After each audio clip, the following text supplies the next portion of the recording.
Mine I seen the corruption of the Adam County cops, stealing money, stealing cake. When they make they traffic stop, first they screw you, then they sue you. Play little games and dismiss your claims. The proof's on the internet. And I forgot, thank you, Mr. Biak, who's not going to actively participate. He was counsel on the cross-claim defense. Okay. So You're taking Sarah's place. Yeah. Yes. How do you spell your last name? It's B as in boy, I-G-A-L-K. How'd you spell it? E-N-I-A-N. Sorry, what was it? So he's essentially observing. I won't introduce him to the jury. I thought a quick talk through would help us all understand Yeah. maybe the process and Yeah. expectations, and I invite you to participate and ask follow-up questions. We talked briefly, real quickly, about seating capacity. We'll have one media participant, Channel 9, and as other members of the public want in, they'll be left in on a first-come, first-served basis. Once we get through the jury selection, have an impaneled jury, it won't be an issue because there'll be plenty of seats. But jurors would come in first. With regard to questioning, the seating chart has this layout. You'll get the names. We're going to talk to 12 at a time. Okay. So you don't have to try to focus on the 60-some people.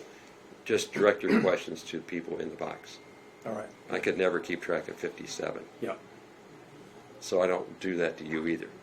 Why does it matter who's next if they never get to be next? Yeah. As we go through this, I'll do my questioning, warm up, introduce the facts so you don't sound like you're prying. Okay. Good. Then you'll get your chance as plaintiffs first. When you go through at your first inquiry, I'll ask, do you have challenges for cause? And really what I'm looking for is a yes or no. Yeah. And then same thing, Mr. Osborne, and I probably would deal with your challenge for cause by having a quick sidebar. Okay. I don't like coming back here. I think the jury misunderstands that, so to the side, they can make a record. I'll ask you what the deal is and give you a quick decision. And when you go through the peremptory challenge process, it'll be at the side, in front of the jury, but off the record, so they won't hear why. I don't expect you to shoot the jurors in front of the jurors. Yeah. Never knew the psychology of how their best friend just got excused by the plaintiff's lawyer, Right. or whatever the psychology Right. is. So I don't like that. I just say the lawyers are allowed to excuse and these people are gone. And every once in a while, I let one go. You would know that I was going to do that, but I could have my own reason, and that would be even more odd Yeah. if the judge excused somebody. So I can hide everybody, and I will. Okay? That doesn't happen very often. Yeah. Judge, sorry. Go ahead. if That's I what we're can. doing. 12 in the box. Let's just say nobody challenges. Everything's perfect. The first 8 would be impaneled, and 2 of them, and then the second 2 would be We'd let them go. alternate? Okay. Well, 9 and 10 are the alternates. right. If you call them an alternate, I'll correct you, because they aren't. They're not an alternate until deliberations start. Okay. What if number 3 has a health, a Right. family, another Sure. problem? I'm not going to tell 9 and 10 that they're going to sit here for 5 days and do nothing, Right. because I would be upset and I wouldn't be paying attention. So we don't know they're an alternate till then. Okay. Don't say alternate All right. now. Otherwise, they fall asleep and they get upset or they wish they weren't here. So we're just choosing 10. We're just getting we're 10 picking people. 10. Yep. And then and sometimes the alternate isn't 9 and 10 when you agree that the person who slept through 3 days of trial Right. shouldn't be seated. Because you can agree at the last hour to switch them. So I want to give you as much flexibility as possible. I've had jurors fall asleep in trials. Yeah, and I before, blame the so- lawyers. Yeah. Because you got to entertain them. There's only so much excitement you can Yeah, get. that's right. Yeah. Sometimes I let you argue your objections, only to show A, a good record, and B, the jurors that you advocate for your clients, and then we can educate them. So if you want to stand up and say hearsay, I'll say, well, develop that for me. Okay. It's not meant to see if you went to law school. Sure. It's to let them see advocacy. Yeah. Okay. Um, that sounds good. Do we have the jurors take notes? Are they allowed to take notes? That's up to you, Judge. That's We usually should. Okay. So pull out the notebooks. Great. Thank you. Quirks. I know I was going to say one thing about jurors. Bob, I've let the court know there is one lady who's been called as a juror. Her husband came over to talk to me at my office. I have an active case in the Court of Common Pleas here in which I represent her. and What's her husband. name? Gordoff. She's gone already. I've told her that. She's just waiting for everything. Okay, Now, it's thank you. odd, but people are allowed to know people in rural areas. Like, I don't know how far out of urban land you go, Yeah, but when I go to cities, if you have a breathing relationship with anybody, you're gone. But in a small area, if you don't know people, you're living under a rock, and you don't want to have them as a juror. yes, So, like, a certain amount of familiarity is expected in a rural county. But active representation is a disqualification. Yeah. yeah. So that's just, they're gone. And that's where I appreciate her husband coming Yeah. over and letting us know so we could take care of that before we start. So, like, that person doesn't have to sit here for hours. We won't mess with them. I don't even know where they are in the veneer. I didn't know clue either. I just know they got a sticker that says juror. It doesn't matter, but because you won't see them in the courtroom. We're just going to let them go, and we'll keep track of that. Time, as I told you on the phone, is a big thing for me, because there's a lot of work to do in a limited amount of time. So, always be pushing forward, be ready with the next thing. If you need more time than I'm not giving you, try to get my ear. Okay, Redirect and recross examination are privileges. okay, They're not rights. all Like, right, if I think we're struggling for time, that's where I'll, like, chop you off, okay, right? Sometimes you want to save the good stuff for later, okay. but if you don't get it later, you wish you wouldn't have saved it, right? So, like, there's your warning, All right, because we aren't going to be here on Saturday. Chris already told me that there's a special place for judges who make lawyers work Yeah. on Saturday. No, right?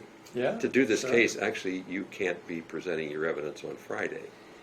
Yeah, You got to be making your closing arguments so I can do the jury Yeah. instructions so they have time to work on Friday. right, We're calling witnesses this afternoon. yeah, Like, just visualizing, I don't know how this is going to really work. We should have a jury by lunch. I don't know what time that is, but it's lunch. okay, And then I'm not going to give you as much time as you want for your opening, but you get one. okay. Then we're going to start calling witnesses. Mine's 20 minutes, will that work? Depends on how you do on jury selection.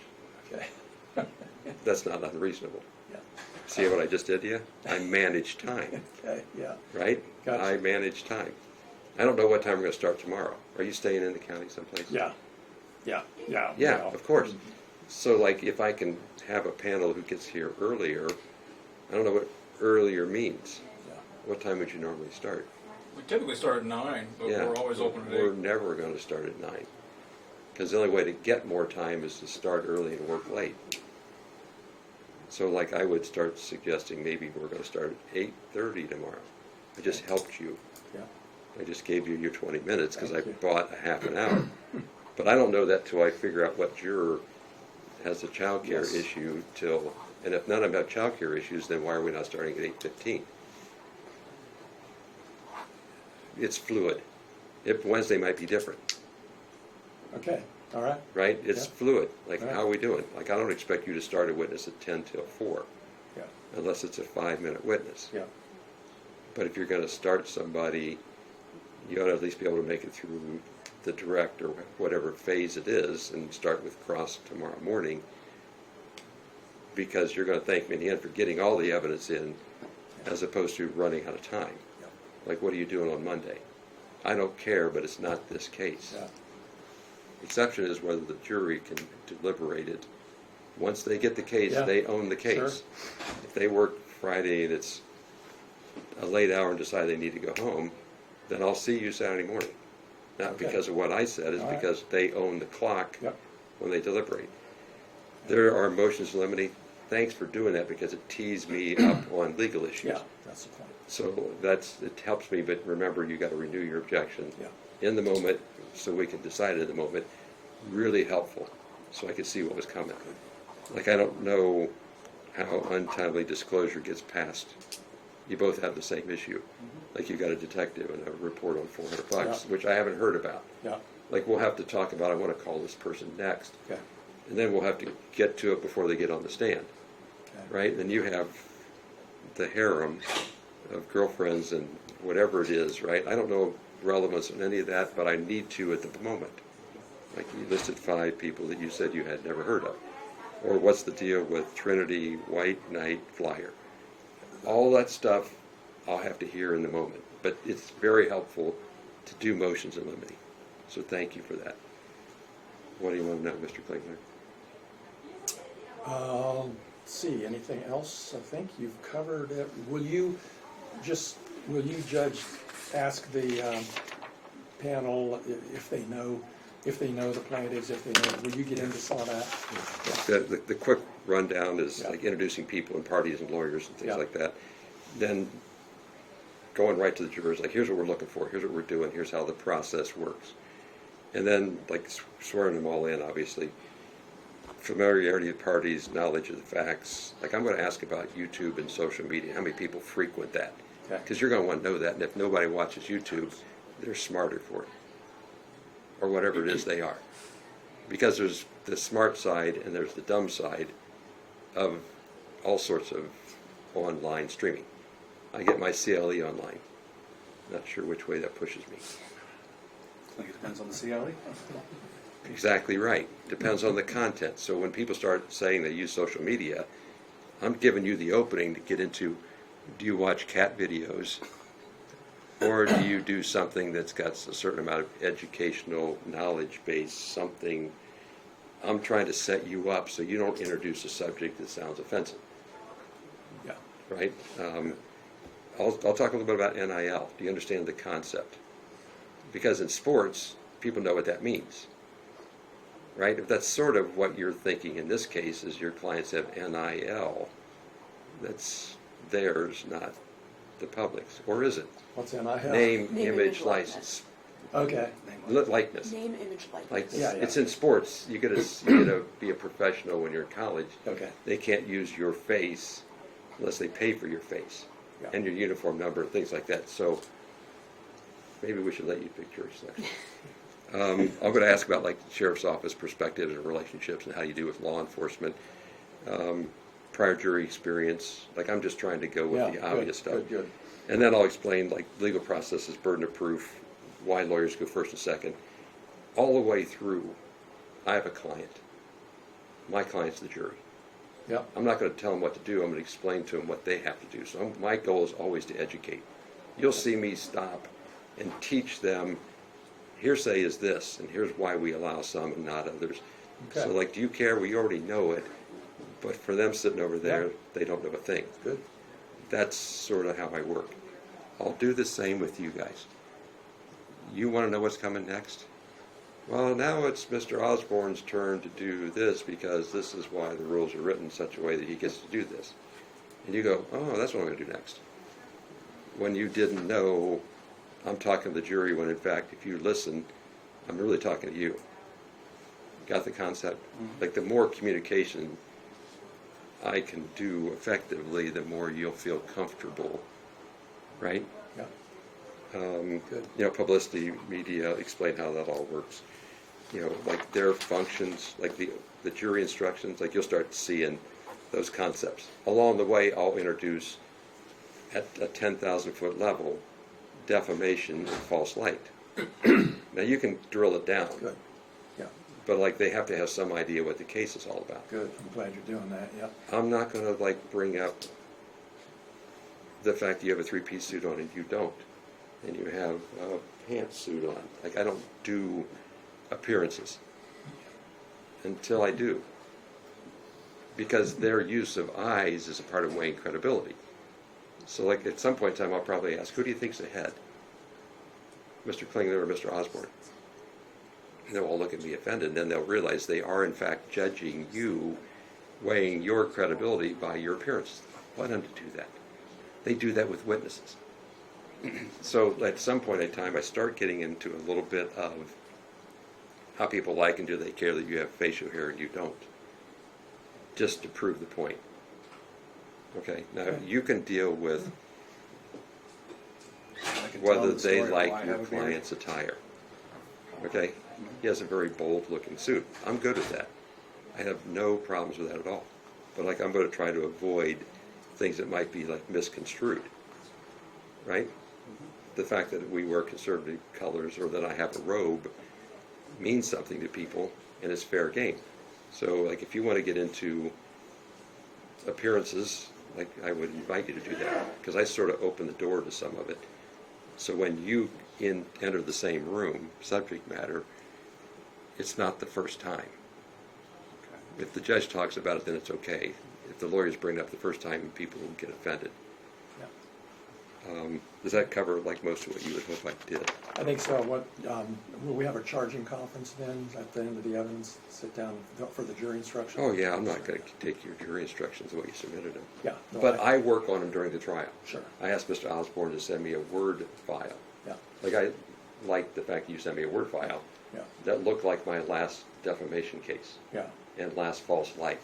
yeah. Okay, so that was helpful, Pretty but then good. everybody has nuances. Every case Yeah. is fashioned by the evidence. Yeah. So, like, there's a laptop in there, whether I actually use it or I go back to my place and work there, which is probably what I'll do. But you'll get them hopefully Wednesday during the day, Okay, right? Because you Yeah. did your homework ahead of time. good. What else do you have, Mr. Osborne, anything? Nothing at this time. We can get the jury started to come in if you want. Well, What else do you we have? get questions? We haven't seen any questionnaires yet. The papers haven't been ran yet, so when we Okay. get all the jurors checked in and run, then you'll get the papers shortly Okay. after. They get jurors that show up, and then you shuffle the list, right? So there's another Shuffle, yeah. shuffle. Like, I was expecting the veneer to come out. Well, the Yeah. veneer will come out after the shuffle, Okay. Yeah. which I didn't do back in Dark County, but they do in Adams. So we'll know the number. So they'll you'll each know have the a number, you'll number the list. They'll have their juror number, and then there's 13 jurors per sheet. So Okay. you can judge where they are in the lineup Yeah. by. And then I'll try not to make you use a peremptory without knowing who's behind it. How many peremptories do you get? 3. Plus? An alternate for +1? I don't Yeah. know. Yeah, okay. Yeah, so I'm not going to want you to bid into the blind. Okay, Like, you'll know who's behind, so you can pick the yeah, less appreciate it. less bad, Yeah, right? You agree with the peremptory numbers, right? 3 and 1. That's what I thought you were saying. Yes. That's what I was hoping you were going to say.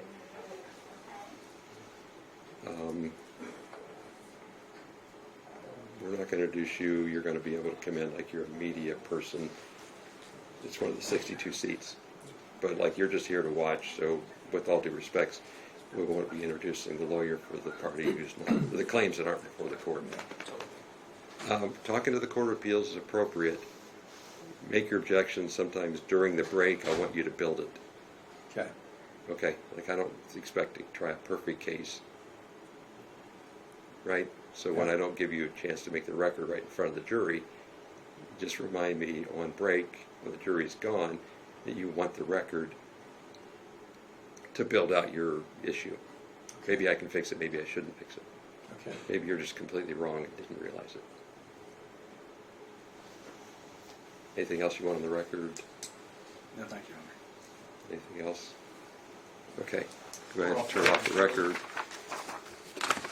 Bill, you're going to start shuffling here pretty soon, bring people in. Yeah, I'm gonna go check and see how many jurors and see Okay. what we got. Water's good, coffee's good Oh, good. in the courtroom. All rise! Okay, good morning. Before we start, would you please join me in the Pledge of Allegiance? I pledge allegiance to the flag of the United States of America and to the republic for which it stands, one nation, under God, indivisible, with liberty and justice for all. Go ahead and be seated. Good morning, ladies and gentlemen. Okay, let's just put that out there right away. I am not Judge Spencer. Good morning. My name is Jonathan Hine. I got assigned to this case by the Supreme Court. My home seat is Darke County. So go to Dayton, go up a county, go west a county, and right at the end of the world is where I spend my life. The earth drops off at the Indiana line. But we're here to try a civil case, and I want to thank you folks for responding by showing up, by filling out jury questionnaires, by rearranging your life. It's a strange duty around the world to bring the public in to let them make decisions. In most of the world, we don't trust the public. In most of the world, you have to be educated in the law and experienced to be a decision maker. But the founders decided that the best way to set the rules is to have the public do that. So jury service is how that manifests itself. So thank you for being here. We'll talk more about jury service, how this works. I'll introduce the case to you. But the goal would be to have a jury by noon or so. How that process moves along is always fluid. But we'll need a panel of 10 jurors. And then as we work our way through this, eventually, if you're not in the panel, you can go on and add back to whatever it is in your normal routine. To help you get acclimated, let me put some names to faces. You may already know this, but the court staff is the bailiff, Chris Fight. Good morning. Mr. Fight's job is to manage me, or to tell me how things work in Adams County, or specifically as the jury to help you know what's going on, go where you're supposed to be going. If there's a security issue, or if he says do this, that, or the other, Chris would be the first person you'd hear from, so lean on him, understand his role is to be bossy. Shirley Thompson has her back to you. There she is. Shirley's job is to make sure what's said is recorded. We call that the record. The record includes documents. For the most part, though, she's monitoring the recording system to make sure that the mics are picking up things. If there ever had to be a transcript of what's said, that's her job. So if she stands up on the top of her seat and yells at me that something's not working, that's necessary. It's good manners. She might stop a lawyer midstream saying, nope, not working, do it again. Don't misunderstand that as rude. It's not. It's necessary. So Shirley's job is the record. Ronnie, where are you?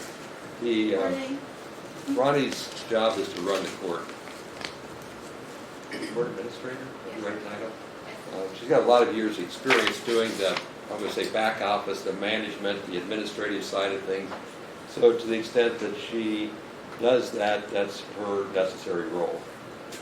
There's a bevy of other people that have titles that are administrators or paralegals or bailiffs and everything else. For the most part, we work our way through there. Let's see, Miss Livingston, right there. Are you? No, I'm sorry. Remind me again. I got your name. Leanne Liston. Liston. Yes. Sorry, I wrote it down wrong. But she works in the clerk's office. Good morning. Clerk's office. Sorry, Leanne. Okay. Is to participate, keep track of you, summons jurors, make sure you get paid. So you want to be best friends with her. But also, to start the trial, she administers oaths. So, for the most part, you'll see Mr. Fight, Ms. Thompson, maybe Ms. Brooms here during the trial once we get the jury selected. So that's the introductions of the court staff. The case is 2023-0069, and it's called Cooley versus Foreman. So the plaintiff's case is over here. And we have 7 plaintiffs. And the plaintiffs are represented by Mr. Klingler and Ms. Gretzler. So those are the plaintiff's lawyers, the first 2 people. And then the 7 plaintiffs over there. And then Mr. Foreman is here, and his attorney is Mr. Osborne. That's the second side of the defendant's side of the case. I'll tell you more along the way, but I'm just trying to get you acclimated to who's here and why. I don't know anybody else here as far as I can recognize, but we're going to get to know each other better as this goes on. So the first part of selecting a jury is to ask the questions of you along the way. Everybody that's here has to take an oath that when they are called to answer questions, they'll be truthful and honest. So Ms. Liston is going to come up and give an oath to you. If you're a prospective juror, not only the box... Court teller. Sorry. Like that's a big faux pas to not introduce an elected official, so mark me down first person in social awkward position. But thank you for having a website that works. Like it's very intuitive and helpful for foreigners. So he's going to administer an oath. If you were summoned as a juror, you folks in the back and in the jury box, please stand up right now. And if you'll raise your right hand, this is the oath for the questioning part of the case. Go ahead, Mr. Heller. Yes, sir. You do solemnly swear that your answers to all questions addressed to you by this court and counsel touching your qualifications as jurors in the case now pending before this court shall be the truth, the whole truth, and nothing but the truth. As this you do, you shall answer unto God. I do. Thank you. Okay, go ahead and have a seat. Thank you, Mr. Heller. How many years you been elected? 13. Well done. Okay, so the process of asking questions is to learn about you and then have some idea whether you qualify as a juror. There's no perfect jury, there's no checklist of who qualifies to be a juror. We're going to focus on the first 12 people because it moves along a lot faster. It doesn't mean you're not important if you're sitting in the back, because as people get excused, you'll rotate up. But if we ask questions of 50-some people, it'll take forever. But if we focus on the first 12, it'll move along a lot faster. For you folks in the back, pay attention to what you would have told me had you been over here. Like the first question, number 13, is going to be, if you were up there before, what would you have told me? So I want you to pay attention, but only answer this question. Everybody in the room has to be an Adams County resident. So is there anybody here who does not live in Adams County? Congratulations, you're all qualified. That's the only requirement, but it's not that simple. So what we're going to do is now work our way through. In the questioning process, to help make the record easier, and so the out-of-town judge doesn't butcher your names, we're just going to use numbers. So the lady in the back at the right is number 1, 2, 3, 4, 5, 6. And don't take that as an insult, because everybody has an identity. But when I don't understand local names, it's a lot easier to get it right when we say juror number 1 and then go with it, because we'll have the list. It makes sense. Somebody remember my name? John. Thank you. Last name is Hine, but I don't spell it the way you think I would spell it. And that demonstrates why we try to just use, because sometimes you can end up with 2 jurors with the same last name or close names. In Dark County, there's a lot of Foremans, spelled 3 different ways that I know of. And if you get 2 Foremans, you don't know what you're talking about when you just say last names. So we're going to just refer to you by numbers. But everybody in the panel right now, these 12 or so I'm directing my questions to, it's meant to be open-ended. It's meant to be you talk a lot about who you are. It could be that, like, you aren't able to track this case, or you know too much about it, or you have an opinion about it too soon, that eventually somebody say, no, we're going to excuse you from service. But being honest right now is helpful, because it gets us to the point where what we're really looking for is 10 jurors who can be patient, listen to both sides, to not have an interest in the outcome, who's willing to be fair, to make a verdict that they would think was fair if they were one of the parties. And a lot of that has to do with your prior experiences. What's happened to you in the past, how you were educated, maybe what your job is, maybe not. It's a factor in how you think, how you decide. So that's why we probe into these things. So, juror number 1, thanks, you got my name right, appreciate it. Have I confused you so far? Okay, sort of understand what we're trying to accomplish. Yes? Now, thanks for doing what you just did, because I was hoping you would nod your head. But she proved that you have to answer out loud, because the recording doesn't pick up nonverbal communications. It only picks up words. So sometimes you'll hear the Shirley go,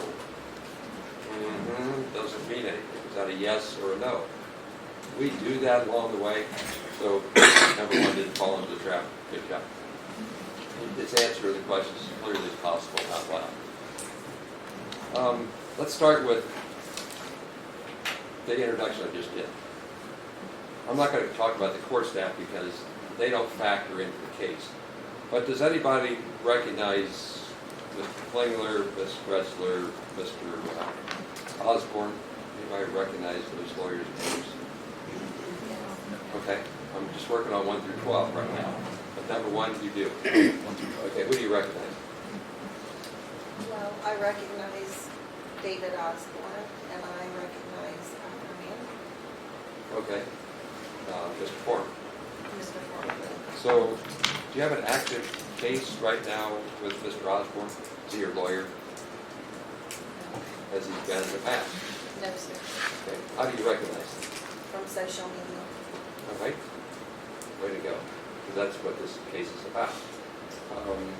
What's social media? Like, tell me what that means to recognize it from social media. I've seen videos on Watchdog Wire, the situation How recently did you see any videos? a couple of days ago. Okay. Anybody else like to look at social media or know anything about this case from social media? No? Number 11. I've seen little bits and pieces about the case, but not the full story. Okay, and number 12? Same. Same? Same. Okay. So this case, I'm sorry, number 6. Does Channel 12 News count as social media?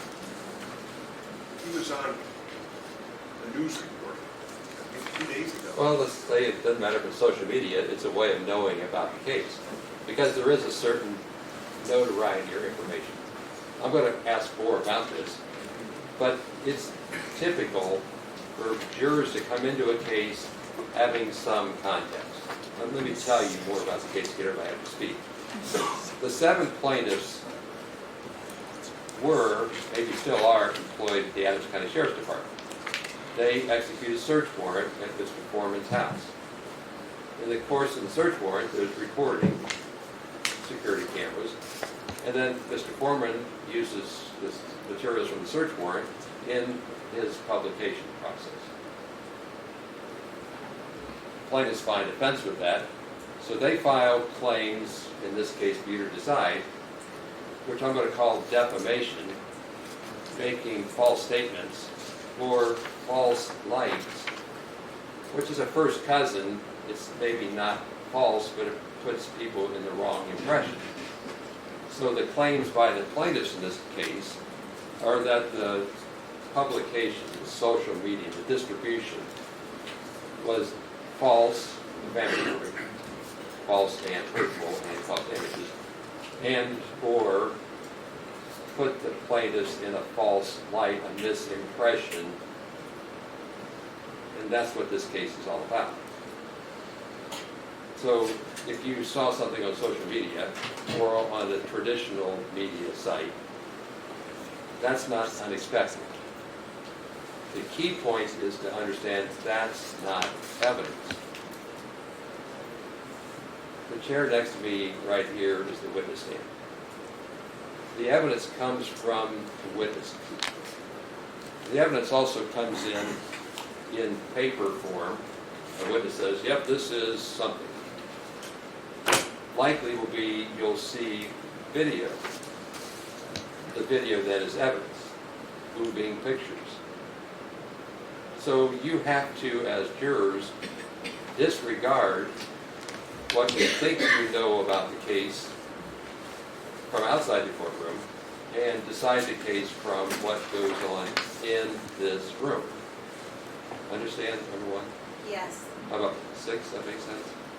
Yes. Understand the concept. How about 11 Yes. and 12? Yes. Okay, so it's not wrong that you know Mr. Osborne as a local attorney or as introduced in something you saw on your screen. That's expected. What's wrong is for you to decide the case on evidence that's not presented in this room. Everybody understand that? Yes. So, number 11, does this cause you any heartburn? I'm sorry? Does divorcing yourself from what you heard beforehand cause you any problem? No. How about 12? No. Go back to knowing the lawyers. Anybody else know Mr. Klingler, Ms. Kretzler, anybody? They're from Cincinnati. They practice adjoining counties. This is not a home game, if you think of it that way, but not unfamiliar territory. Anybody know any of the lawyers? No. No. Now, Mr. Foreman's right there, closest to you. Does anybody know him? He's an Adams County resident. So number 7, how do you know Mr. Foreman? His son plays basketball, and my daughter cheers for his son. Just seen him Okay, at what basketball school? game, that's it. North Adams. How old is your daughter? 8th grade. And his son, same grade? Yeah, so they're probably 13 or 14. Okay. Ever talk with him, No. Mr. Foreman? Number 8? I saw him at cheer competitions like years back when my daughter was cheering, but I didn't talk to him or anything. He lives in Adams County, right? Yeah, I Same guess. school district or same area, right? I'm in Manchester, he's not in Manchester. Okay, so But yeah, same competition, county, yeah. number 3. My wife is a teacher at North Adams, and she taught his children in school, spoke of him a few times, but that's all I know. Okay. Anything recently? No. I mean, I've heard of the story, but same way as everybody else, just through the news, bits and pieces with no details. Okay. Anybody else? A couple of the hands might have gone up about number 12. I just know of him and seen him in the area, driving. Okay. But does anybody socialize with Mr. Foreman? Anybody have, like, No. same civic organizations, religious groups, sports, activities, club, boosters type thing, where you would be more than just a passing face in the crowd? No. No. Okay. Got 1, 2, 3, 4, 5, 6, 7 plaintiffs were or are still employed at the Adams County Sheriff's Office.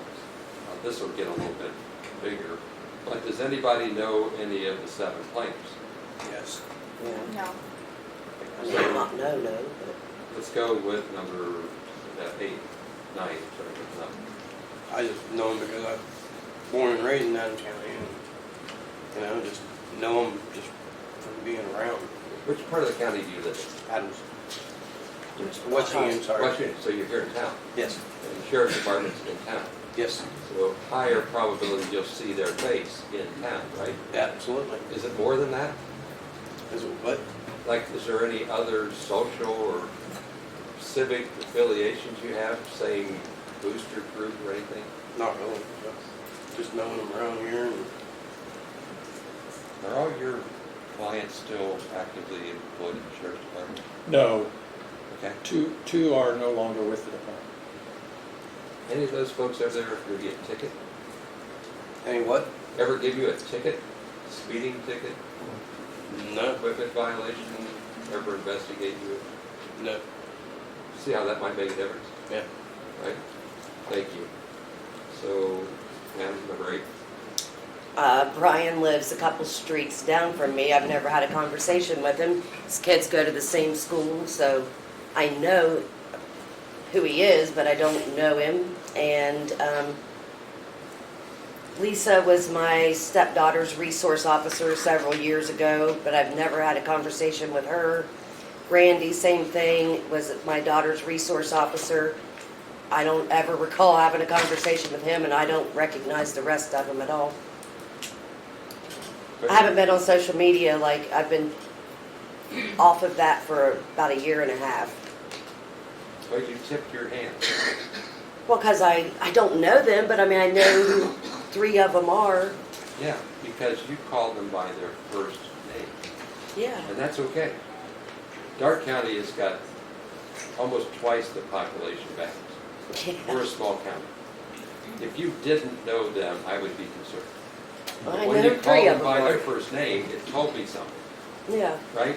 So there's a certain amount of affinity because you know them well enough to know that they have a first name, not Newland, Yeah. with all due respect, right? So how well do you know if you know them by their first name? I don't, I mean, I've never had a conversation with any of them. I mean, I don't know them at all. That's okay. Like I know all my I think Randy may have called me one time when he was at the school with something over it. I don't even remember. It's been a long time ago and it wasn't like a big deal, I don't guess. Okay. Hey, who else knows any of the 7 players? Thank you for that. Anybody else recognize faces? I recognize a couple, but Okay, I do not, So you're number 5.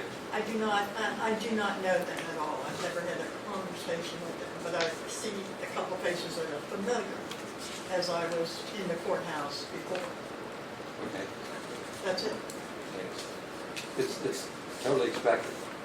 I'm just drilling down to if it's your neighbor, literally your neighbor, maybe it's not easy for you to be disinterested and have the public think you were fair because it's your neighbor.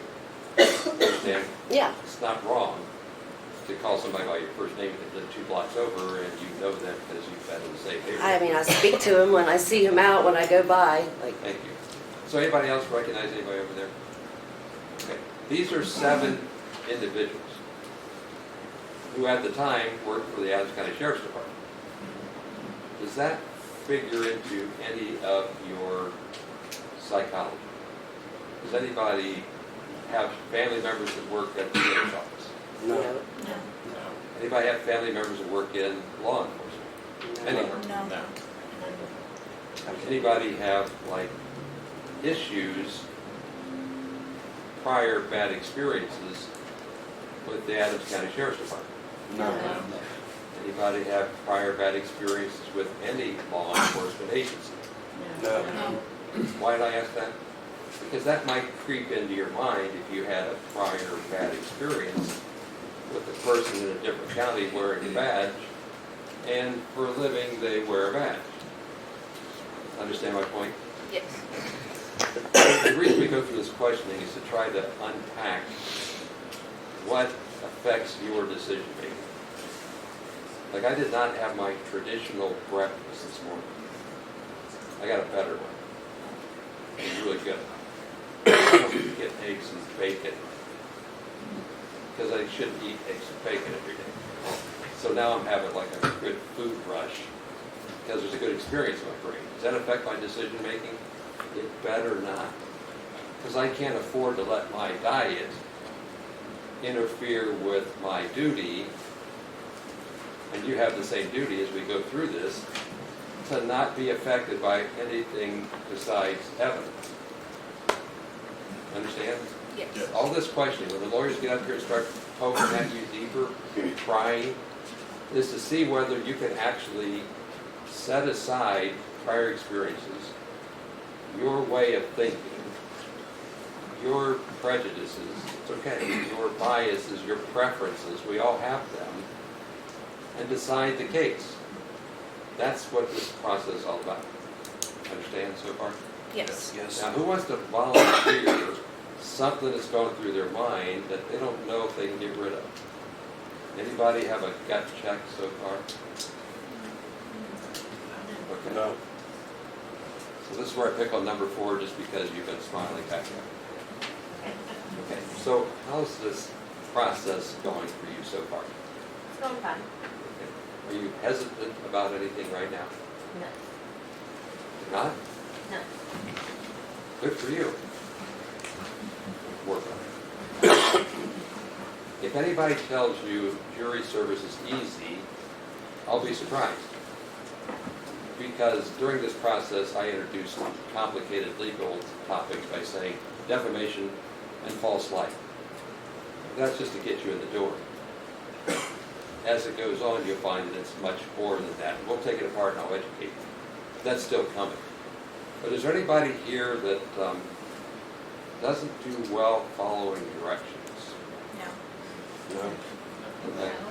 The judge's job is to give you the instructions of law. That comes at the end. I know generally what they are, and so do the lawyers. But as the trial goes along, the jury instructions get refined. And at the end of the case, I'll say, here's the law. Here are the rules that you have to apply. You have to apply. So then I look right now for people who say, I don't follow the rules, I make rules. So is anybody one of those people that makes the rules and never follows them? No. Anybody? No. Anybody a business owner? Have your own business? No. Yes. Okay, so 8. What do you do for a living? I own a crystal shop. All right. Anybody else own it with you? No. Do you decide where everything goes? Yes. You decide where the inventory is? Yes. You decide the pricing? Yes. You run the shop from the door in, right? Yes. Who bosses you around? My kids. In the courtroom, I give you the instructions to educate you, not to boss you around. But you have to understand that those then become the rules you have to follow. Understand that? Some business owners struggle with that. We're in a different field, but their personality is they know they make all the decisions all the time, and then they fight with themselves. Do you think this will be a problem for you? No. Okay. Number 3, you said you own a business? Yes and no. I run my own little business, but I still work full-time in the banking industry. So I'm Okay. just kind of starting. I'm starting a business owner. But you don't own the bank. No, absolutely not. At the bank, you follow the policies and procedures and directions, right? I follow them and I help create them, so yes. Okay. So you have input. Yes. You understand how that works. Yes. But then, once you write them, everybody's expected to follow them, including yourself, right? Including myself, yes. Same thing in the courtroom. At the business you're starting, you get all sorts of flexibility and freedom to make whatever decisions you want to and suffer the consequences and the rewards, right? Yep. It doesn't work that way in the courtroom. Okay. Got it? I got it. Everybody understand the example? Yes. Anybody think like it's a problem for them to take the law as given to you and then apply it? No. Great.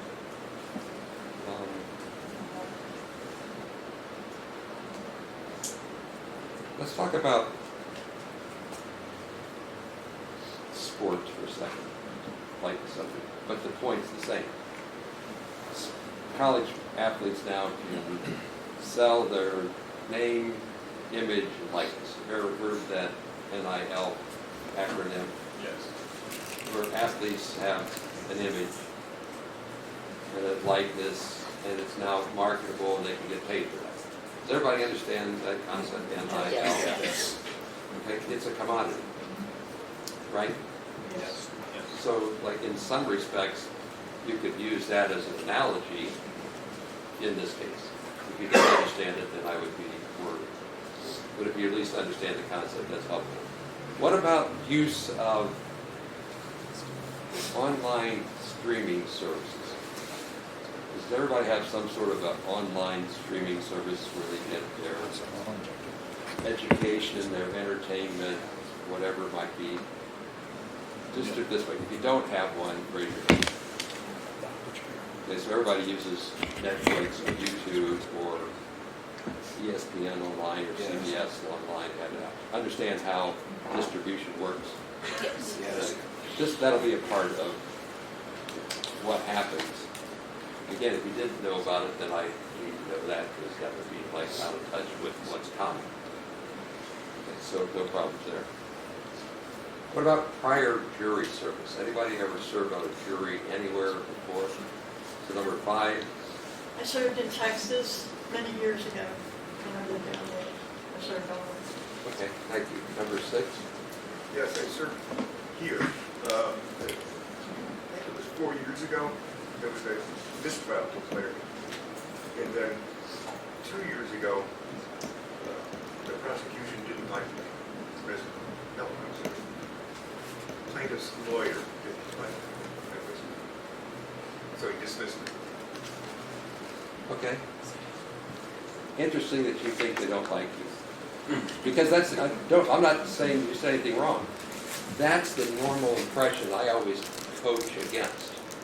Because I don't know that any of the lawyers is going to invest enough emotional energy to develop a relationship with you to not like.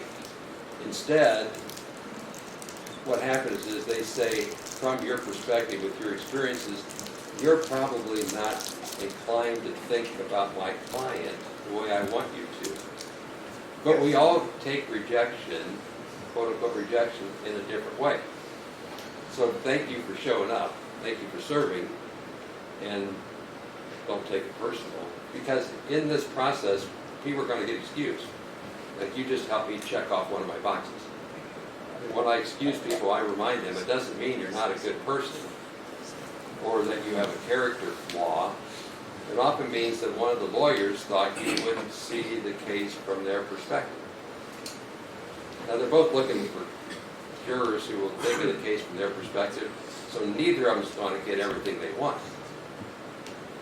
Sometimes they're just trying to say, okay, if I get 4 out of 8, 5 out of 10, 6 out of 12, if I get half, that's good.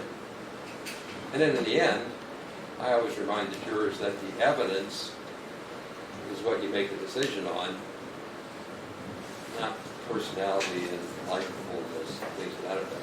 So number 6, what you said, I get to check that off, because that's very valid. When you previously served on the first case, did the jury get a verdict? No. The first witness was a detective who mentioned the defendant's prior arrest record twice. And you're doing it, yeah. So when there's a mistrial, first of all, understand this with 2 points. Sometimes evidence comes in, it's got nothing to do with the trial. And the judge says, you've got to ignore that because it's just a distraction. You should never convict somebody for a certain act based upon their prior conduct or their propensity to act. You can only judge a person's actions, not their state of mind or their prior action. That might happen in this case, where I tell you, ignore something, it's a distraction, it's not relevant. I can't put the genie back in the bottle, but I can tell you to not deliberate it, not consider it, take it out of your mind. Everybody understand the concept? Yes. End of lecture. Number 5, you said you served in Texas. Did the jury get a verdict? Yes, How long was the trial? one day. Lucky It you. was simple, DUI. Okay. This case is likely to take 5 days. Okay, so when we get to 10, we're going to keep you, we'll be first cousins by the time the week's over. Does being here for 5 days cause anybody any problems? No. Okay, so number 4, go ahead. What's going on this week? Just my job. So I travel a lot for work all over Okay. the country. Number 6? I'm good for today and tomorrow, but I have to get my wife to a doctor Wednesday. She's got glaucoma. Okay, number 1? My father-in-law is in the final stages of dying and we needed with him.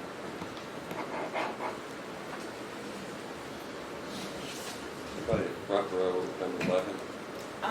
I am the primary income for my household, and missing a whole week's worth of work could be detrimental financially to us. Okay, who else? So, everybody is expected to invest in government, invest in democracy. There's no profession that gets a pass. In my experience, the doctors would show up before the nurses, because we all sort of knew where the work was getting done. So I would get calls all the time that if the doctor, they would just send a doctor. But if the nurse was on the jury list, I'm getting calls from everybody, because they're the most important person for the most people at that place. At your workplace, you might be the line leader or the shop foreman, or you could be the owner, but to answer your question, the financial hardship, I understand, but it can never be a reason. Otherwise, you would only have people that are retired on some sort of like annuity or didn't have to work as a spouse did. But I need to know that. So thanks for the honesty about that. That's the first cousin now. Can I ask everybody who had issues? Okay. What about life that's distracting them, like right now? Number one. With my father-in-law passing, I mean, my mind is elsewhere. It's, I mean, not on this case for sure. But is he in hospice care or something right now? Pardon? Is he in hospice care? Yes, it's Seaman. How many times have you thought about your father-in-law since I started bothering you? Very distracted.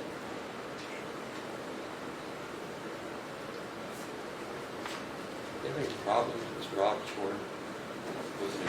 Would you be offended if she's excused? Your Honor, I was just talking with Mr. Clinton yes about or that.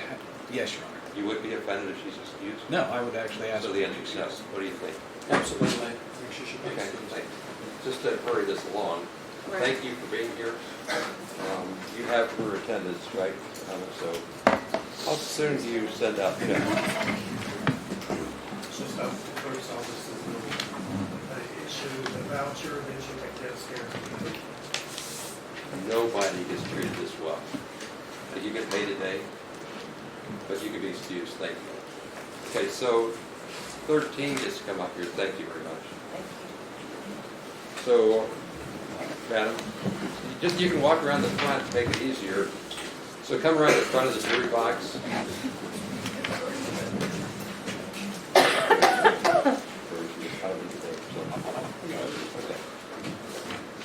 So now we're going to call you 13. Thank you, 13. And I saw you pay attention around there, so you went a few times to lean out of your seat. What did you want to tell me if I would have paid attention? I don't remember the question you asked. Okay. What was the question?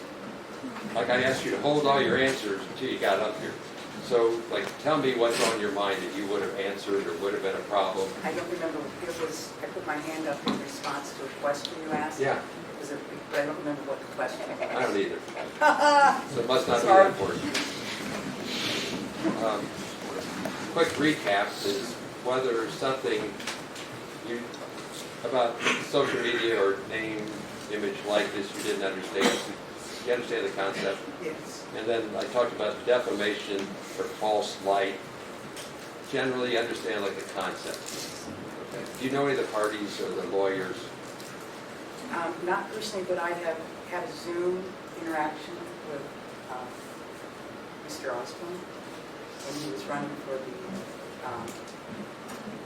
prosecutor. A couple of years ago. Yeah. Okay. Yeah. And I recognize some of the plaintiffs from being in the community. One of them knocked at my door when he was running for sheriff for their primary. I recognize Mr. Klinger, I think, from being in the newspaper. I'm a news hound. I've taken a lot of news, but I think I recognize your face from. So, does that answer your question? It does. Okay. Have you taken in any news about this case? A lot, How recent? since its beginning. Okay. Did you understand the point I made about the evidence being what happens in the courtroom? Absolutely. So you have like this little electronic eraser that you put across your memory, right? I try hard to. Well, yeah, that's where I'm going. Yeah, You understand the rules, right? absolutely. So anything that you think you know about the case is not subject to consideration, right? I understand. Right. I do understand how media filters information, and that's different than what we would hear in a setting like this. Okay. And you just turned your head to the left and looked at the media guy. Are you the media guy?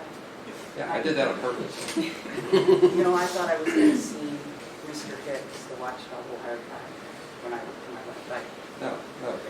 The public has the right to know what goes on in this room Right. and every courtroom in the state. So the public is allowed to attend. The media is allowed to participate. That's how we do democracy. Like you ever hear like dictatorships shut off the internet and they don't let people know what's going on? There's a reason for that. And then we guard the other reason, thinking that the public's right to know ought to be protected. So there is a place in society for distribution of information. So the fact that Mr. Foreman published information is not wrong. The standards then go to, is it wrong if it's false information, wrongly distributed type of information, or it puts people in a false light. That's what this case is all about. Understand that? So when you take in social media, great. When you watch traditional media, great. It's what you do within the courtroom that I have to be careful. So 13, you get this right. Everybody else is like, this is making such a correct. Yes. Talk about some legal concepts. In a civil case, how this works often is a subject of questions. I'm going to let Mr. Klingler go first, not because he's a nicer guy or a better lawyer or has a neater suit. It's because the plaintiffs have to prove their case. So with the duty to prove the case is the privilege to go first. So you'll see Mr. Klingler get called on a lot first. Don't misunderstand that I think this case is stronger or he's a better lawyer or anything else other than the rules say he gets to go first. Everybody know what tennis is? Somehow one person has to serve, so Mr. Klingler gets to serve. Mr. Osborne doesn't have to do anything until the ball goes over the net. So when Mr. Osborne goes second, it's only because it's his turn to go first, second. So the plaintiffs have the burden to prove their case. 7 plaintiffs. But we're not having 7 trials, we're having 1 trial with 7 claims. You have to keep in mind that if I say plaintiff or plaintiffs, all the evidence has to be there for each of the people. So you're going to deliberate 7 cases, all built around the same evidence. You wouldn't have 2 trials for 2 people in the same car when there was a wreck at the same intersection with 1 other car. You would have both the plaintiffs who got injured in the car wreck in the same trial. Otherwise, it would take 7 weeks to try a case you could do in 1. But the jury needs to understand each of the plaintiffs has to prove their case. If 6 out of 7 do, that's fine. If number 7 didn't. So the verdicts would be different. What amount of proof do they have to have? In civil cases, generally you need to know what's called the preponderance of the evidence. We go with law school. Preponderance means you push the scales a little bit in your favor. There's slightly more evidence in your favor than evidence opposed to you. So in the scales of judgment, everything's equal.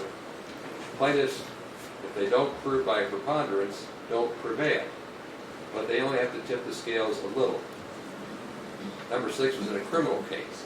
The judge might have said the burden of proof in a criminal case is different. It's beyond a reasonable doubt. Before someone can be deprived of freedom, which the criminal case is all about, the scales have to shift beyond a reasonable doubt. Significantly different. I'm telling you that to help you understand that in this case, the burden is slightly in favor. You convinced me slightly more than the other side. There's a few places where I'll tell you the evidence has to be a little bit greater, but for the most part, just understand now, plaintiffs individually have to prove by slightly more evidence in their favor than evidence opposing them, a preponderance of the evidence in order to prevail. A separate decision for each person. If the case gets to the jury, then you'll find 7 verdict forms. Actually more than that, but think of it, each plaintiff has to prove their case by a preponderance. And you have to keep track of this in your decision making. If 4 out of 7 prevail by a preponderance, then the verdict would be in their favor. If 3 don't prevail, then the verdict would be in Mr. Foreman's favor. Everybody understand that concept? Yes. Not be, yes. Okay. with regard to media and publicity, I should have said at the time, to circle back.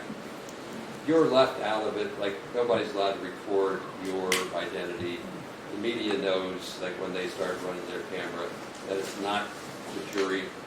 We give you a certain amount of anonymity, but you don't get complete anonymity. Mr. Heller has to pay you. So he gives you a voucher with your name on it. And the voucher with your name on it goes to the auditor or treasurer? Yeah, and then the auditor is going to give you a paper to go to the treasurer. So 3 public offices are going to have the paper with your name on it say, pay you. It takes work to get that, but I could never promise anybody complete anonymity. It is what it is, I'm just telling you how it works.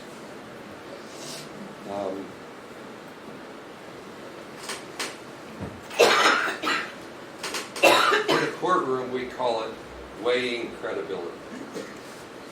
So let's talk about weighing credibility. If everybody agreed what the facts were, we wouldn't be here. So there's opposing contrary facts.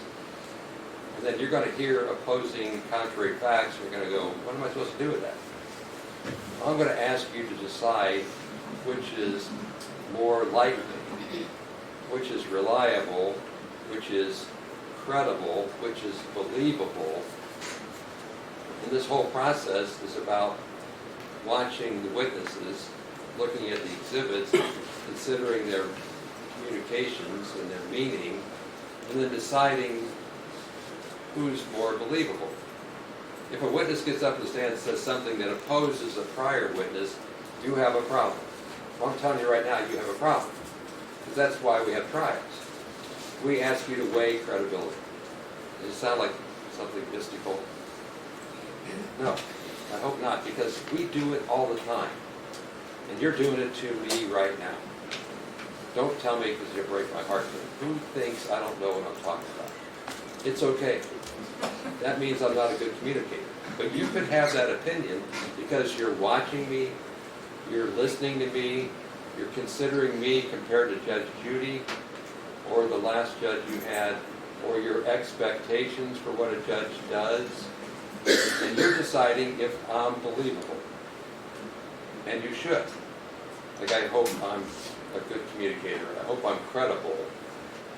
But it demonstrates the point. Because what you do, and I instruct you to do, is watch the witnesses, weigh their credibility. Everybody that testifies is sworn to be truthful. That oath applies to the witness. It does not bind the jury to believe them. Deliberations, I've never been in a jury, so I'm just telling you what's supposed to happen back there, is a committee decision. We send you back at the end of all the evidence, with the instructions of law, and we tell you to arm wrestle, or discuss, or persuade, or criticize, or analyze, and do whatever it is you need to do as long as it takes to reach a consensus. So, like, I'm looking for a committee. Everybody been on some sort of committee, right? It's how we do things, right? If you're on the bank policy committee, then you got a bunch of smart people sitting around don't know what they're talking about, trying to make a decision that we're all going to follow. That's what we do. You're not wrong. No, because sometimes you want people who don't know what they're talking about to learn, right? That's how it works back there. And weighing credibility, like juror number 3 might have a complete opposite take than juror number 9 on believability of a witness. And then you're expected to stake out your territory and explain why you think it's a complete opposite view. And you might realize that your first opinion's not so good. Number 3 might go, oh, no, I like 9. So I'm going to change my opinion. That's what service is all about. So weighing credibility is a big deal. Everybody understand the concept? Yes. Yes. Like, I'm making really good progress. I'm getting ready to turn you over to the lawyers. A couple more things. Is there anybody who has a conviction against judging others? there are certain faith systems that say you're not allowed to judge. You're not allowed to participate in civic functions. Anybody have that No. religious conviction? Anybody know what Matthew 7:1 is? Judge not lest you be judged. And some places use that literally and say, as a member of this church, you can't do that. So that doesn't apply to them, right? Matthew 7:2, anybody want to take a stab at that? For so as you judge others, you yourself will be judged. I use this on every juror because 7:1 says, judge not lest you be judged in a manner hypocritical, applying a standard to somebody else that you would not want applied to yourself. When you deliberate, when you go back there as a committee, your job is to reach a verdict you can all live with, but it can't be a hypocritical decision that you want to apply to somebody, not yourself. You would say, if I was involved in this trial, this would be fair to me. Got the concept? It's not easy.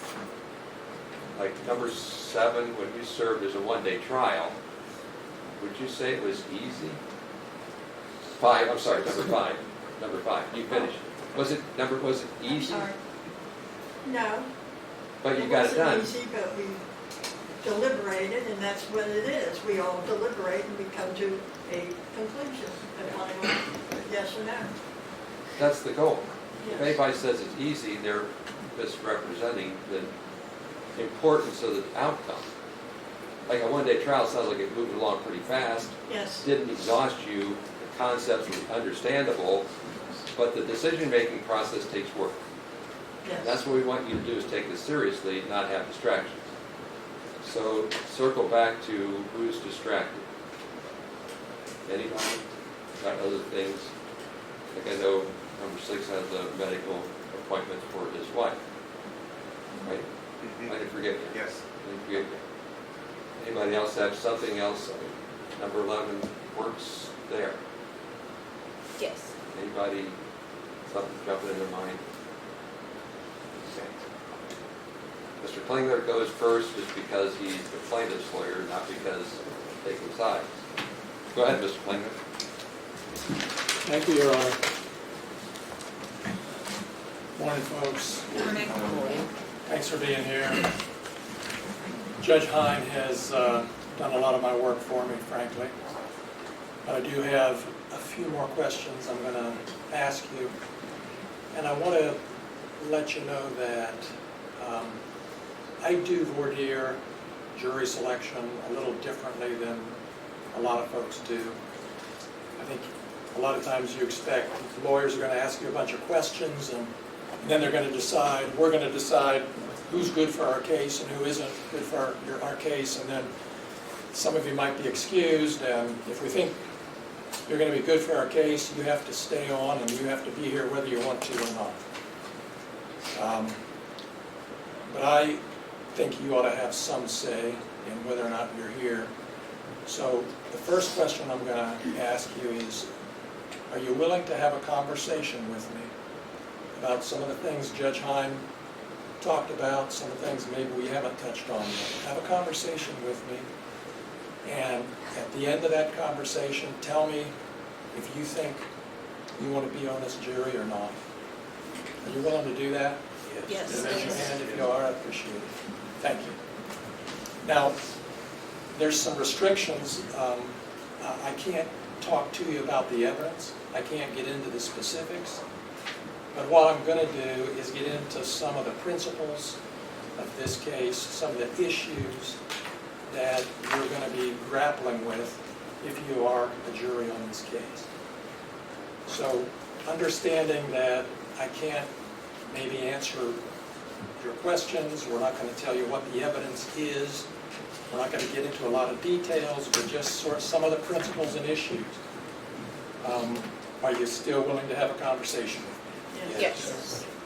Thank you. And at the end of the case, I will tell you, and not the end of the case, the end of my questioning here, mine and Mr. Osborne's. If you tell me that you don't want to be on this case for whatever reason, I'm going to do everything I can to see that you don't have to sit on this jury. Now, I don't have the power to do that solely.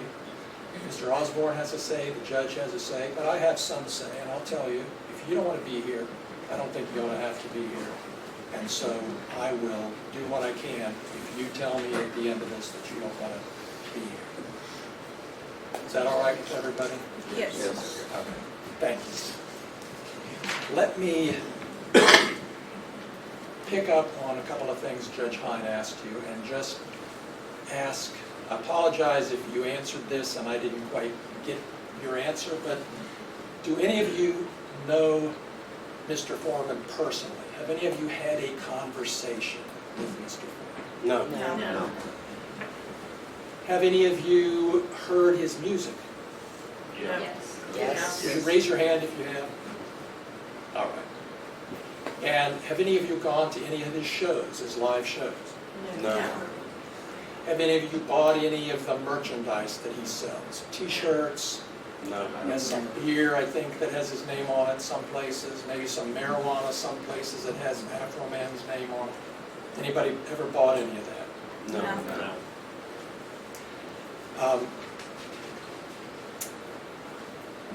I'm too old to remember this, but you're not. Back in the 90s, I think, there was a popular song, maybe Mr. Foreman's first real popular song, called something like I Got High, or I was going to clean my room and then I got high. And I've talked to people who really didn't know much about him, and then I mentioned that song, and oh yeah, I remember that song. I think it had some 315 million listens or views on YouTube. Anybody know of that song? Yes.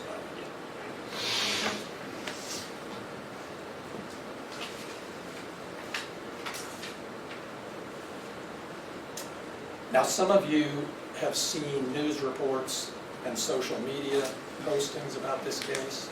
Would you raise your hands again if you have seen anything at all about this case on the news? Thank you. So I just want to ask you these questions. Did any of you share or forward any of those posts to anyone else? Any friends on Facebook or anything? Yes, number, I'll refer to you as 13, thank you. We're not using names here, so I apologize. We're using numbers today. So tell me about that, would you? I just thought it was really newsworthy. I am a retired teacher. I remember when the song came out, the kids dug it. And so I shared it with people who share my experience of working with kids. Yeah. It had an impact. Is that the lemon pound cake song, or which one are you? That was, I got high. Oh, so I was going to that's- clean my room, I was going to do my homework, all that stuff. That was, Gotcha. All right. How about this lawsuit? I Postings about this lawsuit and yes, I've shared. okay, Well, wait a minute. Yes, I have. okay. With friends? Yes. Judge Hine told you a little bit about what this case is about. Would you mind telling me, from everything you've heard, what would you say this case is about? Your as you Honor. sit here today? Stop. If we may have a sidebar, Your Honor. So you guys come over here. Let me explain how this works. Lawyers often want my attention for like evidentiary or process reasons. So like I don't mean to like be rude to you. So when I go huddle up over here, it's my way of trying to clear the deck really quickly. You're gonna get this white noise thing that I don't really care for, but it's what we do so you don't hear what they're talking about. So it's just our way of quickly dealing with it instead of running to a different place and having Shirley grab the paperwork and run with us. So that's what we're doing at the moment. It happens all the time. If lawyers interrupt, say object, it's part of the process. So don't misunderstand them as rude. It's just what we do. Okay. Go ahead.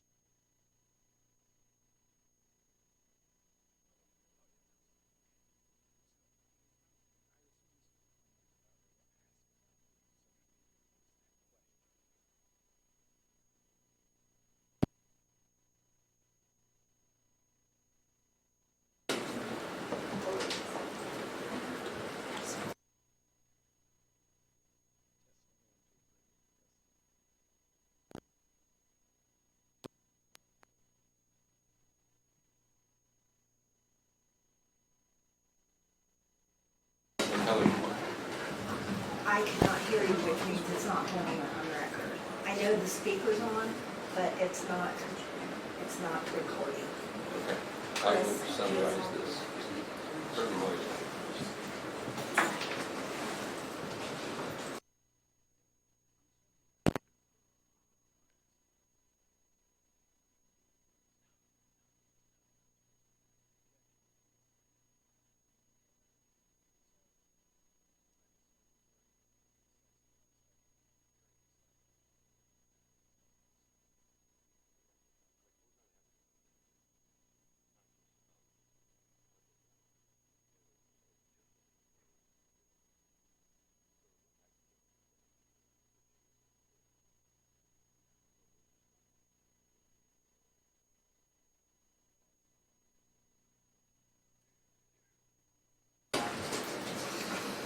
Is everything else working?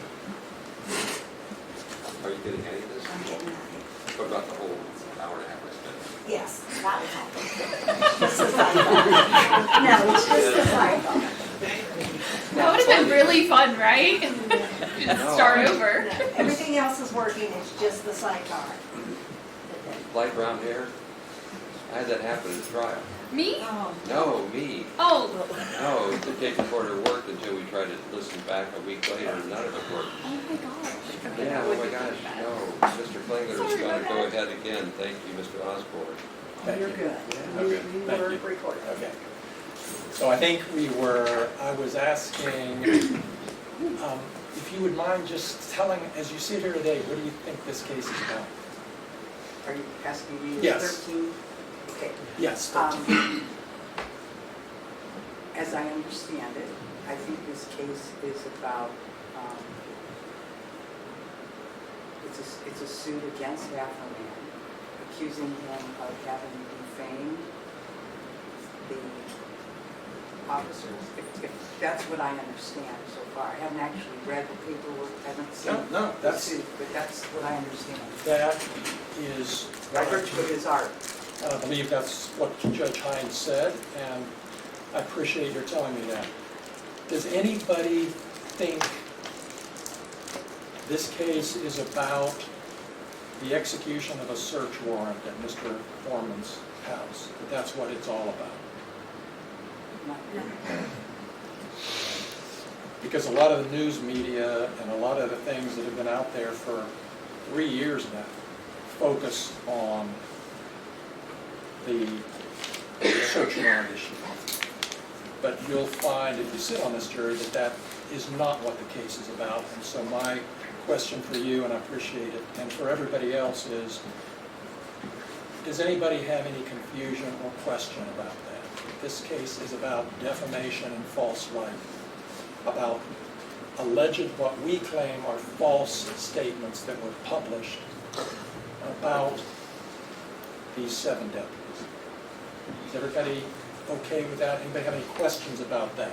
Because the reason I'm belaboring it a little bit is because it's been out there for so long, and some of you have seen a lot of it. And it's hard to put out of your mind what a case is about when you've seen media for a long, long time. But the case is about defamation. Everybody cool on that? Yes. Okay.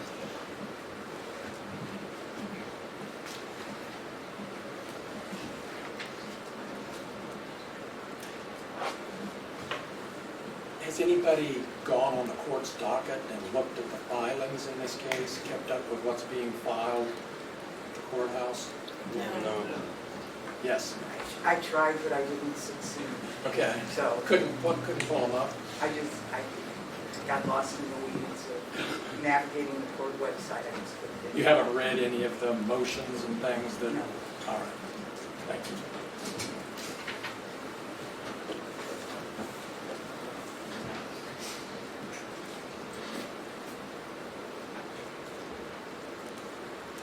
So, have any of you got the impression from anything you've heard or read about this case that Mr. Foreman has been treated unfairly by the deputy sheriffs? Can you repeat that question again? I'm sorry. Yes. Have any of you gotten the impression from anything you've read or heard that Mr. Foreman has been treated unfairly by these deputy sheriffs? Number 13, let me hold you for just a second and make sure there's nobody else. Is there anybody else? Because frankly, if you've seen most of these posts, that's kind of what a lot of them imply. The last couple of posts I've seen over the weekend and the end of last week have implied that Mr. Foreman was being treated unfairly. Okay. Thank you for that, appreciate it. And I'll get back to you, 13, anybody else, posts over the weekend, posts a year ago, anything at all, that have given you that impression? Because if it has, that's fine. I just want to talk about it. So, let me ask you, we go by 11? Yes. Number 11. Can you tell me more about the impression that you've had from seeing these posts? Just that said search warrant was executed unfairly and things were damaged in the process. And I didn't really read too in depth on it. It was just like skimming, hey, that's interesting, on my way. But that's basically the gist of what I saw online. And if the judge tells you, and if the evidence in this case is all about statements made by Mr. Foreman on the internet about these deputies, and it's not about damage caused in the execution of the search warrant, would you be able, you think, to set aside what you've seen over the weekend and make a decision just based on the evidence that you hear and see in this court? Yes. Thank you. 13, I want to get back to you. The question I asked, now I forget, but I think you remember. I guess we need to be younger to be in this world. No, go ahead. You had, I think you said that you had seen you had had the impression that Mr. Foreman was treated unfairly. I was concerned when the case first hit the news with the fact that his door was broken down, and that, I saw the videotape of the pockets, his clothing being gone, that they were searching through his pockets. It looked really invasive. It did, didn't it? It looked really. And I just knew that I wouldn't want that happening to me or anybody I cared about. And so I think warrants need to be executed really carefully. Okay, I appreciate Great that. discretion. Anybody else, this trigger anybody else's memory about what you might have seen or heard about the execution of the search warrant? Okay. Let me ask you this, 13, and I want to ask all of you this question. Do you think it's ever justified to tell lies about people that you know are lies on the internet? Even if your house got broken into and a door got broken down and damage was done, that wouldn't... Anybody feel differently? I mean, they had it coming,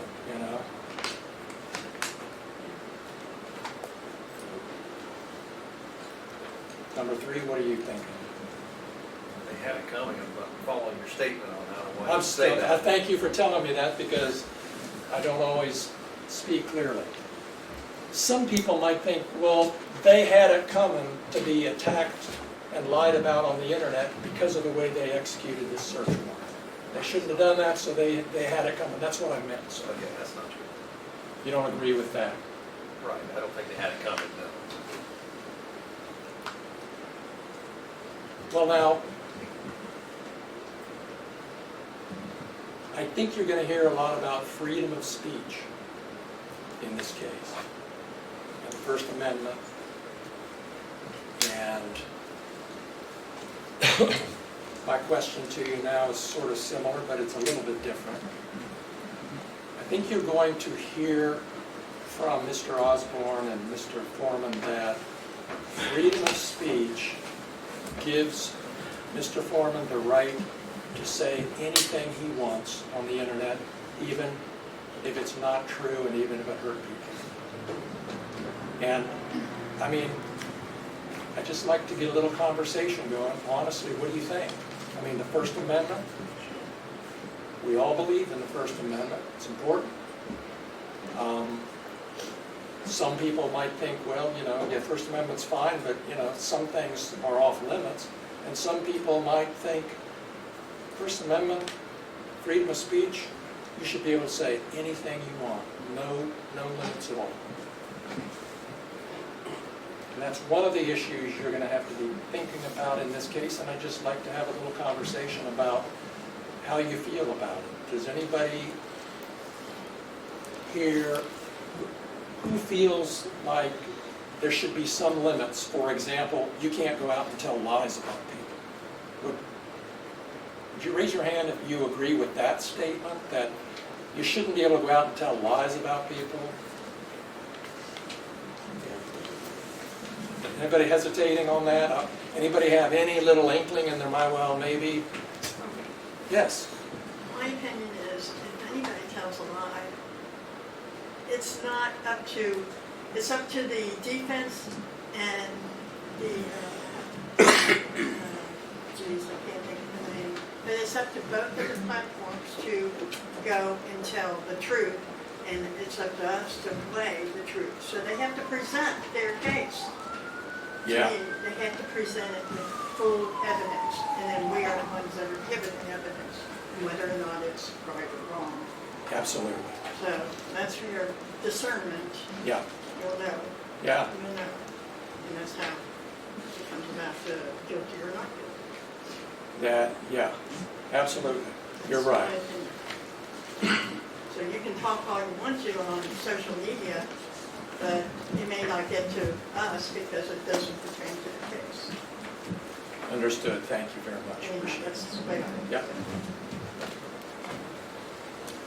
Any other thoughts on that topic?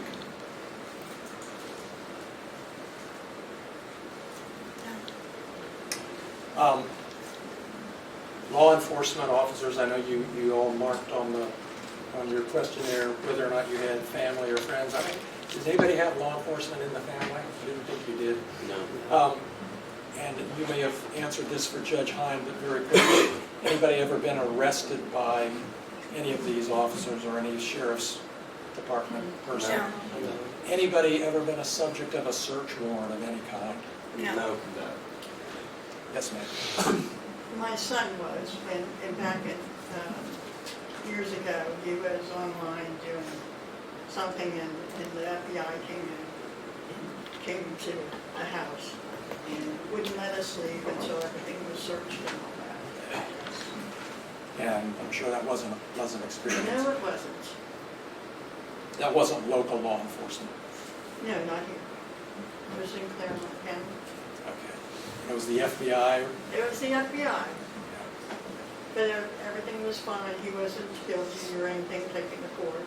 It was through the social media and gaming. Yeah. So, Good. but yes, I had the experience, and it's not fun at all. Yeah. Well, I'm glad that worked out. Yes.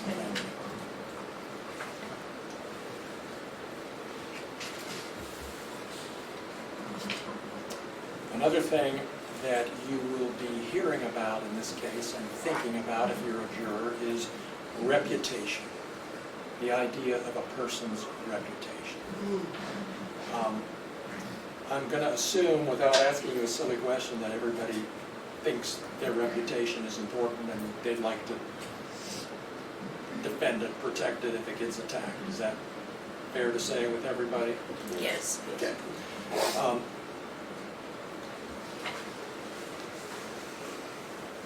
These deputy sheriffs and some former deputy sheriffs put on a uniform and they face the public and they do what they do on a day-to-day basis. And sometimes they arrest people, sometimes they have to tell people to stop doing things, sometimes they do things people don't like, and so sometimes they get yelled at, and sometimes they might even get attacked. So they have to sort of have a thick skin, is the way I look at it, and I think a lot of people probably do. You know, they ought to expect more attacks and jabs and things than an ordinary person, because that's just part of their job. And I think you'll hear that that's certainly been their experience. And my question for you is related to an earlier question, just with this context about them being police officers. Does anybody think that since they're police officers, they ought to be able to take it if lies, if we prove that they were lies on the internet that damage their reputations? If those are told, if that happens, does anybody think, well, that's okay because they're police officers, they ought to expect? No. I see a lot of heads shaking. No. Anybody think maybe they should be able to take it? Okay. Thank you. I'm sorry, before Yes. your next question, I really need to use the restroom. I will ask for a break. How much more time do you need? Probably 10 minutes? I can wait 10 minutes. I should have said 30, but... I'm sorry. I mean, we can change it to 30. No, you can't. Are we sure? 5 to 7 was my range. Okay, all right, Judge. You said I'll- the range. Thank you for reminding me to move along. Go ahead. The last topic, really, I want to talk with you folks about is damages, which is what this case is about. In a civil case, as you know, nobody goes to jail, nobody gets a criminal record, nobody gets a fine. The only thing the jury can do is make an award of damages, and that's money. That's what it comes down to. Most cases have two kinds of damages. Economic damages, that's like doctor bills you had to pay, and property that was damaged, and economic damages come something with a price tag, something that money can buy. And then there's another kind of damages called non-economic damages that you'll learn you can award. And that's what this case is about. These deputies don't have doctor's bills and things that they want, things with a price tag that they want you to award money so they can cover their expenses. This case is about non-economic damages that don't have a price tag. But it's things that still have a real value, even though they don't come with a price tag. And so all a jury in a case like this can do is give a verdict that stands in, that represents what's been lost or the damage that's been done that you find might have been done. It's not something that's going to buy anything. It sends a message, it represents, it stands in for the damage that's been done. That's what a verdict in a case like this does. Does everybody understand that? It's hard to put a value on a money amount on non-economic damages because they have a value, but we really don't know what it is. There's no price tag, and that's what you as the jury are going to have to decide. If you find in favor of these plaintiffs, you're going to have to decide what kind of money would stand in for what they've lost and represent what they've lost. And At the end of the case, if you're on this jury and we get this far, I'll try to give you some guidance in my closing argument about how you might think about that, but it's your decision, and it's not an easy one, because like I said, there's no price tag. Anybody have any questions about that or concerns? Yes, 13. As far as those punitive damages, is that what you're talking about? This case will involve punitive damages if Judge Hine says it does at the end of the case. But it's a possibility right now, the way things stand, that you would be asked about punitive damages as well as what we call compensatory, which is the non-economic. So that's a separate category. Thank you for bringing that up. I wasn't going to bring that up. But punitive damages may be appropriate in a case where a person acted with particular malice and ill will. And that is an issue that we expect the evidence to establish, and we'll see where we stand at the end of the case with that. But thank you for bringing that up. That's separate from the non-economic that I was talking about a minute ago. It's a separate category of damages. Punitive damages is really meant to punish bad behavior. Non-economic damages that I was talking about are meant to make up for what has been Punishing lost. the defendant. Yes. Punitive damages are punishment. Compensatory damages or non-economic are loss of reputation, personal humiliation, emotional distress, those things that don't have a price tag but have a lot of value. Thank you.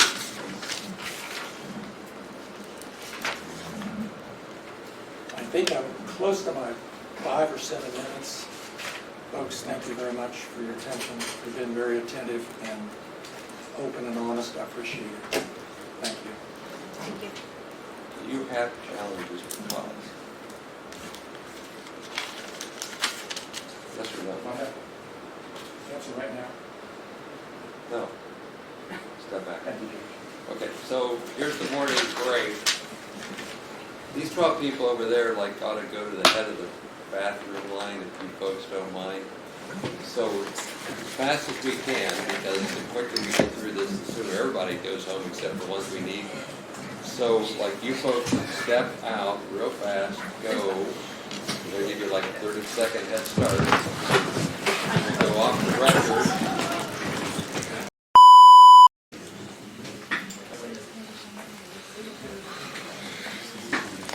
Let's go ahead and get settled in. Thank you, Mr. Klingler. And we'll let Mr. Osborne go ahead. He's got the same 30 minutes to get us going. So go ahead, Mr. Osborne. Thank you. Ladies and gentlemen of the jury, my name is Attorney David Osborne Jr. In this case, I represent Mr. Cole. I'm going to ask a couple of the questions starting out that our Honorable Judge Hine asked. First one being is, do any of you know me? I know number 13, you know me from when I ran for prosecutor. Does anybody else know me? Anybody else been represented by my office? Okay. Does anybody know my secretary, Abby McCorkle? No. Shelby Hull, my other secretary? No. My wife's a teacher. Does anybody ever interacted with her, Martha Osborne? No. What about my brother? He's a teacher also, Clayton Osborne? No. Okay. So, when we look at jurors, we're trying to find a juror that would fit the case. The first thing we want to do is make sure that there's no conflicts. Hence why I ask if you know who I am, if I've represented you. Because, well, perfect example, if I was on the other side of a case, you might think a lot less of me than if I was on your side. So we would want to take that into account. Now, Juror 13, you knew me from when I ran for prosecutor. Has that influenced your opinion about this case any at all?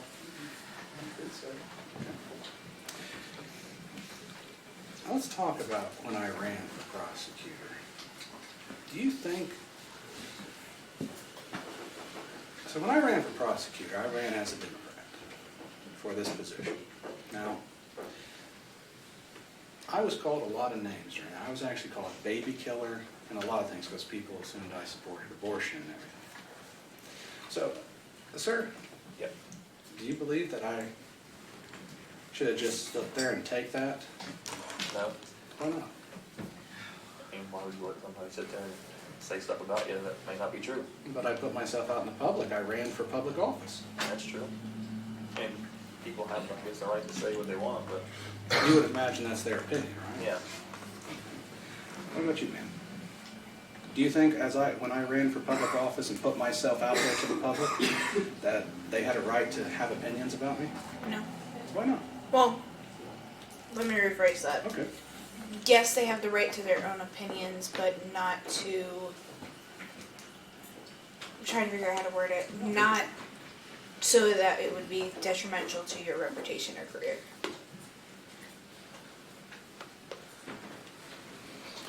Well, let's unpack that a bit. How would that change if you were the President of the United States? What do you mean? People say harmful things about the President all the time, don't they? Yeah. Should he sue everybody that says something to him? That would be impossible.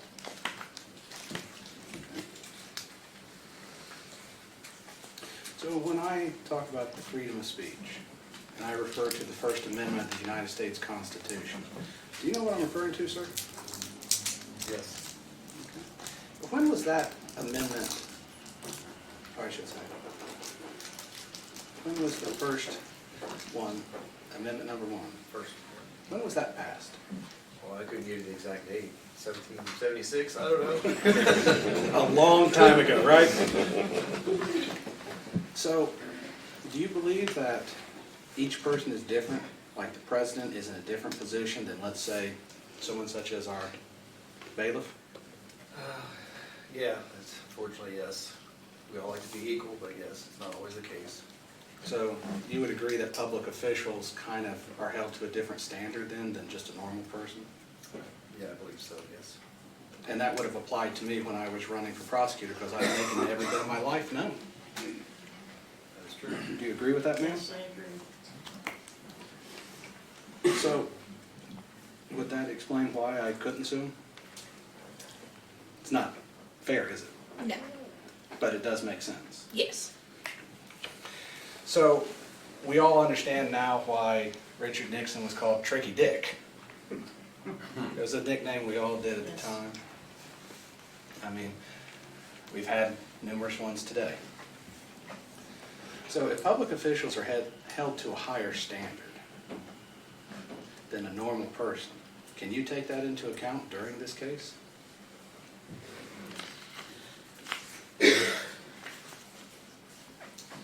And I know Mr. Klingler talked about malice and ill will. Would it surprise you guys, specifically you, ma'am, to know that that is not the standard in this case when you talk about a public official? Not sure. Okay. What if I told you that for a public official there was an actual term called actual malice that is even more than just ill will? Would you have a problem applying that standard to a public official? Would you let your emotions, let's say someone said something extremely derogatory, such as calling me a baby killer. If that was their legal right to do that and criticize me, would you have a problem finding not guilty for that? So, I don't know, I don't understand the question, I guess, Let me tell you a story, I think that'll illustrate. okay. I had a lot of cousins that went to Vietnam, and they all came back. And I remember sitting down, talking to one of them, and he said that the biggest thing he remembered is getting off the plane and being called baby killer. And I always asked him how that made him feel. And the answer always shocked me, because he said he had no problem with it. He said he was fighting for that right. That's what our country is the right of freedom. Not absolute freedom, yes. But freedom. So does that illustrate more of the Yeah, point? right, I agree with that, you have your opinion.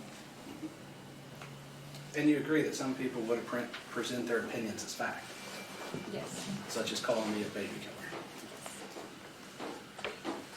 Can we prove that wrong? Yeah, that's not like you're actually still children from their homes and killing them. Good point. I should have thought of that during the election.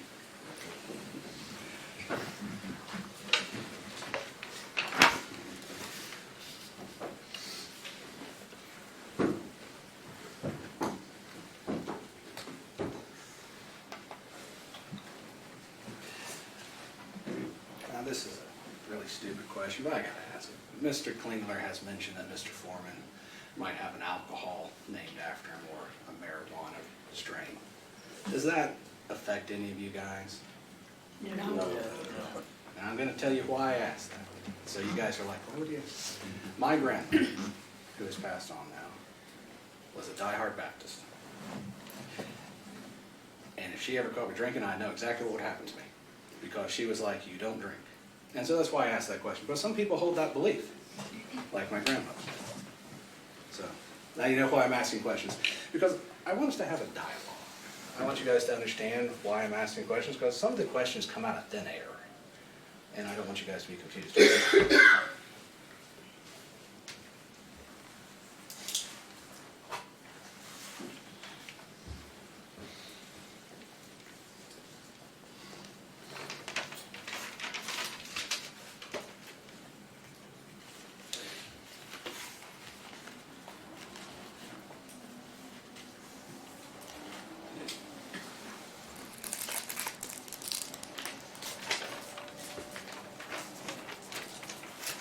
You have to forgive me, I take notes as we go to ask my questions from, especially as defendants.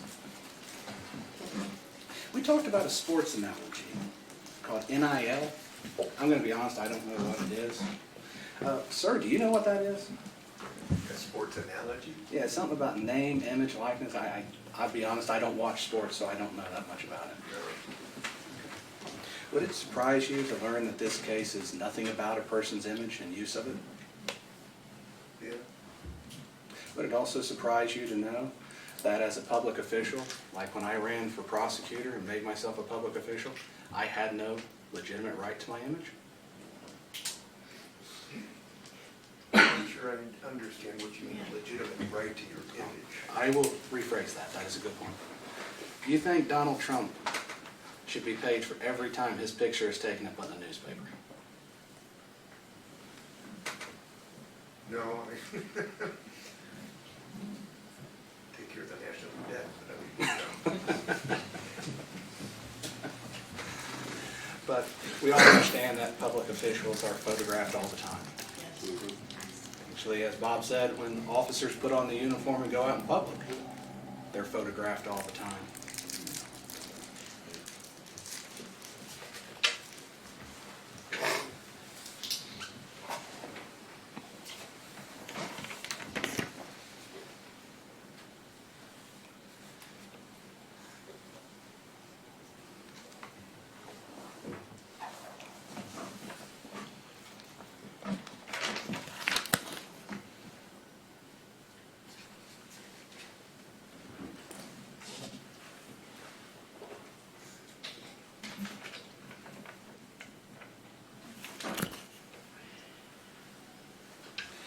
Mr. Klingler talked about reputation. Sir, what is a person's reputation? Well, somebody, how they want to be perceived, for your good person, bad person. How a person wants to be perceived? I ask that because I always want to be perceived as Matthew McConaughey, you know, and get paid to do a Lincoln commercial, but. I mean, your reputation, I mean, a lot rides on your reputation. That's true. It takes a lifetime to build, doesn't it? Mm-hmm. And everything you do is a part of it. Yes. All the good and the bad. Yeah. So when an officer puts on a uniform and goes out in public and does something wrong, does that affect his reputation? Oh, yeah. So a person can have a bad reputation and just due to their own actions. Mm-hmm. Yes. Sir, do you believe that just because a person is a public official or a police officer, they automatically have a good reputation? No. Why You not? have good and bad in every case. Good and bad of everybody, right? Yeah. Good and bad prosecutors, right? Yeah. I make a joke of myself on that. So. Ma'am, what do you think about that? How does, Definitely, you are acting yourself in. Some people, if you act out of order, you know you're gonna get a reputation on that. So it's whether you do good or you do evil. And you will be judged by people, and the big guy up there.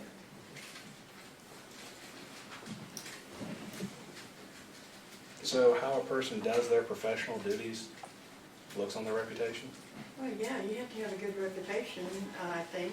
You know, you have to be, I stand on justice and value what your, you know, decisions are and all that. And if you deter away from that, that's kind of a way of getting a bad reputation also. You have to be true to people.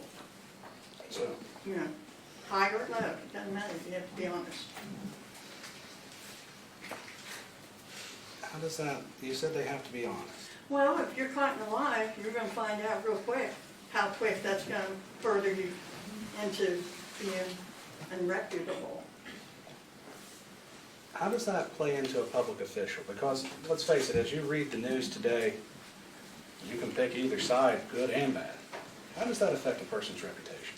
Well, everybody has what you call enemies and friend enemies. There's what I call friend enemies. They think you're, you know, you think they're your friends, but they aren't. I mean, we all have that, to be honest. So, my opinion is, you have to be yourself, you have to be honest to yourself and to others. So if you don't, then that's where your reputation will kind of slide down and not be so honest. And is that what you want? So my opinion is, you have to be yourself and know what's right and what's wrong. So if someone said something like I was a baby killer during the election, should I have made a statement or released a statement clarifying that? I'd say there's at certain points where you would want to defend yourself on that, but when it comes to being in the public, then you have to be very careful with how you go about saying it and defending yourself. But you know that's going to happen, Republicans, Democrats. It's always been that way. I know. And when I ran for office, the first thing my mother told me was, it's going to happen. Yes, it will happen. And let's face it, the world is not the nicest place. Would you agree, ma'am? Oh, yeah, I agree. But that we don't silence the speech of people that's nasty, do we? No. Has anybody ever said hurtful things to you that you wish they didn't? Yes. Have you ever said hurtful things to people that you wish you didn't? Or more than likely. I'm not perfect. But you agree you have the right to do that? Yes and no. Tell me about that. Just the moral compass part of it. Like, if I said something that hurt somebody and then I usually thought about it later, like, probably shouldn't have said that. But more based towards their feelings, I guess. Just how I was raised. So when you look at that, you're saying you shouldn't be hurting their feelings, Yeah.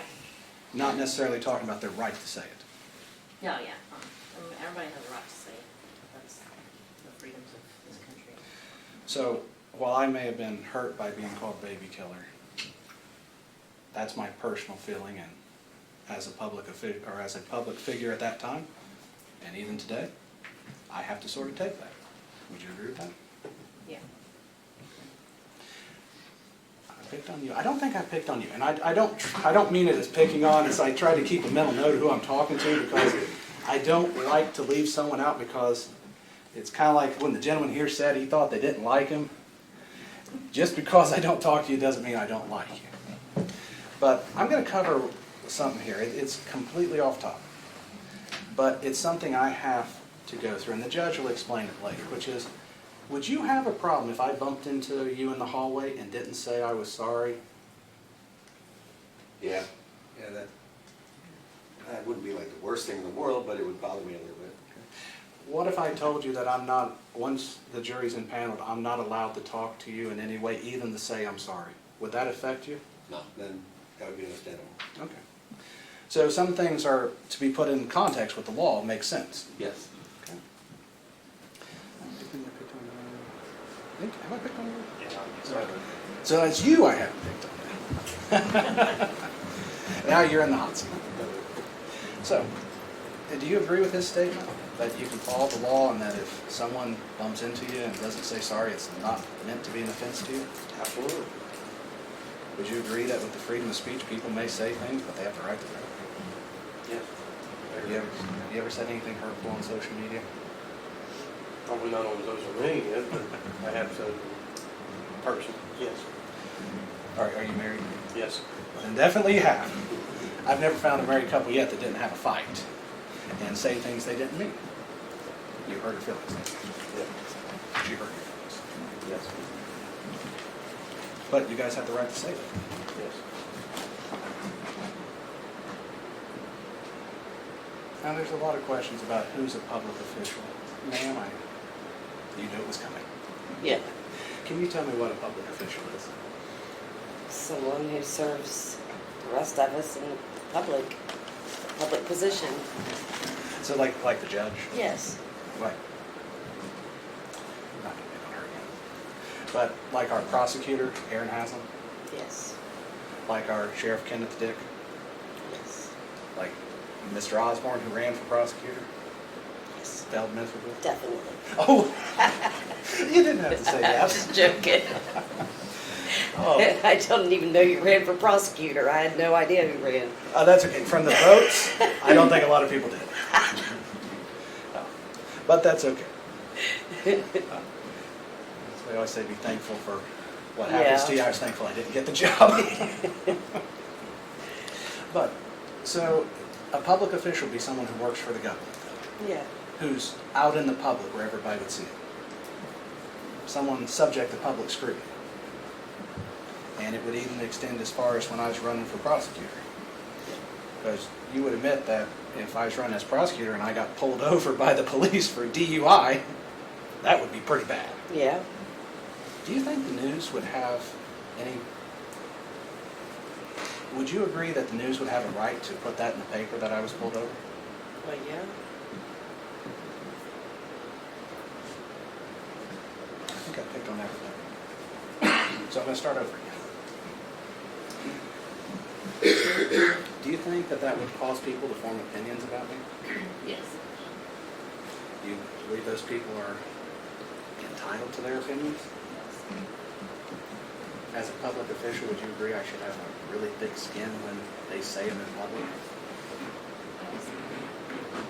You don't have to say yes or anything. It's okay. Well, I know, but I mean, you should be wary of your actions. You should understand that actions do have consequences. And you would also agree that even taking a certain position in the public has its consequences. Yes. I mean, Personally, I work in the school district. I am told constantly, watch what you post, watch what you do, watch what kids you're around, things like that. I know what my job entails. So you're kind of, I wouldn't say a public figure, but under a certain amount of scrutiny. Yes. Parents can be mean sometimes, can't they? Adults are the worst. You would agree, though, that in some ways that is what makes us a great country, is that, like Mr. Hines said, we're not a dictatorship. You can't just turn off what people have freedoms. Correct, yes. I've been in 10th grade twice, really learned my amendments. I'm an aide with a student that I go with individually, so I've been in 10th grade twice. Well, with the different students I've been with. I was going to joke and say I still can't keep all the amendments straight. There's one I'll never forget because one kid got really mad at me, and every time she had a punishment, she was like, "This is against my 8th Amendment right." And I was like, "What even is that?" And she told me, so I said, "I'm sorry." Well, I'm going to ask you because It's a cruel and unusual punishment. Oh. Because we didn't want to do what we had to do that day, and I was being cruel and unusual to her by making her do what she had to do. At least she So I understood will what never, they did. I will never forget that one just because of that kid. And she never forgot that one or let me forget it. That was a good argument for kids. I love kids. They come up with the... Oh my God, yes. That's what I said. I love kids. Adults didn't believe them sometimes. Start wrapping it up. Probably doesn't help my case.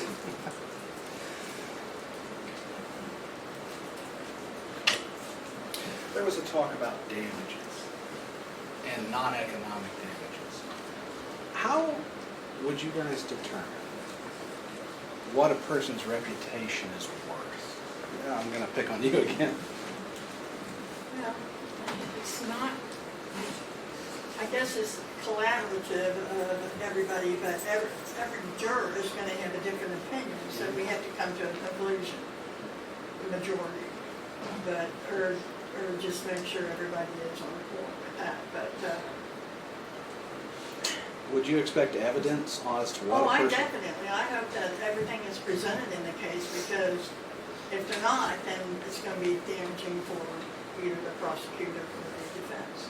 So it's, you have to present a good case, and that's the only way, is have the evidence and present it well. And then that's for us to decide whether or not it was presented well or not. Because I'm sure there's been some cases where it wasn't presented well. When you say presented, do you mean that all the elements of the law have been met, or that just Mr. Osborne had the best beard in the courtroom? No, if it's on defamation, then it should be paid every amount of information that you can get that was presented well and was checked into, presented So to you, the jurors. so you would want to see the evidence of what was said, why it was wrong, how much the damages are worth, stuff like that? Well, I expect everything to be coming, to be able to presume the amount of money, everything has to come in accordance with the evidence stated and how we present it. I mean, it's got to be, if it's on defamation, then we would know. But if it was, you know, excuse me. I'm No, that's sorry. it. Take your time. It's just that evidence has to be brought up, and we have to know what is right, the right amount, and if it's false, we have to know the evidence and whether or not it pertains to defamation. You see what I mean? Yes. Okay. Yeah. And so, sir, you would agree with her that you have to see the evidence and it have to meet the elements? Yes. And even as they're public officials with a higher bar than this lady here, they would have to meet that high bar? I believe so. Thank you, guys. Challenges for colleagues? Okay, thank you.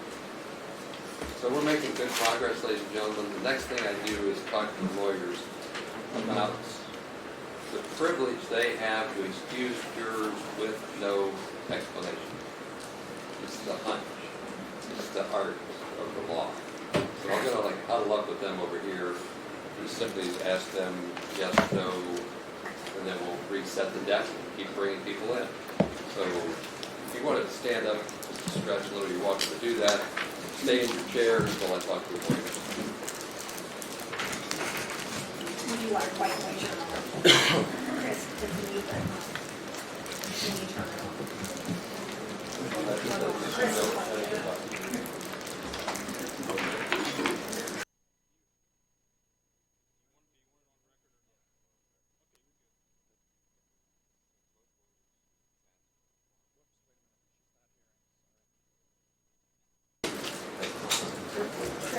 It's not, it's still not.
Okay, have a seat again.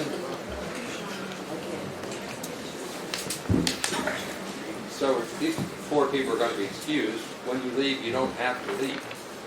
You're just not going to be in the panel. So if you want to stick around and watch, I'm not making you leave the building.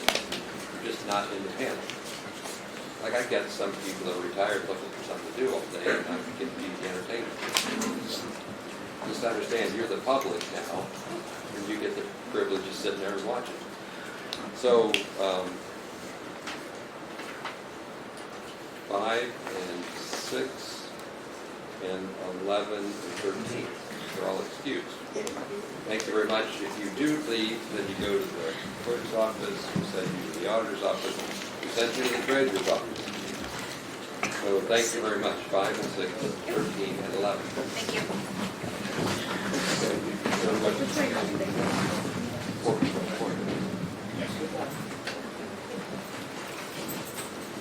Thank you very much. Good luck. Thank you.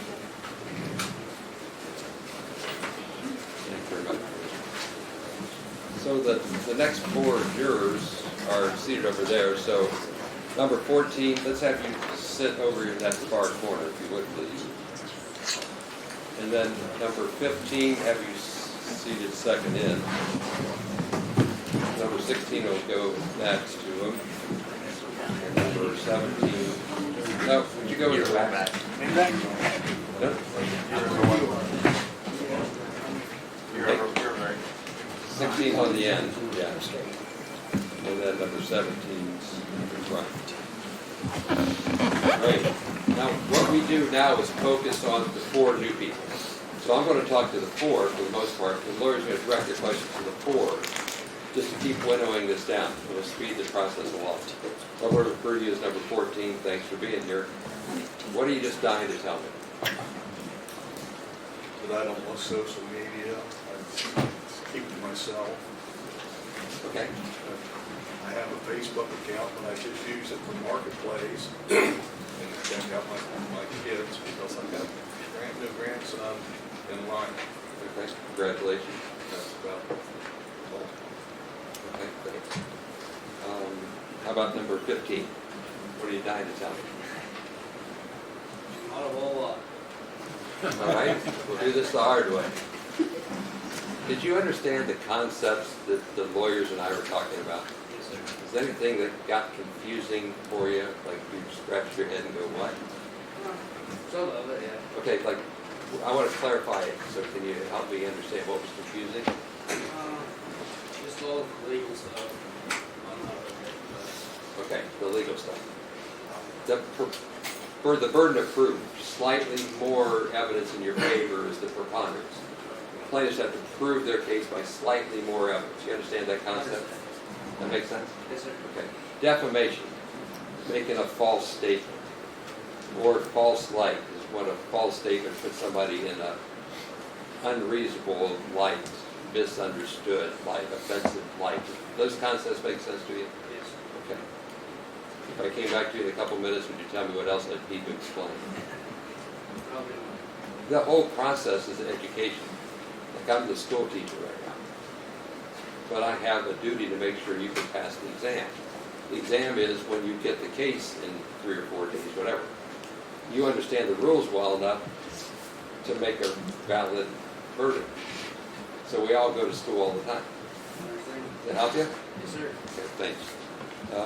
Number 16, what would you like me to know? What would you want to tell me right now? Well, in this situation here, it'd be a financial hardship for me because the next 2 weeks when I work it, it'd be paying my rent. I won't be able to pay my rent if I lose the money. Okay. What else do you want me to know?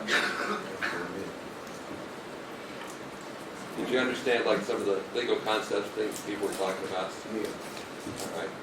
Thanks for that. And 17. Well, I'm a farmer. I don't even use the internet, so I don't know anything about this case. Dark County has really good crop land. Adams County mostly like cover crops and grass season grazing, or what do you graze? It's not as good as Dark County, but we do have soybeans. Okay. Farther north you go, the more would be row crops. Yeah, I mean, we raise a lot of cattle around here. I don't know if Dark County does. Not so much. Yeah, that's why I saw a lot of cover crops. So are you in the row crops, or are you in? Yeah, both cattle, row crop. Oh, okay, good. Used to be a big cattle area. We have a lot of dairy in one corner, but not so much hogs or feeder pigs or any kind of cattle. Right now, your blood pressure is down on crops, but the herd is always the herd, right? Yeah, I mean, cattle's high. Yeah, but you have like cover, like to get the work done in the morning, Oh, get yeah. up early. I got my son, he's in that. Okay. He feeds cattle for me. So work's not a distraction. No, I'm You want- retired, I've retired 3 times. Okay. So you're able to keep it here like 3 weeks? Well, as long as you feed me. I don't think they got that kind of budget. Anything that's confusing about you with regard to this case? No.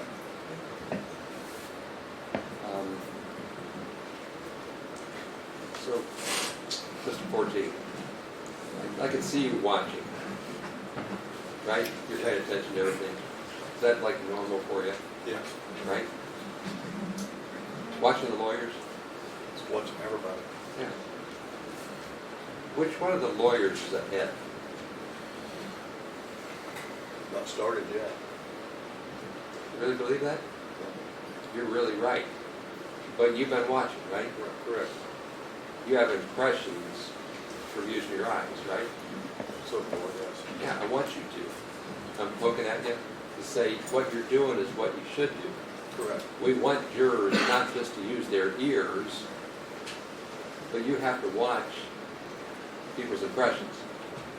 You're doing it with me right now, I'm doing it to you right now, we should. So when I ask you who's ahead, is to point out that you do constantly get information, but if you're deciding not who's ahead, you're doing it right. You're waiting until it's time to deliberate. But you are using your eyes, right? Correct. You didn't take the track. Well done. So 15, are you watching, paying attention, it's working for you? So yes. Okay. Any problems with what you've seen or heard? Yes, sir. So Mr. Kling is going to direct his question to you forward again. It'll be less time. I'm going to speed this up as it naturally can. So go ahead, Mr. Klingman. Thank you, Your Honor. Hello to you new folks. You were listening to my questions earlier, and I just want to ask all 1, 2, 3, 4 of you new ones. Is there anything that you remember that stuck out that you would have answered differently, or that you that got your attention about some of my questions about, for example, freedom of speech and whether people should be free to tell lies on the internet about other people? That's kind of important for me to know what your feelings are about that, one way or the other. Mr. Number, are you 14? You're 15. You're shaking your head a little bit. What do you think? I don't think it's right, but everybody knows as far as telling things about other people. On the internet? Yeah. What do you think about that, telling things about other people on the internet? I don't know, some people just talk about things they don't even know what they're talking about. Yeah. Do you think it's possible for somebody to be really injured, hurt by lies? Sure. What do you think about that, number 14? 14? What do you think about that? Well, there's some cool things to be said on the internet, but you should check into what's being said, trying to find the truth. Yeah. You might have answered this. Have you seen any of this stuff on the internet about this case or anything? How about the rest of you 4 new ones? Mr. 15. 15, what have you seen? I've just things on Facebook, all the news, and everything about the situation. Do you think you have an idea from what we've heard today, from what you heard today, about what the case is really about? I mean, I know you said the legal stuff, and the legal stuff is hard for everybody, even the judges and the lawyers, but as far as what the case generally is about, you think you got an idea?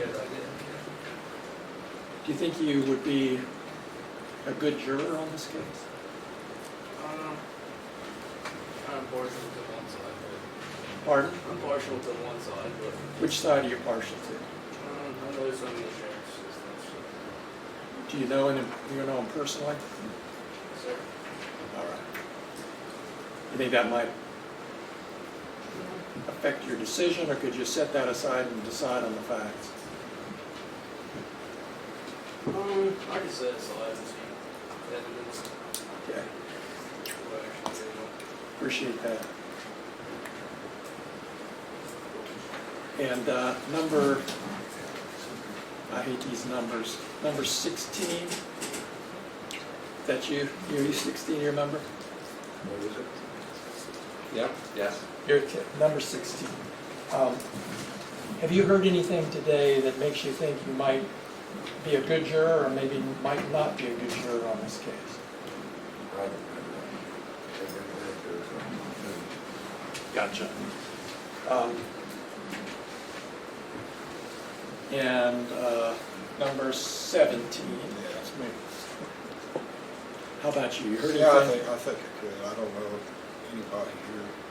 I think I could be impartial. I see here on your form you wrote down, hope you don't mind me sharing this. You wrote down that you're judgmental and suspicious. I've got kids and grandkids. You've learned the hard way. Yeah. I worked in probation for 2.5 years, so you get that suspicious stuff. Yeah. And judgmental. Yeah. Let me ask you about are you suspicious about law enforcement? No, just in people in general. Yeah. Sometimes, you got to take face value and see what always do good reading. Yeah. Yeah. Good. Appreciate that.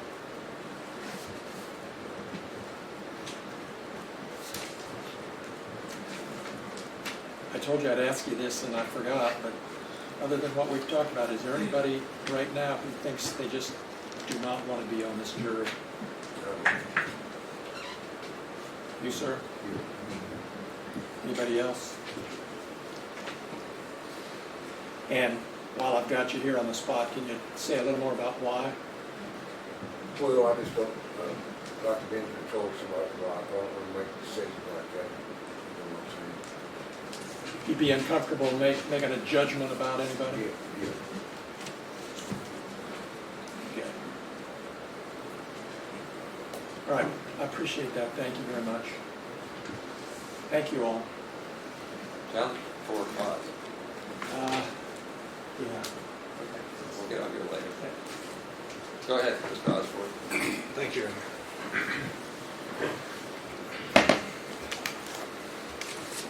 Yeah, forgive me, I drank an obscene amount of coffee, and so I'm trying to down it before I came over here.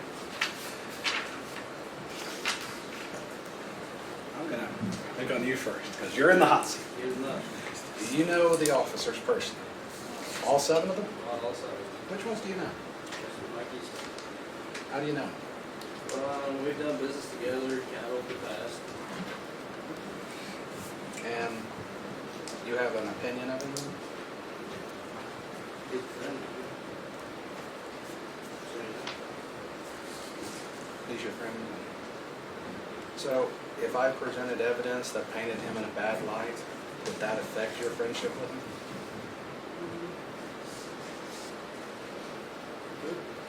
What was the answer? It could, Your Honor. It could. Realize the mics need a lot of volume to pick up. Thank you. Actually, that is a good point now that I think about it. I actually am naturally soft-spoken. I don't actually like to speak loud because it feels like I'm yelling in my head.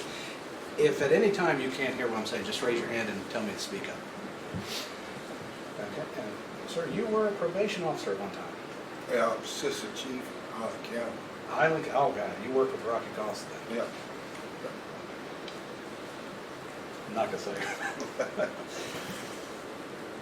So, what were your job duties there? Just managing the staff, making sure everything was done. So you didn't really interact with the Oh, yeah. probation? You do. They say some pretty nasty things about you, didn't they? Oh, yeah. Did that bother you? Well, at first it did, because I was, I'm retired Navy, and I started working there. It kind of, like the judge said, you know, when you tell somebody to do something, you need to do it. And that was kind of rough at first. Especially when you're on probation, right?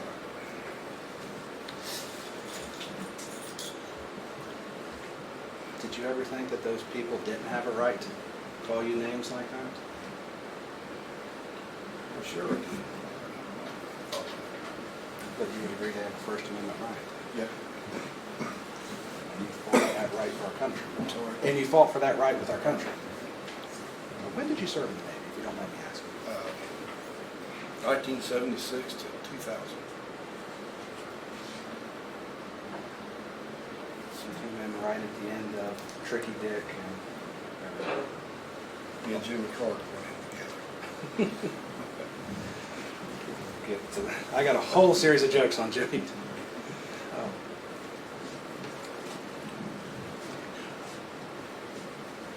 Number 14. I'm trying to keep it straight in my head. So, sir, I know I've talked earlier about freedom of speech and everything. Do you believe that freedom of speech has a higher standard for a public official than it does for, let's say, a normal person? No, Why not? I don't think so. Everybody's got a right to speak, but you should watch what you say about people. So let me ask you a question. If the law said there is a higher standard, can you set aside your personal belief that there shouldn't be a higher standard and apply that law as it's directed to you? Yes, sir. Even if you don't agree with it?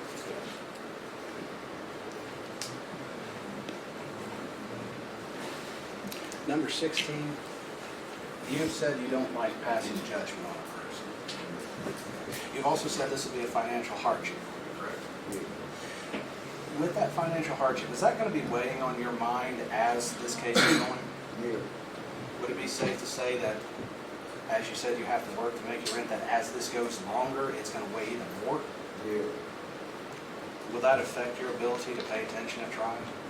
Yeah, because I'll be worried about paying bills. So your mind's going to be elsewhere. And what kind of cows do you have? Just crossbred. Crossbred Angus? Yeah. Angus, sports team counseling, where they go through every fence I ever made. Yeah. And your son's taking care of all that? Now, how did you do with the soybeans this year? I'm sorry. How did you do with soybeans? I got... Not very good. Crops were bad last year. I don't know what you mean on that. Hopefully this year's better. Yeah.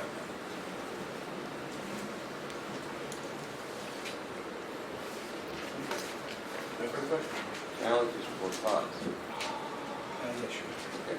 So we're going to huddle up again. We're making good progress. The funnel's going from wide to narrow. To help you understand we're making progress.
Okay, 16 and 14 are excused.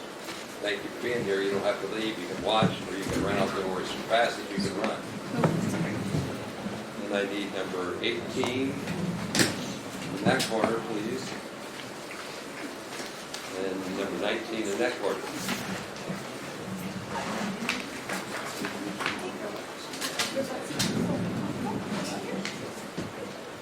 Okay, so thank you, number 18. How are we doing so far? Thumbs up. Yes, we're doing good. What are you dying to tell me?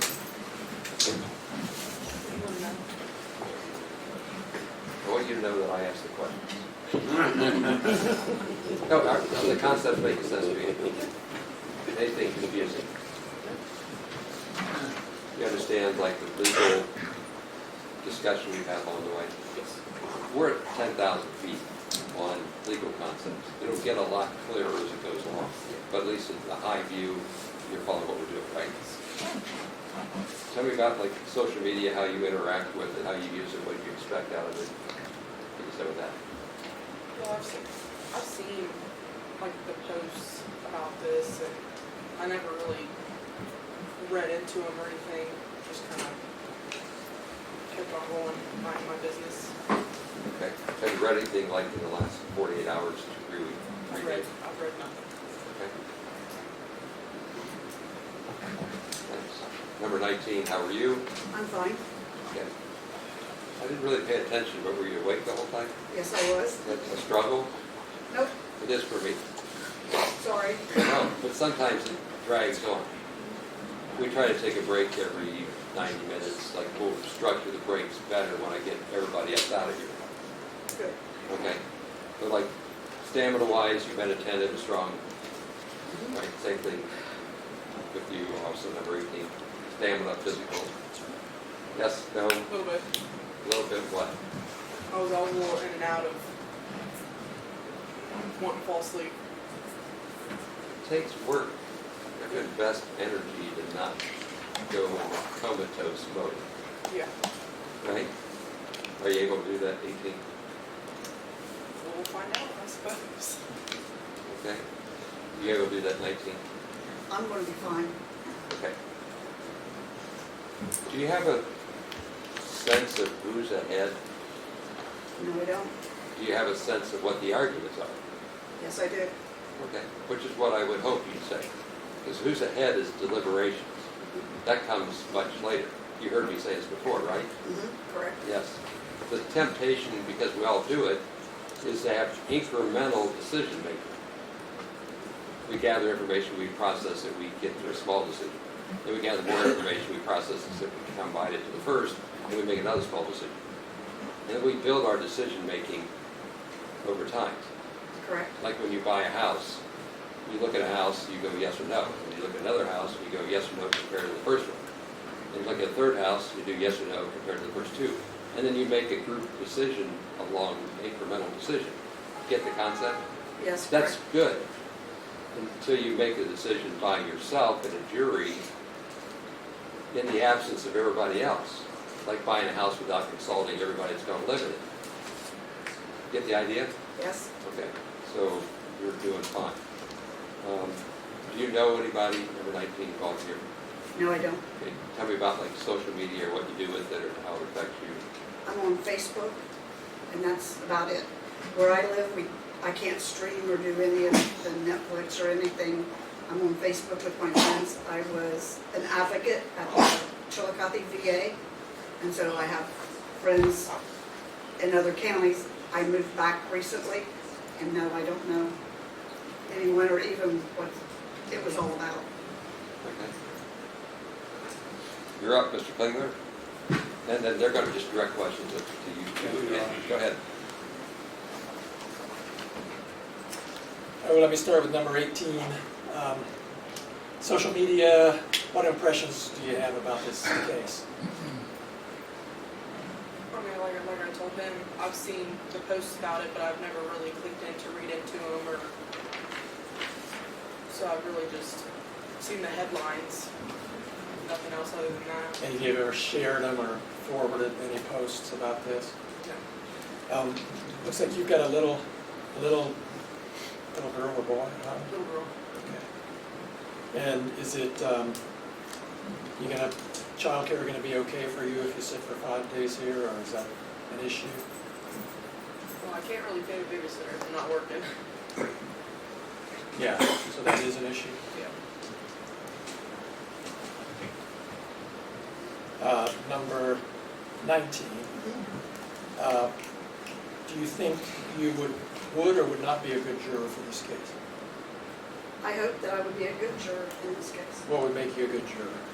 to listen to all that's presented and to come to a conclusion, discussion in the jury room.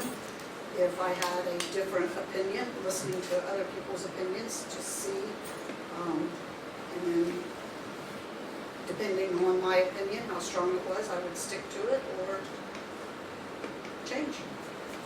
Have you been a juror before? Yes, I have. Good.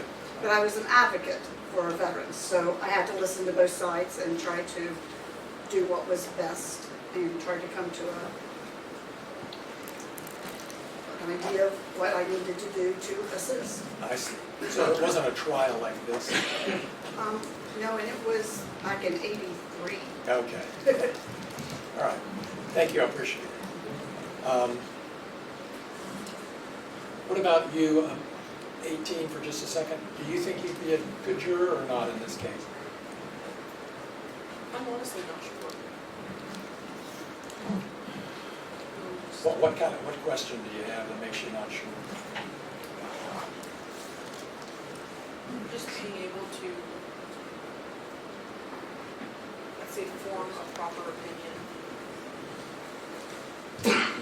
Just because, I mean, I grew up seeing Lisa around school. I went to school with her daughter, listened to all his music, just kind of favor on both sides. Thank you, I appreciate that.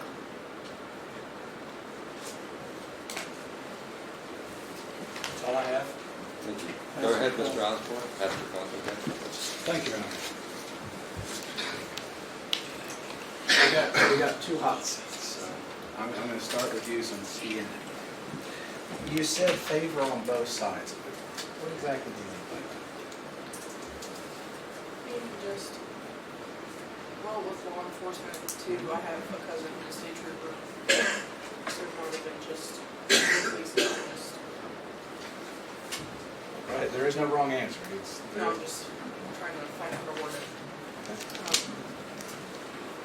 I do favor law enforcement, but I do also favor right and wrong. I mean, it's right and wrong. And I'm not sure. I'm really trying to figure out how to word this. It's okay. That's actually the whole purpose of board here, so we get this, so you're doing fine. Yeah. I mean, it really, my opinion would be formed in here because as I said, I've never read anything online. I've just seen headlines. Didn't really take the time to go through it and look at anything. So would it be fair to say then that you're saying because you have a family member who's a state highway patrol and a law enforcement officer that you're not going to give preferential treatment to these gentlemen? And ladies, sorry. You would give preferential treatment to them? Would you give preferential treatment during the trial to the officers? It would really just depend. What do you mean? You say you lean towards law enforcement, but you say it's the evidence. I'm trying to figure out how the evidence plays in with leaning. I feel like I would be fair, depending on what I hear. But yes, I do have law enforcement in the family. I'm not saying I would favor them. Just if I hear what's fair. Could you, as the judge instructs you on the law, that applies to this case and applies to public officials such as the plaintiffs. Can you apply that, whether it's fair or not? Yes. And so you can set aside any personal beliefs, any kind of animosity you might have, or feeling that the law is wrong? And your relative, who's a state trooper, he's held to a high standard as state trooper, isn't he? Tie has to be right, hat has to be right. They really really strict about the image, aren't they? Yes. Everything has to be done by a book. Yes. And if he doesn't follow it, in trouble. Number 19, you just moved back to the county? I retired in 2020, moved to Florida for a while. My daughter moved back from Arizona, bought some land.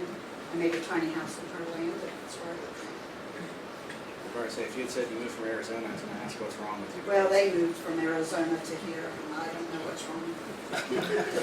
It's a little colder here in Arizona. Yeah. Although the strangest thing is when I was in Flagstaff and saw a cactus with Move snow. along, please.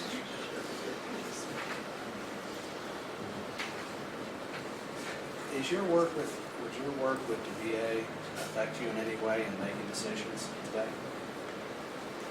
I would hope it taught me to listen to all sides and what everyone had to say. With my veterans coming in with issues, with going to the staff, the doctors, nurses, whomever I had to talk to, listening to what happened there, and then trying to come to a decision on what was best. I would hope that would help me here, listening to both.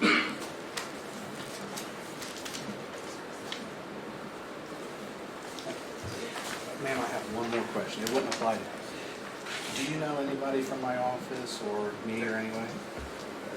None of my family, Martha, Clayton Osborne? Just wanted to make sure of that because where you moved just back, I wouldn't Yeah, work. I've forgotten everything. I graduated from West Union, but for some reason I sort of put everything out of my mind when I left. Thank you. Thank you, Ms. Osborne. Challenges for cause? Yes or no? No, Your Honor. One more huddle with the lawyers. Come on over.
Everybody should stand up, but not 15 and not 18, because the other 10 are the panel. So if you stand up, I'm going to give you the oath, and then we're going to take a lunch break. So don't stand up 15, don't stand up 18. Everybody else stands up. This is the oath that you take now as the jury in this case. Mr. Heller, go ahead. You do solemnly swear that you will well and truly try the issues wherein Sean Cooley et al. Plaintiff versus Joseph Edgar Foreman, defendant, a true verdict rendered according to law and evidence. So help you God. Everybody else gets to sit down. 18's going to leave, 15's going to leave. All you folks in the back, today, thank you for being here, because I can't make this work without you being ready to go. You never know how many it's going to take. They all go to the clerk's office to get a voucher. Is that how it works? Okay, so if you didn't do it today, you can come back and do it later. But all you folks can leave while I spend 5 minutes talking to them. So get out of here. We're going to stick around. It's a common practice.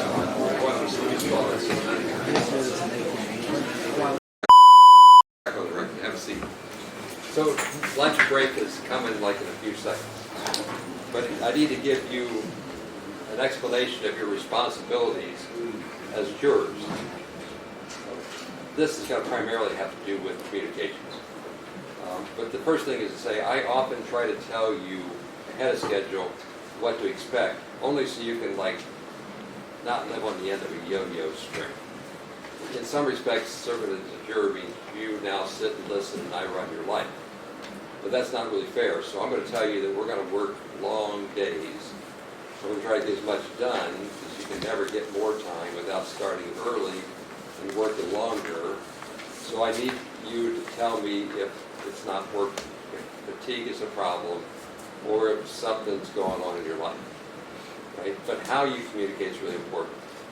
You're not allowed to go talking to people about the case without there being a structure. So your people to talk to you about the case is the bailiff, Chris.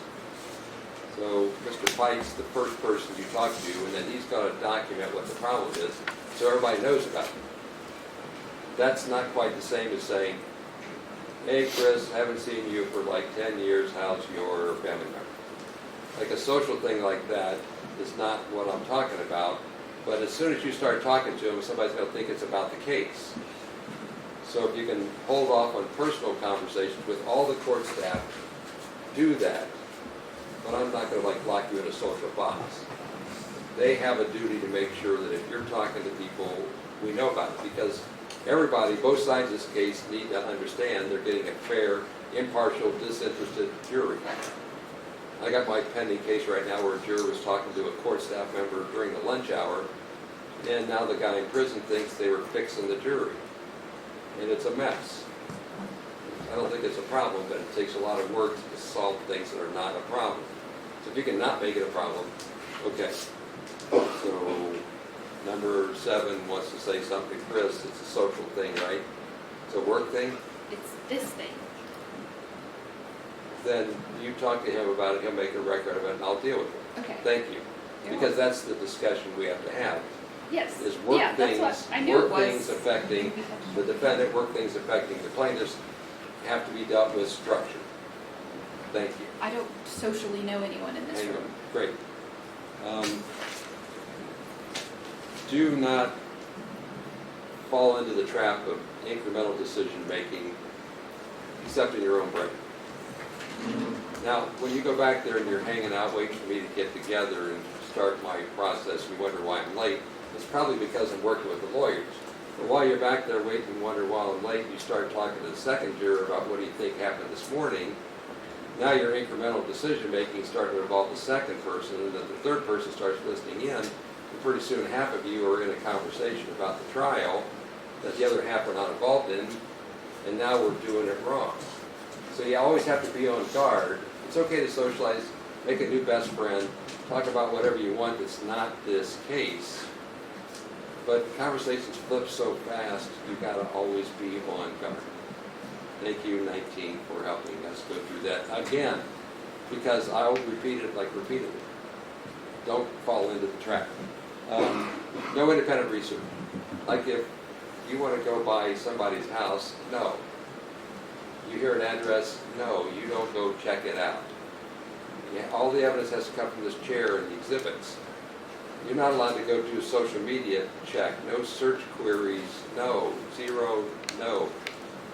Because you're getting something that the other jurors aren't getting, that the lawyers don't know about, that's not evidence, and then that's a problem. Every juror has to self-report their error. Oh, and every juror has to report the other juror's error. I can't police it, but you have to. Just don't start it. When you go home and somebody says, hey, what are you doing at the courthouse? If you say anything about this case, then you might get an earful that you didn't want because they just shot their mouth off. Might be better just to leave them in the dark, or say, I can't even, don't go there, judge scolded me, lay it off on me. But that's how it works, because I'm a small county, you say something to a squad member, they tell you exactly what happened because they were there. You didn't even know it. You just have to always be on guard about no outside information coming in. The attorneys are well-mannered, they know what they're doing. Not exactly that they can't say, I'm sorry, but if they see you downstairs and they're walking up the steps at the same time you are, they're going to stop so you can walk up the stairs by yourself. That's not rude. That's keeping distance so one side doesn't think the other side's getting an advantage. Like, I'll try to be somewhat distant. But in one respect, you're my client. And that means I want you to understand how to do things. So if you don't understand, then you would try to explain to Chris that we need clarification or whatever. My goal is to help you be fully educated so you, when you come to deliberate the case, you'll have all the tools. Because I'm going to have to re-educate you because some of the stuff you heard from the lawyers isn't really the law. It's okay, nobody did anything wrong. It's just how it works.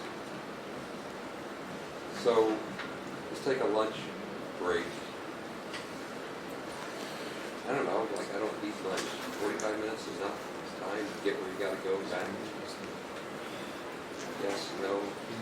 Last time we did this, it was an hour. Is that 45 Yeah, minutes? McDonald's and all them get slow. Okay, slow now, around here. Be back here quarter after.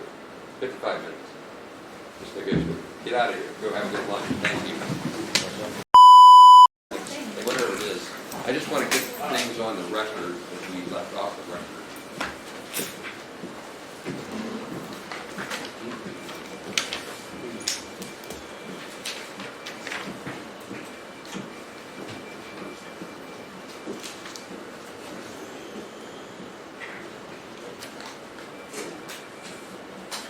So the sidebar, are we on this?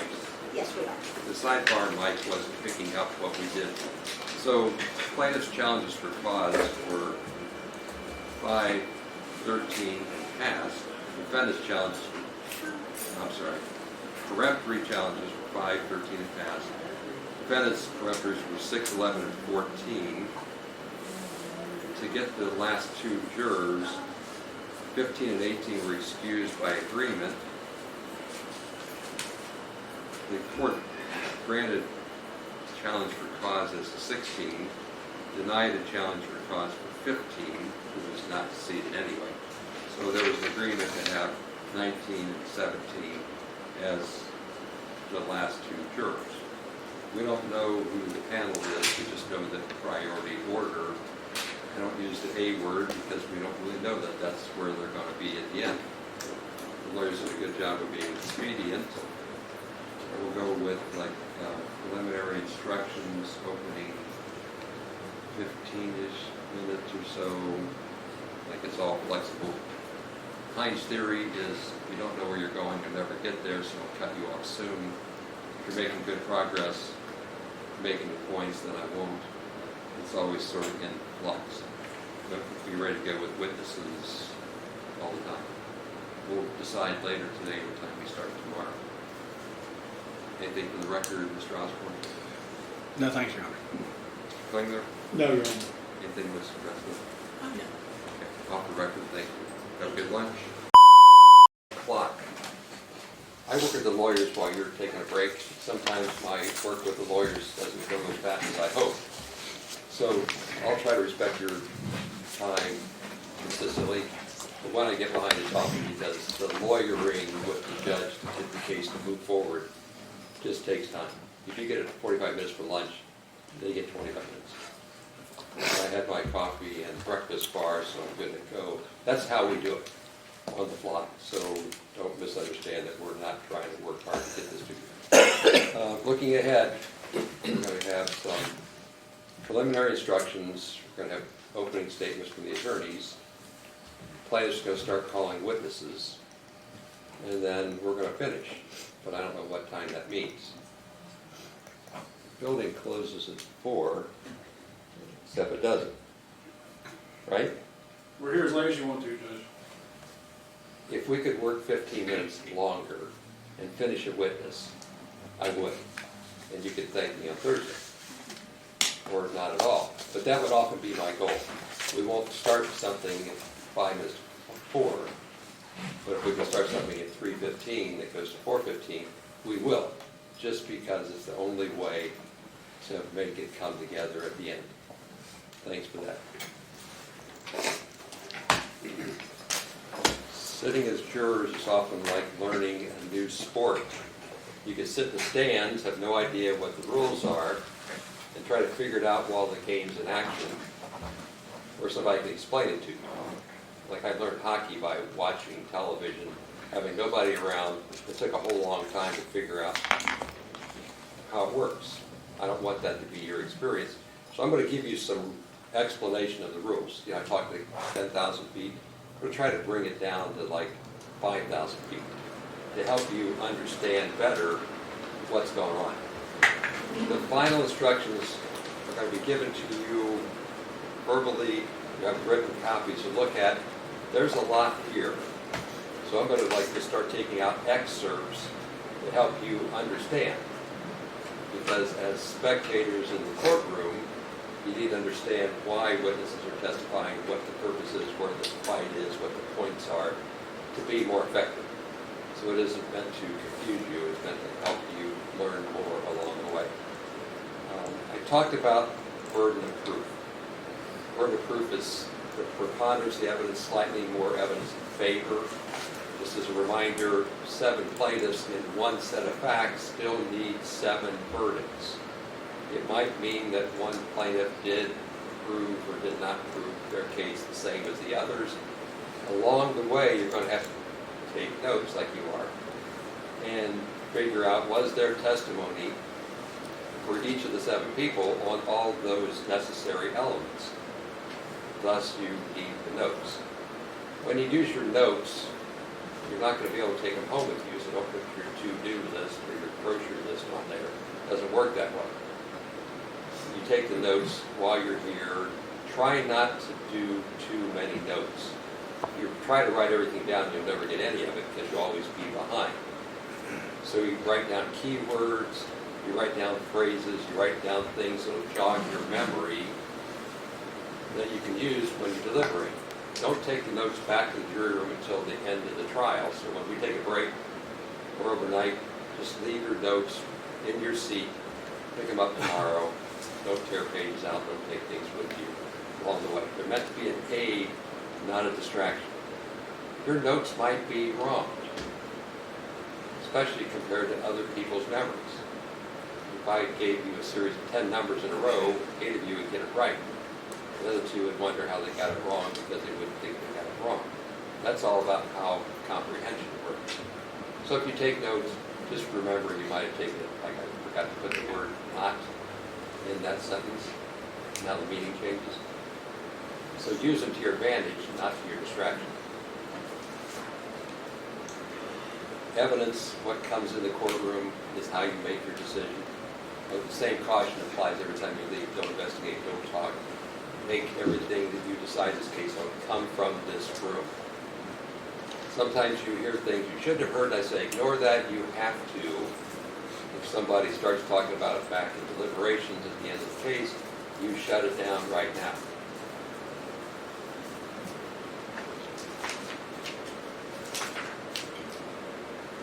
Evidence is not what the judge says. It's not what the lawyers say. It's not what the witness doesn't answer. If the lawyer asks a question to the witness, and the witness shakes their head, and there's no answer, that's not an evidence.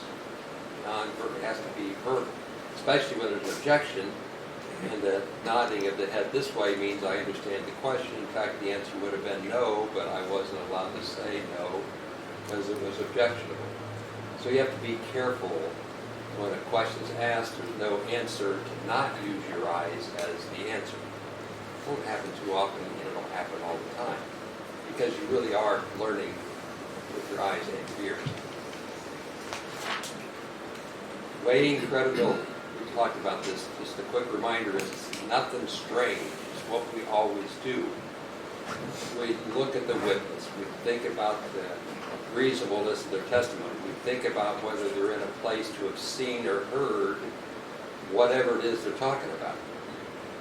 We think about any interest or bias that the witness might have that would change their impression. Think about the passage of time and whether the passage of time changes their recollection. Bias and interest, intelligence are all legitimate parts of who we are, but you have to consider would their interest in the outcome affect how they present the facts to me. And there's no equation on this. 5 of you could say somebody's credible, 5 could say they're not credible, and then you just argue it out. It could be, well, I think they're really, really not credible, and somebody goes, well, they're really a little not credible. That's part of what we do. So just recognize it's okay when that happens. In your deliberations, you decide what weight, what believability to give to a witness. You can believe everything they say, you can believe nothing a witness says, you can pick and choose. That's up to you. The oath that they take, as I said before, applies to them being truthful. It does not constrain you to believe something you don't want to believe. As a general rule, people shouldn't explain what something means. That's called an opinion. As a general rule, people should say what they saw, heard, experienced, not what it means to them. And then we break that rule all the time because people are allowed to have opinions about what it meant. So recognize reciting facts that are things that you experience is a fact. And then when they say, and this is how I felt about the fact, I'm going to let that in. But it really is something that becomes more subjective, not wrong. It then becomes not an observation of fact, it becomes my impression of what they mean. If a person gives an opinion, that doesn't mean you have to follow it. It just means they're allowed to. But you see how evidence changes from recitation of facts to conclusions about what they mean. Just be on guard that goes on. All of it's fair game. You just need to know how to sort it out, because my impressions, my opinions, are just mine.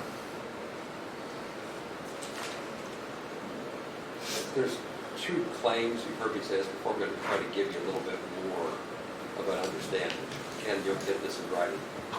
Defamation is a false statement that causes injury. It would be a short way to understand it.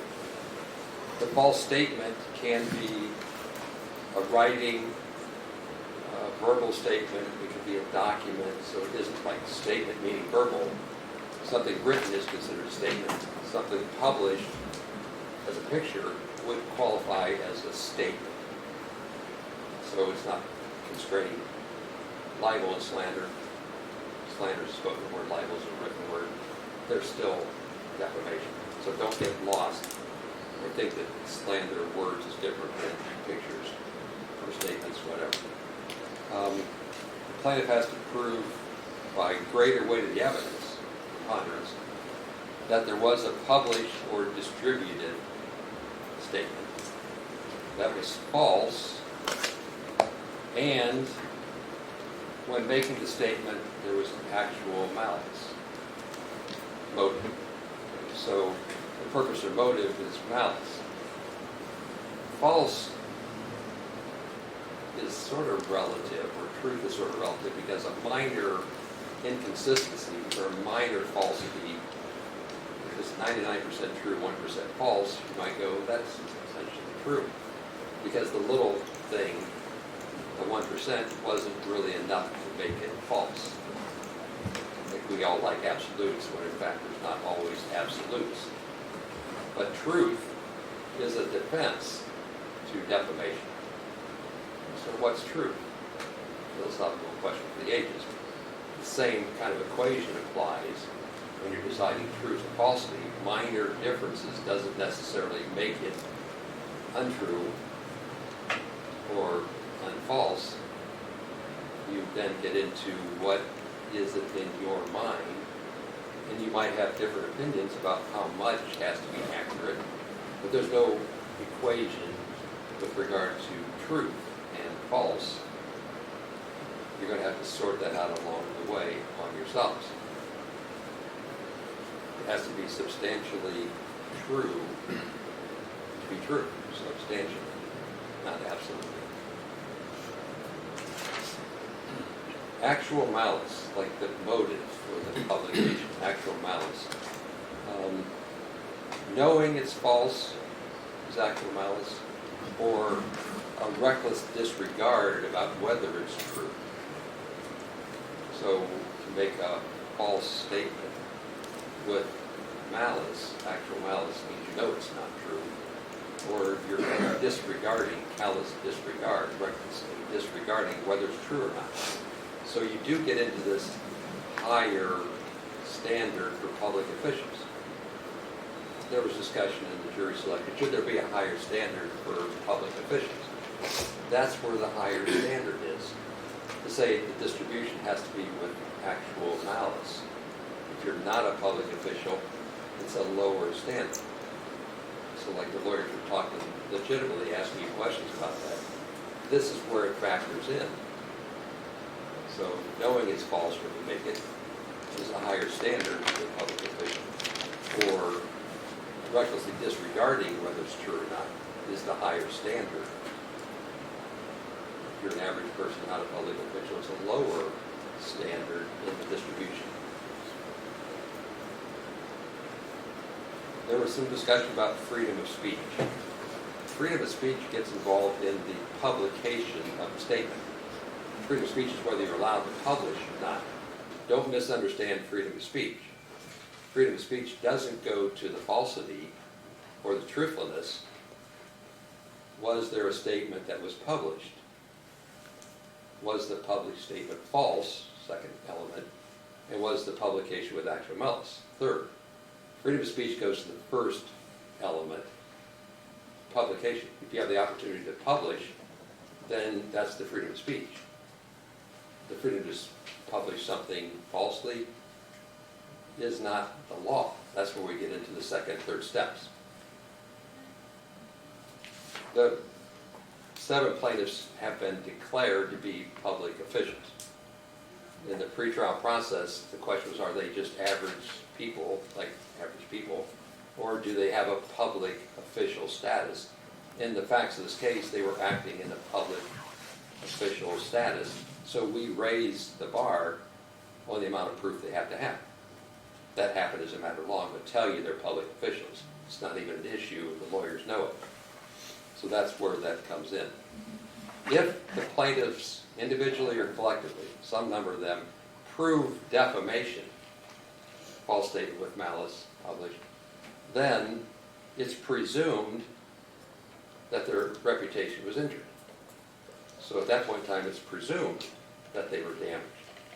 And then I'll explain like economic, non-economic damages. The explanation you heard earlier was in fact pretty accurate. Economic damages is something you had to pay for as a part of the injury. Like you get stitches, you have to pay a doctor to buy bandages. That has a price tag to getting the doctor. It was presumed that they suffered non-economic damages, which you might think of as embarrassment or loss of reputation, but there's a presumption that injury occurred. With regard to damages, there's no slide rule. Then you apply your own concepts of what you think reputation's worth, what you think embarrassment is worth, what you think changed position in social settings is worth, what it's worth if friends look at you differently. But if you're an engineer, this just drives you crazy because we don't have formulas, we have juries. And every jury is composed of individual people and they get to make their collective decision. So in that regard, the presumption exists, you decide how to value it. But remember, all 3 of those elements of defamation have to be proven before you even get to damages. The second claim, this false light, is really better understood as like invading somebody's privacy. It's a first cousin, like 10,000 feet, I want you to think the related claims they are. But false light is putting a person or a plaintiff in this case in the position of being offended because of what was published. The offense has to be highly offensive to a reasonable person. So did the defendant's publication highly offend a reasonable person? now we're getting into words that don't have formulas either, because you're the reasonable person. It's not enough for the plaintiff to say, I was offended. That would be subjective. Your role is to be a step removed to say, objectively, we would find that that statement is in fact highly offensive to the average person. So when you hear testimony that the person says they're offended, that's their opinion. Whether that opinion lands with you from an objective perspective is how this all works out. So with their testimony, how you going to refute that I'm offended?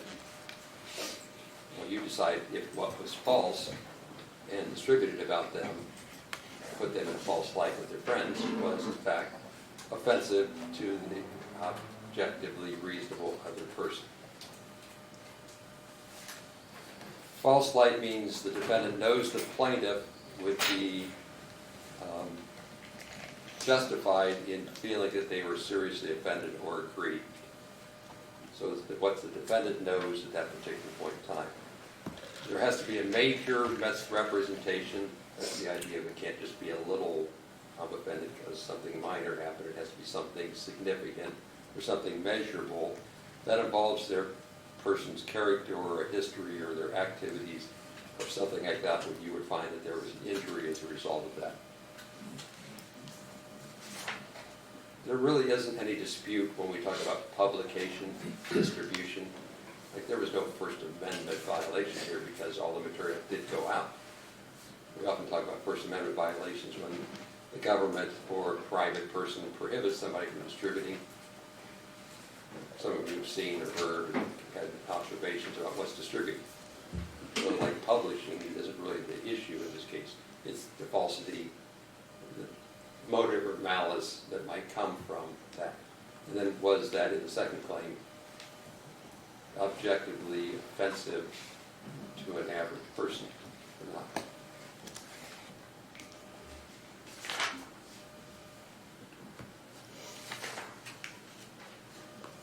That's good enough for 5,000 feet. Hopefully you're getting the ideas. Like, more and more I'll give you little details along the way. But you wouldn't have a chance of knowing why we're putting witnesses on and what they're talking about if you didn't know what the rules are. So that's enough. Mr. Klingler's going to go first with his opening. He wants more time than I'm going to give him, but it's like 15, 20 minutes of overview, flyby. Here's where we're going with this. It's not testimony. But I would recommend you not take notes, so to misunderstand that what he says is not part of the evidence. He's just giving you a table of contents. This witness will show, I'm going to call this witness. He's giving you the outline of his case. Okay? Start taking notes really when the witnesses show up so you don't forget. Oh, in your notes, if you happen to write down something a lawyer said, but there was no answer, what the lawyer said isn't evidence. So then you have to cross that out. Thank you, Mr. Klingler. Go ahead. Thank you, Your Honor. Good afternoon, folks. Hope you had a good lunch break. So this case is about intentional lies that hurt people. It's not about freedom of speech. Lies that hurt people, as Judge Hines said, that's what defamation is. That's the definition of defamation. And when a person publishes things that are untrue about somebody on the internet, and it injures those people, then that person who published that is responsible for the damages that resulted. Now let me tell you the story of this case. Mr. Joseph Foreman, stage name Afroman, is a rapper, hip-hop artist, songwriter. He's quite famous among some folks. He has a big fan base. He makes money producing music and selling merchandise. He travels around doing live shows.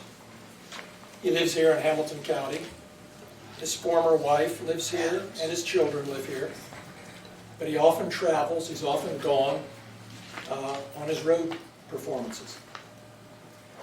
Now back in 2022, 2023, Mr. Foreman began posting music videos about several Adams County deputy sheriffs. At first he called them thieves. He said they stole $400 from him. Lots of videos, lots of songs. I think some of you probably heard them. He posted songs that alleged theft by these deputies on the internet that was seen at least 12 million times. Then he posted other things about these deputy sheriffs. He posted that Detective Brian Newland is a pedophile. He posted that Brian Newland likes to fondle little boys. He took special interest in targeting the one female deputy sheriff in the department, Lieutenant Lisa Phillips. He posted that Lisa Phillips likes to have sex with women. And in fact, Lisa Phillips isn't really a woman at all. She's got a penis instead of a vagina. That's what he posted about her. That's not all. She's had sex with my former wife. And a word I don't like to use, but you're going to have to hear it because it's all over the place. She eats pussy all the time. That's what she likes to do. Videos, posts, all over the place. Her daughter came home from school in tears because of what the kids were saying. All of these posts were untrue. All of these posts, Mr. Foreman knew they were untrue. And that's the actual malice that you heard about. He doesn't have to hate people. He doesn't have to anything else. If he knows they weren't true, that's actual malice. For public officials, he can't do that, and he did. Now, these deputies asked the defendant years ago to stop these posts, to take them down. He didn't. He ramped them up. Freedom of speech. I can say what I want. Worse and worse. You'll see what they are before the trial's over. Now, I'm going to ask you to come back with me to the summer of 2022. Adams County, here in West Union, here in this courthouse, the sheriff's office downstairs. There's a group of deputy sheriffs, several of them. A lot of them were raised here in Adams County, lived almost all their lives here. A lot of them have had their whole law enforcement careers here in Adams County. Some of them left Adams County for a while but came back home here to be with the people that they know and know them. Some of them could have gone to the city, to Cincinnati or Columbus or somewhere else and made more money, but they stayed here in Adams County to be law enforcement officers, deputy sheriffs. They have wives, spouses, husbands, children, go to Adams County schools. This is where their lives are. 7 of those deputy sheriffs are here today.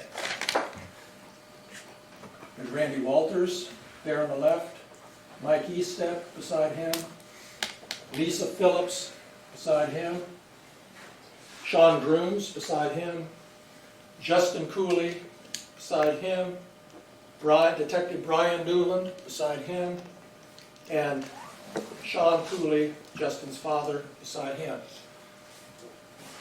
What brought them together was some information that Brian Newland came across in the summer of 2022. Some information that caused him to have to do something. So he typed up a search warrant and he took it to a local judge. The local judge looked at it, approved it, signed the search warrant, and Detective Newland started gathering deputy sheriffs to help execute this search warrant, and it was a search of defendant Foreman's property out on Russellville Road here in Adams County.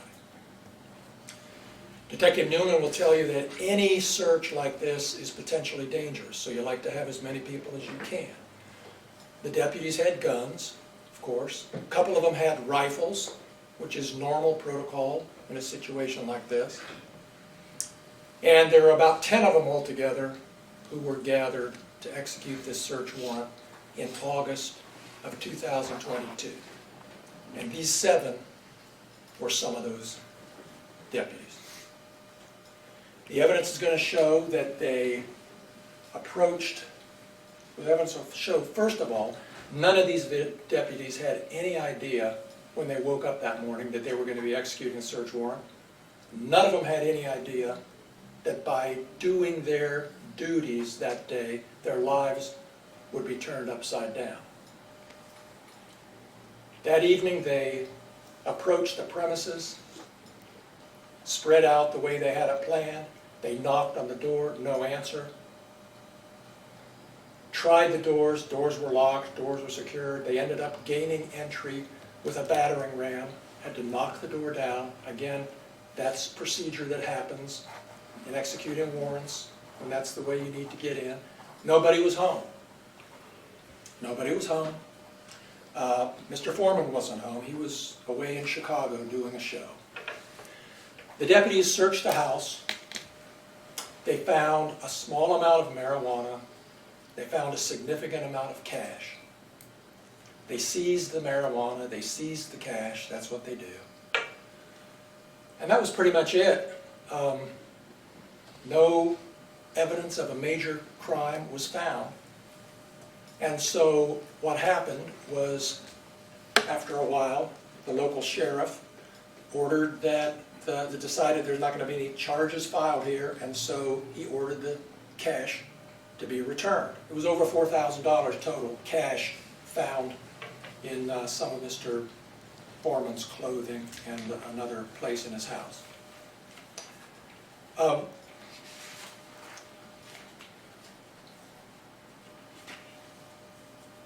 Shortly after that, shortly after the cash was returned to Mr. Foreman, he began claiming on the internet and every place he could that the sheriff's deputies had stolen $400 from his money, hadn't returned it. You're going to hear the evidence about that, and we're going to demonstrate to you that that's not true and that he knew it wasn't true. There was an independent investigation done by Claremont County.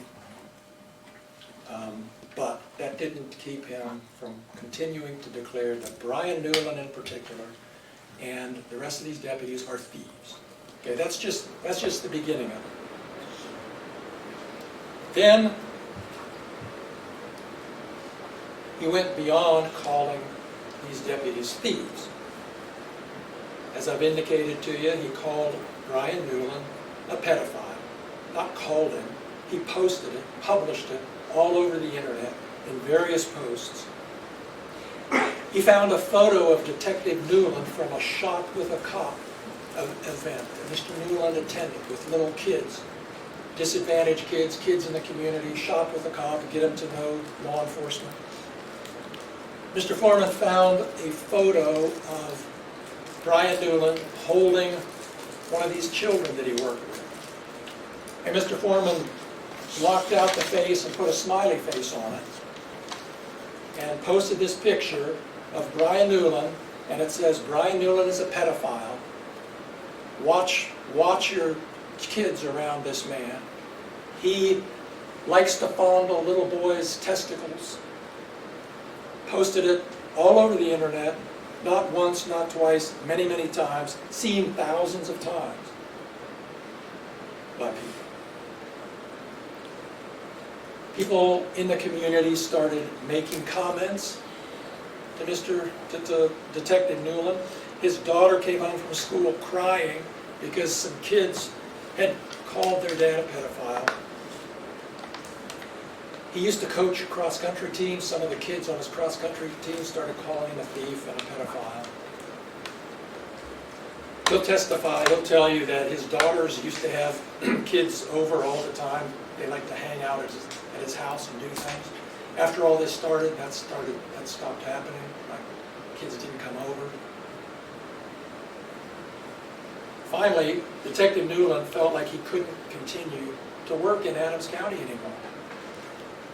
Adams County was his dream job. He started here as a deputy, worked his way up to detective. This is where he wanted to spend his career, but things soured out. He couldn't stand working here anymore. He resigned his job from the Adams County Sheriff's Department and went to Cincinnati and now works for the Norwood Police Department. He commutes, drives every day because he felt like he can't work here anymore. Now, Mr. Foreman, as I indicated a moment ago, saved his most severe attacks for Lisa Phillips. Lisa Phillips worked as a resource officer in the Adams County schools for 18 years. She used to greet the children, including Mr. Foreman's children, when they were dropped off at school in the morning. Said hello to them, made them feel welcome. Mr. Foreman posted that Lisa Phillips likes to have sex with other women. He used other words. She ate my ex-wife just like pizza. Pussy, pussy, pussy, eating, blah, blah, blah. Over and over, thousands of times on the internet. People saw it, people laughed, people from out of state. But people here in Adams County would sometimes yell at her when they saw her. Hey, Lisa Lickum-Low Phillips, that was his nickname for her. Over and over. This has been going on for like almost 3 years now, folks. And it's taken a heavy toll on her. Her child came home from school crying, saying, because the kids were saying, did your mom have a sex change? Because of what they saw that he had posted. We asked him to stop. He doubled down. 5 minutes. Thank you, Judge. You're welcome. She's out on call doing her duty. Someone yells at her, hey, Lisa Lickum-Low thief, calls her a thief. She's had to miss days of work because of the emotional upset. Her doctor has her own medication. Because of this, because of lies. Just Friday, on the eve of trial, he published the most egregious thing you can imagine. I don't know if any of you have seen it. I think you will in this trial. It's basically pornography about Lisa Phillips. Mr. Foreman also targeted Deputy Randy Walters for special treatment. In several videos seen by thousands of people, Mr. Foreman declares, I used to fuck his wife. I used to fuck his wife doggy style. His kids, his daughter came home upset because the kids at school were saying, hey, is Afroman your father? We asked him to stop. He didn't. He's still published. There's new videos today coming out. In your face, I'm going to do what I want. Justin Cooley was targeted by Mr. Foreman as a thief. Sean Cooley, Mike Easton, and Sean Grooms all suffered by being called a thief. They're sheriffs. They go to people's houses to do things. Hey, you're going to steal my money too? Their reputations have been damaged. It's harder for them to do their jobs. You'll hear all the evidence. That's what this case is about in terms of the facts. At the end of the case, you'll have to decide if Mr. Foreman should be held responsible for what he's done. That's what the case is about. Should he be held responsible? I indicated during our jury selection process the kind of damages we're going to be asking for, the non-economic, the value damages. You'll hear all the evidence, you'll have to decide how bad was this. I think you're gonna decide it wasn't just a little minor, said something bad about you. It was about as bad as you can imagine for these deputies. Reputation, pain and suffering, humiliation, personal embarrassment, loss of reputation, all that stuff, you're going to have to put a value on it. And I will tell you this, as I said earlier, I'll try to help give some guidance. You can reject it or not, because it's your choice. But at the end of the day, I'm going to be asking you for a number for all these people that is in the 7 figures. That's how serious we take this. And there's also a punitive damages element that may go to you depending on what the judge decides. And that's going to be another decision you'll have to make based on how bad you think this is and what this conduct deserves that's been done to these people. At the end of the day, it's about what's legal, what's moral, what needs to be done to make up in some way for what's been done to these deputies that have spent their careers defending this community and living in this community. That's all I have. Thank you. Thank you, Mr. Klingler. We'll turn now to Mr. Osborne.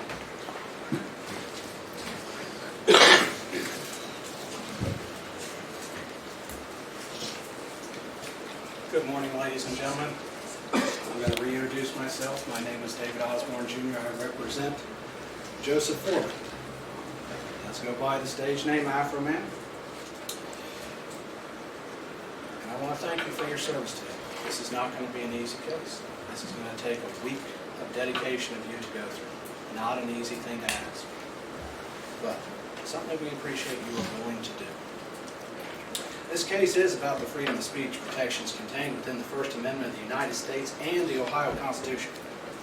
It is about an American citizen's right to make public comments about the actions of public officials, actions that took place in his own home, actions that took place within his home were part of his artistic, creative expressions. And Americans maintain a right to criticize, to mock public officials. And that includes law enforcement officers. On August 21st of 2022, Detective Brian Newland drafted a search warrant. That search warrant was based upon an interview conducted with a confidential informant. That confidential informant gave Mr. Newland information. He put it in a search warrant. And then he went and he saw Judge Roy Gabbard, and Roy signed it. From there, they went to execute that very same day. Officers from the Adams County Sheriff's Office, 7 of the 10, descended upon Mr. Foreman's residence with a hastily prepared search warrant. For a man who's famous for a song that said, "I got high," the amount of force used was excessive, to say the least. After all, based on the song, a bag of Doritos would have been enough to take him out. But they deemed it necessary to not only go to his residence with assault rifles, body armor, and even a riot shield to execute their search warrant. And all that led to a destructive search of Mr. Foreman's residence. Deputies searched Mr. Foreman's home, every one of his outbuildings, behind the couch, under the hood of a car. And you know what they found? A couple of little joints, which, let's face it, because I got high, that was expected. And then they found cash. His cash, not theirs. His. They seized all that. It was cataloged, returned to the office by Brian Newland. Newland then does what's required by law. After you search, you have to return a thing to the court that says every single thing you seized. A return on your search warrant to tell the court what you took. In that, he puts a number for the amount of cash that was there. Now, Mr. Foreman, well, let me back up, because there's something I forgot during the search. For a search for marijuana, or whatever was in the search warrant, we'll introduce that later, they disconnected his security camera system. He has a security camera system in the house. He's had break-ins before. Most Americans, he has a security camera system. Yet in the middle of their search, they disconnect it. They say it's going to be because they want to take it for evidence. But you know where that evidence ended up? On the couch over there. Just disconnect it and leave it there. Now, what precipitated next is the primary focus of the lawsuit. Mr. Foreman did what he's done through his entire career. He took his life experiences and turned them into music, social commentary, and artistic expression.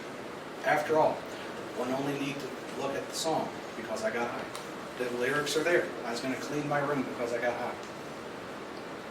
He was rapping about his life then, and his posts are talking about his life and his experiences. During the search of Mr. Foreman's home, deputies' actions during the search was captured in two places. One, the security system of Mr. Foreman. Joe's security system was active until they cut it. You also have body camera footage. Now, we don't have body camera footage for all 10.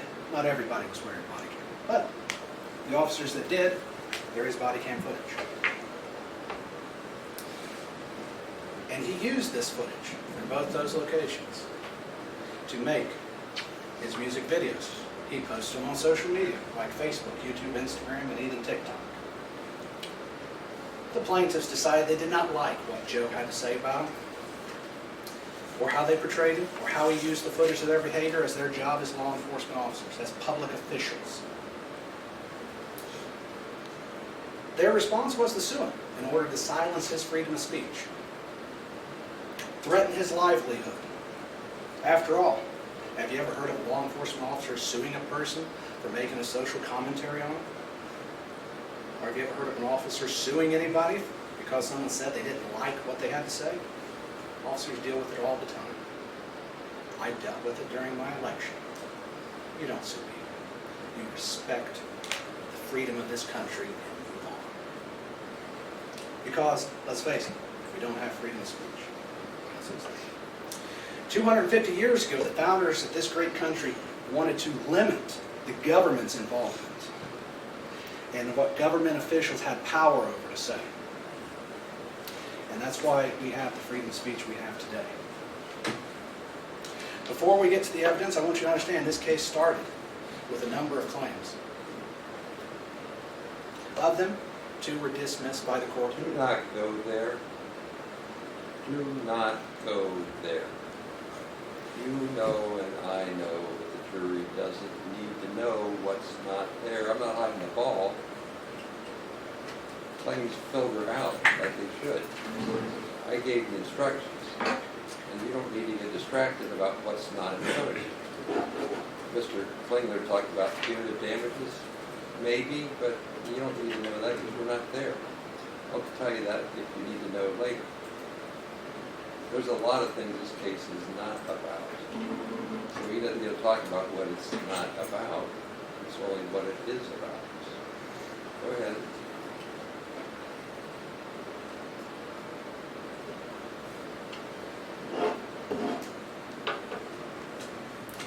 Forgive me. I have to readjust my evidence.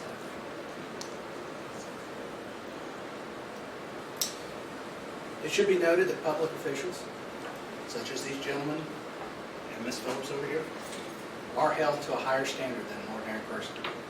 They're public officials. They are expected to be criticized and monitored. The evidence will indicate that Mr. Foreman created songs with titles like Will You Repair My Door? Lemon Pound Cake. These songs went viral, yes. People connected with the message and understood what Joe was trying to say. The videos and songs resonated with the public because they addressed something that people care deeply about as Americans, and that is how law enforcement officers conduct themselves. Joe also made statements on social media about the search and the officers involved. Some of these statements were openly critical and expressed Joe's opinions about what happened. Statements about missing money. And he used some strong language, some exaggerated language. We call it hyperbolic language, to present his message and his opinion. But all these statements were a matter of public concern as well as statements about his personal opinions. The experience of law enforcement officers executing a destructive search warrant is well beyond question, as it is a matter of public concern. The plaintiffs are going to point to specific statements that Joe made. They're going to claim these statements are defamatory. They are going to attempt to remove them from their context. Statements aren't in a vacuum. There's context. If you get called a name, if my wife yells at me, there's probably context to it. That context is what we're going to show you. Because if you look at those statements in isolation and simply ignore the conduct that sparked them, you can't understand really what's going on. You'll be asked to forget much of that context of the statements. At least not the, I should say the least of it is that the plaintiffs are public officials and the public has a right to criticize them. The evidence will show that Mr. Foreman's statements fall into three categories. The first, many of these statements are his opinions. Opinions are not assertions of fact. They are Joe's subjective views about his encounter with these public officials and the execution of their duties. The First Amendment protects the right to express those opinions, even if they're harsh, even if they're mean, even if the person who is the subject of them hates them. They are protected. Second, many of the statements are exaggerated, rhetorical exaggeration, as you might expect from a musician. After all, if you didn't have Because You Got High, if I said I just didn't want to clean my room, no one would have bought that song. You have to exaggerate something. You'll see he used colorful language, sarcasm, and satire. No reasonable person would have understood these statements to be literal assertions of fact. For example, Mr. Foreman created nicknames and made comparisons to cartoon characters. No reasonable person would understand those as a literal assertion of fact. That is a rhetorical satire flourish that has always been part of our social and political commentary in this country. After all, pick up the newspaper, you're going to see a political cartoon making fun of somebody. Watch Saturday Night Live. They make fun of people all the time. They even make fun of Joe. It just happens. It's part of our freedom of speech and also Mr. Foreman's artistic expression. The third is the extent that any of the statements assert facts. They relate to matters of public concern. Matters of public concern are exempted. These statements address how the search was conducted, what actions were taken, and how Mr. Foreman experienced this as a homeowner with these people executing their hasty search warrant. Indeed, the public's concern for such issues is reflected in the viral response that his content got. The plaintiffs bear the burden of proof in this matter, not Joe. They must carry the day. They must prove every element of their claim.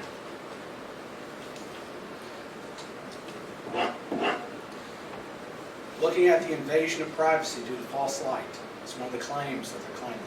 The plaintiffs must prove that Mr. Foreman portrayed them in a false light that would be highly offensive to a reasonable person. The evidence will show that he did not. He used real actual footage of them performing their duties, stuff in the public domain. Joe's statements were based entirely on his personal experience and within his county of residence, which that is something I do want to clear up. Mr. Foreman lives in Adams County, not Hamilton County. Mr. Klingler was wrong about that, so he is a resident of this county. Regarding the defamation claim, plaintiffs must prove that Mr. Foreman made false statements of fact, not his opinions. That's very important. Because we all have opinions as Americans. It's one of the great things about this country is we can share our opinions whether we like them or not. Whether they like them or not, they can hear my opinions. But they must prove those statements were not opinions. Because public officials, they must prove that Joe acted with actual malice rather than just simply exercising his First Amendment right. The evidence will show they cannot meet this burden. Plaintiffs claim that Joe portrayed them in a false light, but evidence will show Joe used direct footage from the security cameras. We can see what they did. They executed the search warrant. It's all on camera. There's nothing false about showing them that way. There's nothing false about Mr. Foreman having opinions about how they did and didn't. However, when they executed that search warrant, that became a matter of public scrutiny. People could watch it. People could see what was done and form their own opinions. And they can share those opinions. And he has a right to create artistic expression based on those opinions, based on that content. The plaintiffs, it goes without saying that they don't like what Mr. Foreman said about him. But they don't have to. That's part of our right in this country. They don't like his commentary. They don't like his art. But the First Amendment does not protect speech that we like. It protects all speech within it. It protects commentary, criticism, especially on occasions such as this. It protects speech that I would not like. Speech I've suffered. It protects it. You may not like the speech you hear, but it's protected.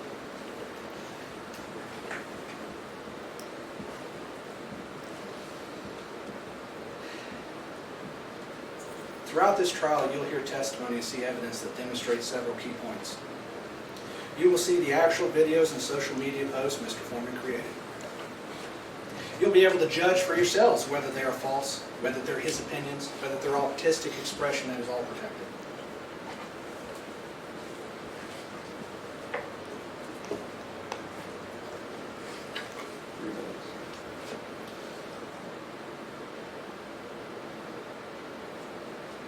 It's about the right to comment on and criticize public officials without fear of retribution, without fear of getting sued. It's about the right to create artistic expressions that are matters of public concern. The plaintiffs are law enforcement officers. They perform a cardinal public function. But with that public role comes public accountability. It also comes a certain standard that you have to understand. And as public officials, they can be criticized. They may not like it, but it's allowed. Plaintiffs have the burden of proving their claims. The evidence will show they cannot meet that burden. The evidence will show that Joe's videos, posts, and commentary were artistic expression. They're matters of legitimate public concern, his opinions on the law enforcement officers, and how they were performing their duties. If the plaintiffs prevail in this case, what message will that send to this country, think you may? It sends the message that if you criticize law enforcement, if you comment on how they conduct themselves, if you mock them, if you create art with them in it, they can sue you. That's not the America we live in. That's not why we have a Constitution and the First Amendment. That's not why the First Amendment is in the Constitution of the state of Ohio. Ladies and gentlemen, upon the examination of the evidence at the end of this trial, I'm confident you'll conclude that Joe did nothing wrong. While the plaintiffs are unhappy, upset with what was said, he exercised a right he had, a right that every American has. He commented on matters of public concern. He created art. He did what any stand-up citizen would do. He made his voice heard to the people. At the end of this trial, I'm going to ask you to return a verdict in favor of Mr. Foreman on every one of their claims. I'll ask that you vindicate his First Amendment rights. And I'll ask that you send a message to the American people that you can criticize public officials and that we are not living in a dictatorship where if you don't like what is said, you just sue someone to shut him up. Thank you. Thank you, Mr. Osborne. I'm just going to start calling witnesses, but I'm going to tell you what this case is not. Okay. This case is not going to be an analysis of why the magistrate issued a search warrant, or what the facts were leading to the search warrant, or the backstory of the warrant. That's the subject for criminal cases. So the fact that there's a search warrant is what this case is about, not the backstory of it. If you keep talking about the criticism of the why and the whole deal, that's not relevant testimony. We're living with, there was a search warrant, nothing backstory. This case is not about excessive force in entering. The court's already determined as a matter of law that it was not excessive. You'll see testimony of damage, but that's a legal standard about whether it's more than customary or expected in the realm of a search warrant. Search warrants are lawful forced entry. So you won't get, was that too much force? That's outside the realm of testimony. And I call these the third thing. This is not about vindication of the defendant or messaging to the public. That's things that happen from the political branches of government, the legislature, or the executive offices. Messaging is not what you're concerned with. It's the message the jury's sending. You're not messaging. It's all about how these facts affect these people. So when these little distractions and diversions come at you, I'm going to try to continue to narrow and keep you focused not on the distractions but on the issues in the law. Otherwise you're going to ask later on, why didn't the judge give us instructions on messaging? Because that's not how this comes out. So I'll do this periodically along the way when things start going astray. Ready to go, Mr. Klingler? Yes, Your Honor. Tee it up. The plaintiff calls Detective Brian Newland.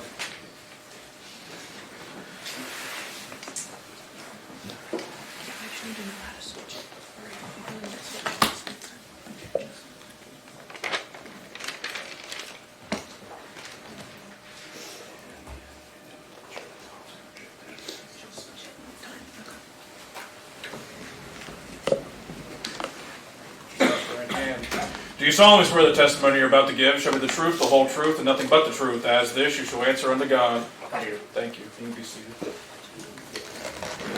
So since you're a public official, we won't expect to have your private residence address.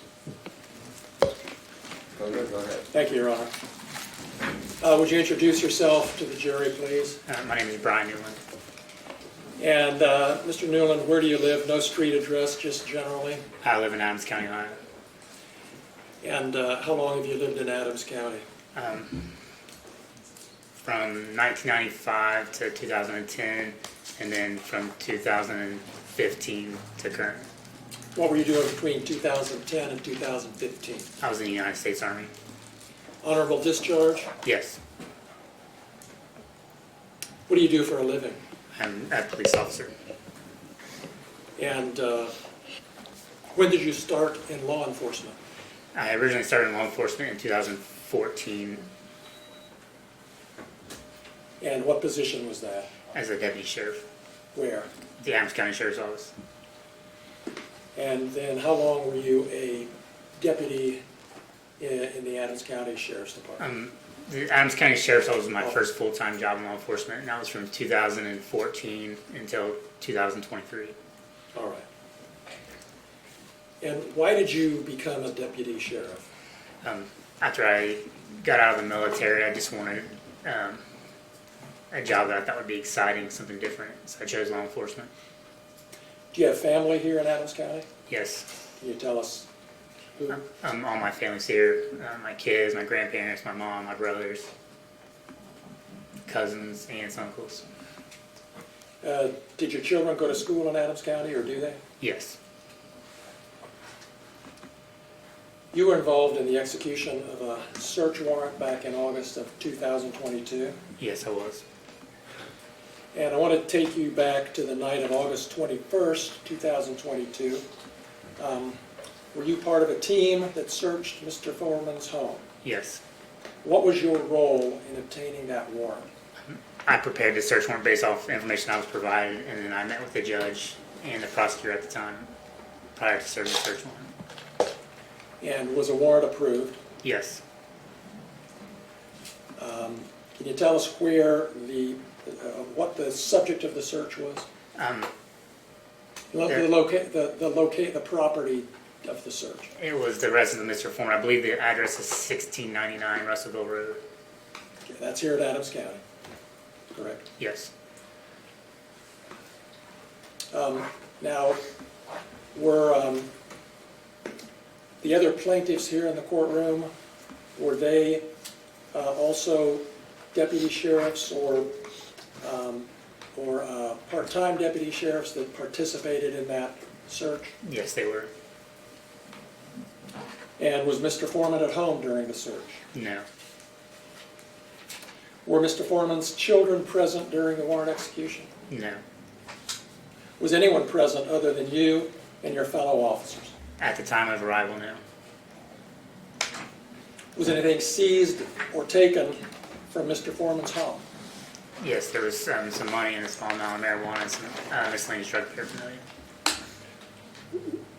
Why was the cash taken? It's common with any type of drug seizure. We seize the money in cases proceeds from drug-related sales or drug trafficking activity. Was that money potential evidence? Correct. What was your role in seizing this cash, Detective? I'm sorry. Well, maybe I got ahead of myself. Was cash located in the property? Yes. Do you remember how much approximately? Approximately $4,000. And did you play a role in taking that cash? Yes. What was your role?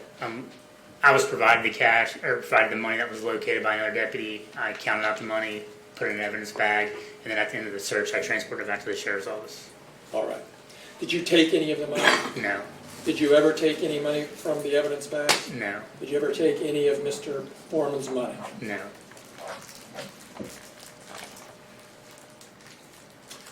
Was your counting of the cash recorded on your body cam? Yes. And have you had a chance to review that? I have.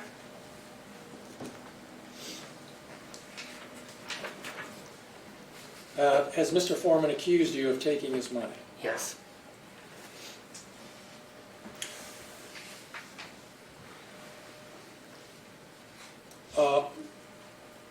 Are you aware that the cash was ultimately returned to Mr. Foreman? Yes. And can you tell us why that was? The prosecutor at the time decided that we're not going to pursue any current criminal charges, and the property was released back to him. Okay. Were you present when Mr. Foreman picked up the cash that had been seized? No.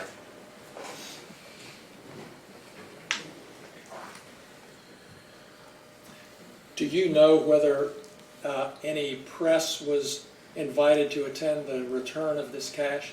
I learned that there was later. Okay, but you weren't there. Correct. Can you tell us what happened when the money was returned to Mr. Foreman? Your Honor, I would object to that. He's already testified he wasn't there. Okay, let me rephrase it. That's fair. Was an allegation made that there was less cash than there should have been? Yes. And who made that allegation? I believe Mr. Foreman. How did you learn about this discrepancy? The evidence technician that releases property had called me and told me that the count was short. Tell us what you mean by that. The count was short. Just that there was more money listed than what there was inside, and that was less money was returned than what was indicated. And where was this amount indicated? On the bag. On evidence bag? Correct. If I'm understanding you correctly, the amount of money that was indicated on the evidence bag was more than what was actually returned to Mr. Foreman. Correct. All right. And were you able to account for that discrepancy? I wasn't. What happened? Once the allegation was made, the sheriff contacted the Claremont County Sheriff's Office to conduct an independent investigation. Do you know whether an independent investigation was conducted by the Claremont County Sheriff's Office? Yes. And do you know the results of that investigation? They were to determine that I miscounted the money during my original count. Did they conclude that any money had been taken? They said there was not any money taken. Did that stop Mr. Foreman from continuing to claim you had stolen $400? No. Did he accuse anyone other than you of stealing money? Multiple times he accuses all of being thieves. Do you know where he made these allegations? Instagram, Facebook, YouTube, social media. How did you learn about these accusations on the internet that you were a thief? Friends and family were sending them to me. Were the accusations true? No.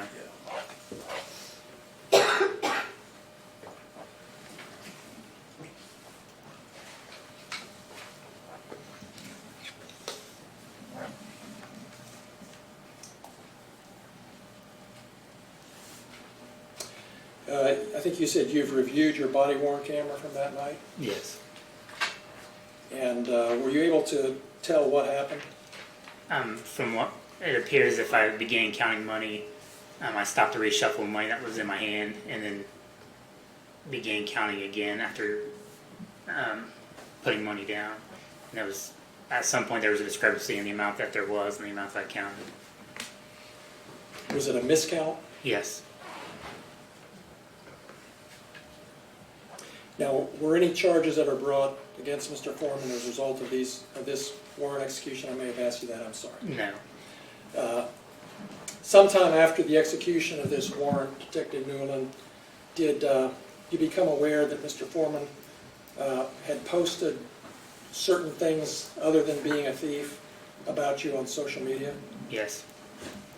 And how did you learn about these posts? Friends and family were also sending them to me.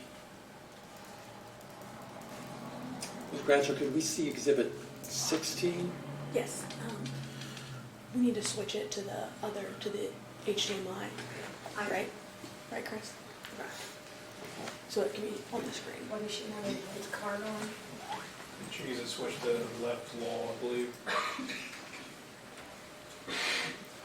It's left.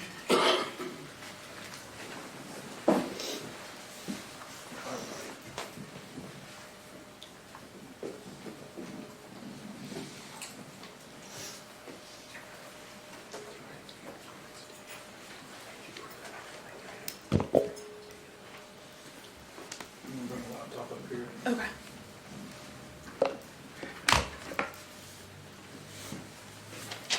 You want to get a card? Yes.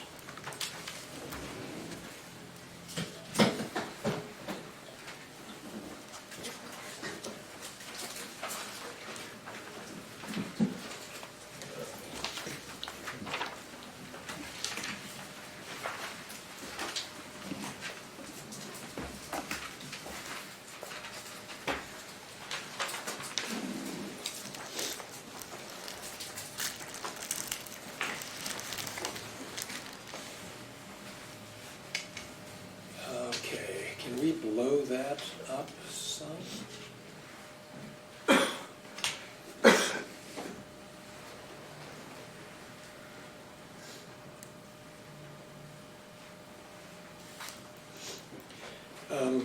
All right.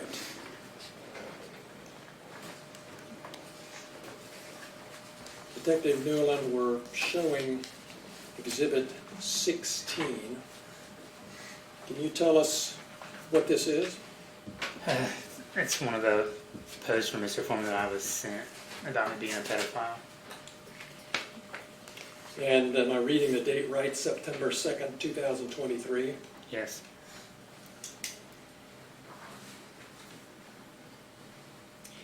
And I'm not going to ask you to read it, but I will read part of it just to make sure it's in the record and that people are clear on what it said. This is the uneducated, can't count pedophile police officer that stole my money. His name is baby-making Brian, child molesting, newborn baby mama, newborn Newland, Detective Brian Newland. I have a song coming out about him. The chorus goes like this. I pledge allegiance to the flag. Brian Newland is a flag. He used to play with little toys. Now he plays with little boys. Watch your little boys around Brian Newland. He's very bold. He will fondle little boys' testicles and butt cheeks right in front of you in broad daylight. This is a public service announcement. Stay safe. Did I read that correctly? Yes. Can we see exhibit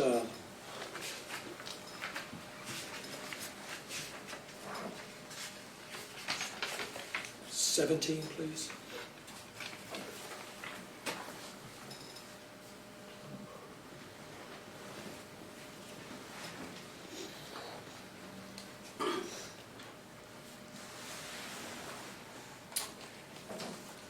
Can you just scroll down so we can see the whole thing for a second? All right.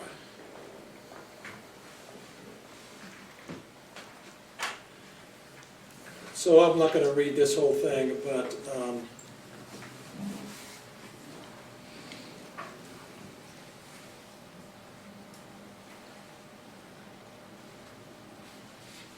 it says, in part, if you pay me back the money you stole from me, I won't tell the world about your pedophile pilgrim family, you know, like your brother, that's named Will You Stop Sending Dick Pic Williams, a.k.a. William Newland.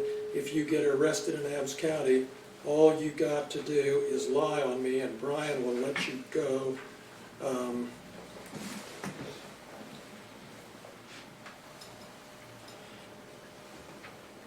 And is that a picture of your brother beside your picture? Yes. And was your brother convicted of a misdemeanor? Yes. What was that? I don't recall what the charge was. It was a misdemeanor charge? It was a misdemeanor, correct? Did you have anything to do with that crime? No, I did not. Have you ever been accused or convicted of pedophilia? No.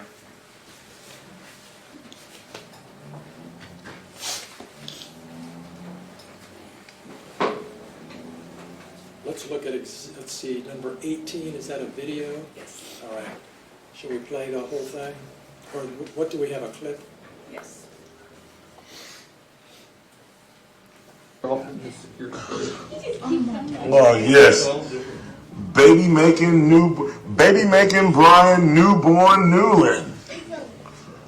Yeah, the serial statutory rapist with the pedophile brother fired from the People's Police Station. Will you stop sending Dick Pic Williams?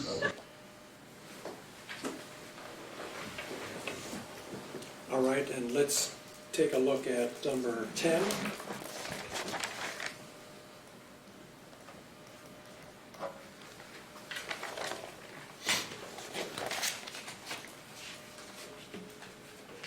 Is this a, yeah,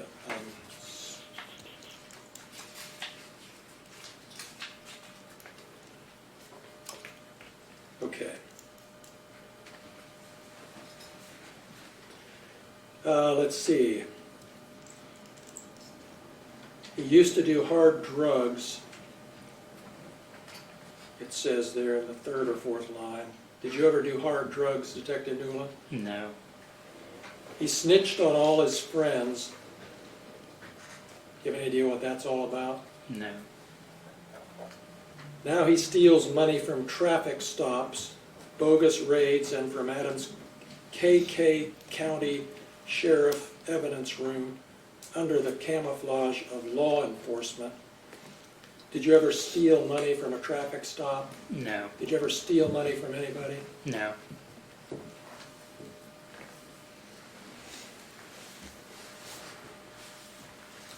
And down below it says, baby making Brian Newborn Newland t-shirts on sale. You see that? Yes. Let's look at Exhibit 15, please.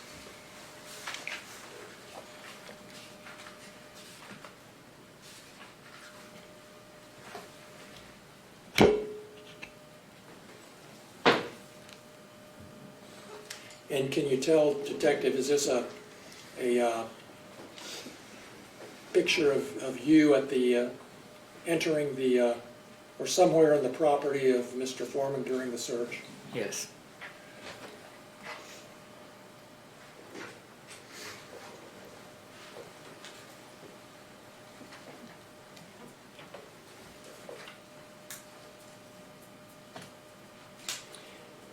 And let's take a look at 14.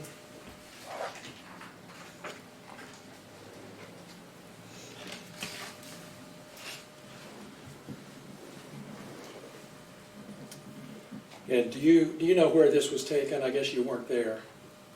It appears to be the inside of the interview room at the Adams County Sheriff's Office.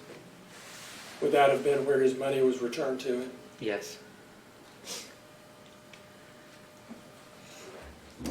And part of what it says is, when I went to get my money and we realized baby-making Brian Newborn Newland had stolen $400 out of the evidence money.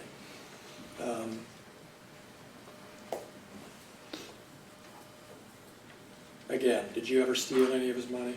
No. Let's take a look at Exhibit 15, please. Or did we do 15? Yes. Sorry. Number 2. I'm getting sued for telling the truth, Hosting. Stop. Objection. Yes, Your Honor, I would have an objection to this video. Tell me what it is. Your Honor, this objection to this video because this video, if I'm not mistaken, was published within the last 2 weeks. The law on this has changed. Ohio has actually passed what's called an anti-SLAPP law, which therefore extends immunity to things, actually, in a way, increasing a person's freedom of speech rights in Ohio. Thus, this evidence to be tried here would be tried under a completely different standard than when this case was started. Comments, Mr. President? That law doesn't apply to this case, Judge, or this evidence. Your Honor, it would apply clearly. He has no analysis other than to say it did. I submitted a written brief to the court on this matter. I think that was submitted Sunday. So, like, I'll note the objection, overrule it, and allow it to be played. Got your objection down. Thank you. Thank you, Judge. Can you expand a little bit or not? I cannot. So we can see the sign? Okay. Detective Newland, can you see what that sign says? Yes. What is it? Would you read it for us? They stole my money. Okay. Go ahead and play. Videos selling my proof.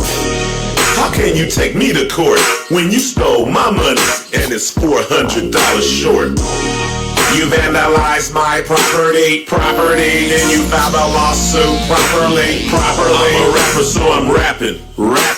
What? I can't talk about what happened? Videos I expose might cause a... What does that say? Sorry. What did you read? Could you read what that said? Yeah, Brian Newland stole my money. Brian Newland stole my money. And that was just published in the last few days, as far as you know? Yes. Can we look at number 3, please? Getting sued for telling the truth, Posting videos, selling my proof. Same basis? Same basis on it, yes. Noted, overruled. Go ahead. And you take me to court when you stole my money and it's $400 short. You vandalized my property, and you filed a lawsuit properly. I'm a rapper, so I'm rapping. What? I can't talk about what happened? Videos I expose might cause a... And that was the same video, obviously. Does it tell where that was posted? It looks like this one is on YouTube. And the other one was Instagram? Yes. So 2 different platforms, same video. Yes.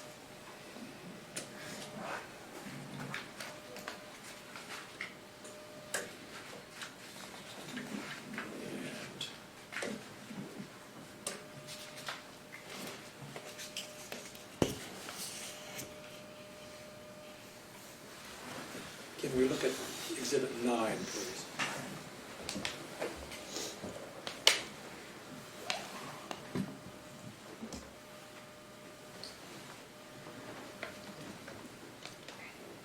And I'm looking specifically about halfway, a little more than halfway down. Do you see Detective, where it's posted, not only did he steal my money from my house, he stole money out of the evidence room at the Adams County Sheriff's Department, away from my house, making the Adams County Sheriff's Department the new crime scene. I'll just stop there. Again, did you ever steal any money from his house or from the Sheriff's Department evidence room? No.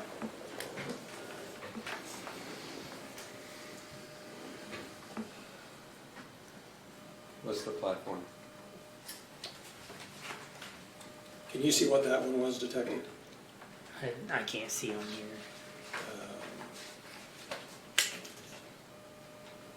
Is that Facebook? No. It's Facebook? I'll represent that it's Facebook, Your Honor. Thank you. Go ahead.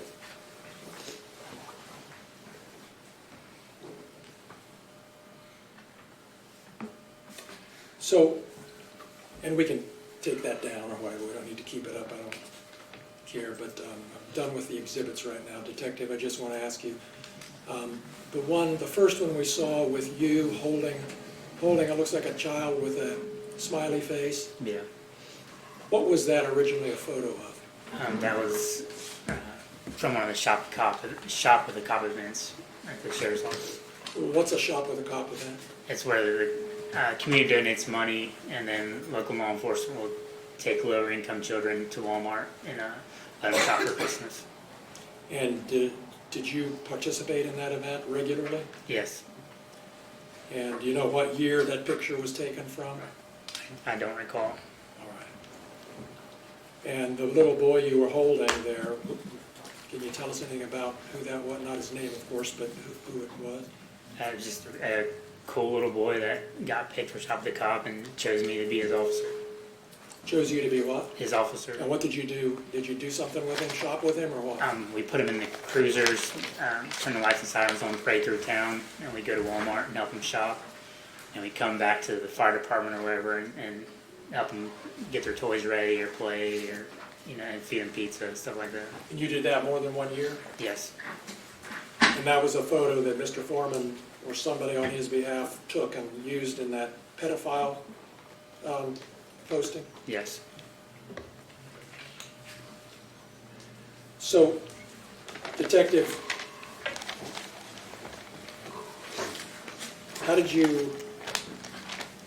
what effect did it have on you when you saw these posts that you're a pedophile? I was angry, sad, depressed, upset. Why were you sad or upset? Isn't it just somebody exaggerating or making jokes or making a comment? I didn't find it funny at all. I work in law enforcement, have kids, have friends, family. I was involved in the schools, and then I'm being blasted all over social media for the entire United States to see that I'm a pedophile. Did you ever have any evidence that other people were seeing these things, other than the fact that it's on social media? But did anybody ever say anything or do anything to indicate they'd seen it? I've had comments made to me since day one. Like what? If you want the most recent example, yesterday there was a cheer competition in North Adams. I walked my 3-year-old son in to watch his sister cheer, and somebody asked me if that was another little boy I'm touching. Yesterday? Yesterday. Where? What competition? At the North Adams cheerleading competition. What other examples? Every time you go to an event, another comment's made or somebody says something. Another one I can recall was Meet the Team night for my daughters. We was in line to get slushies and people were making comments behind me. What comments? Just called me a thief and a pedophile and why was I there? And then started playing music, playing some of his songs on their phones. Some of Mr. Foreman's Afroman songs? Yes. This case isn't about your kids, they're not plaintiffs, but did this have any effect on your kids that affected you in turn? Your Honor, I'm going to object to this. We had a motion, I filed, the court responded. He knows better than to ask a question, because I don't care about the kids, because he didn't bring the kids in, so sustained. What other indications have you had, Detective, that people are seeing and responding to this accusation that you're a pedophile? just what's been said to me. It's been shared, been sent to me. I've had people make comments at games, while in the store. It's just so much stuff's happened. I don't even remember half of it. So you were a Hamilton County deputy sheriff. Sorry, I said that earlier. You were an Adams County deputy sheriff, and you're not anymore? Correct. Why? I ended up leaving the sheriff's office just because of this, because of being called a pedophile and a thief. Explain to us just a little more about why that was so upsetting that you actually left your job. Because the sheriff's office, so I'm from Adams County, it's where all my family and friends are from. The sheriff's office was my dream job, my position.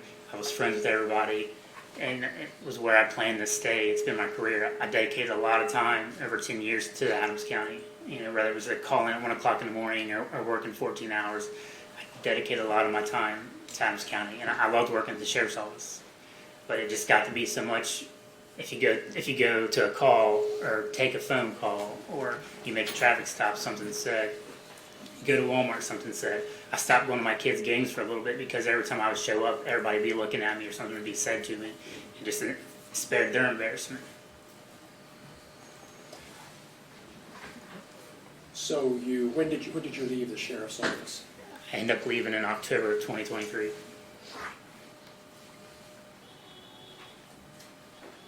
You have, do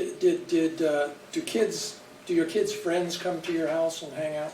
They don't anymore. Did they used to? They used to have huge slumber parties, especially on their birthdays. They'd have 10 or 11 kids over, and essentially once this started, it stopped. I don't recall the last time my daughters have had a friend over, if they've had one ever since then.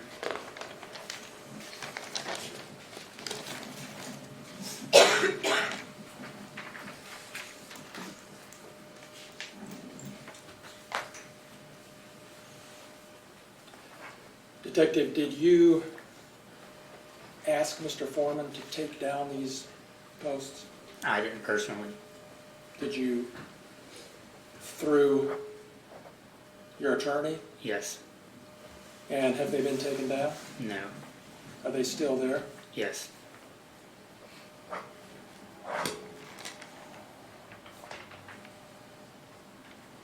Those are all of my questions. Thank you.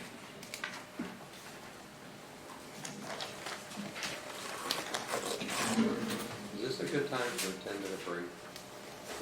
Yes. Then we'll do that. Go off the record, 10-minute break. Thank you. Okay, thank you for this. Go ahead, Mr. Osborne, cross-examination. We'll have Deputy Newland, Detective. What's this item? Okay. Go ahead. Thank you.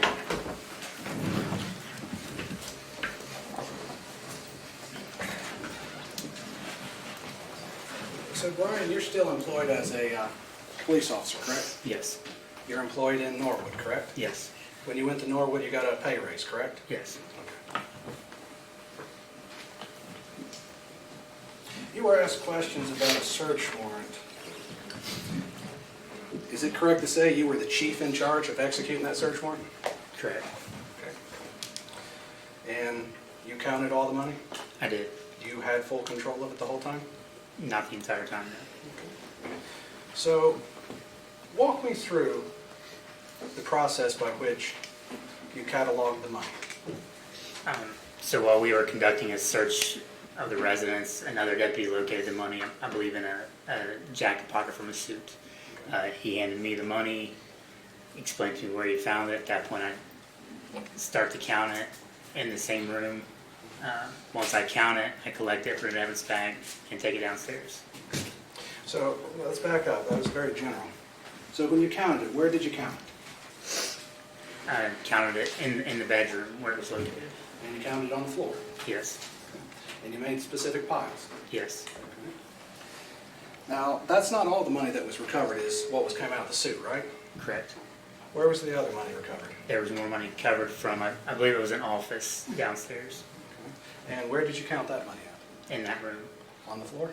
I don't recall if it was on the floor or maybe on a desk that was there. Okay, and you were wearing your body cam the whole time? Yes. What was the time difference between the suit jacket money and the money downstairs? I don't recall. You reviewed your body camera. Yeah, it's been I reviewed it every year ago. I don't recall what the time frame was.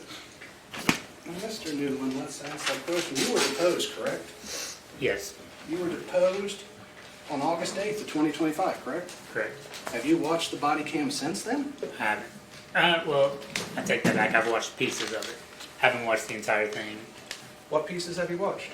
Just of me counting the money from So, the bedroom. you watched only the part of your body cam where you recounted the money in the bedroom only? Correct. You never watched the part for downstairs? I did not. You never watched the part where you sealed the evidence bag? No. Did you seal the evidence bag? The evidence bag was not initially sealed, no.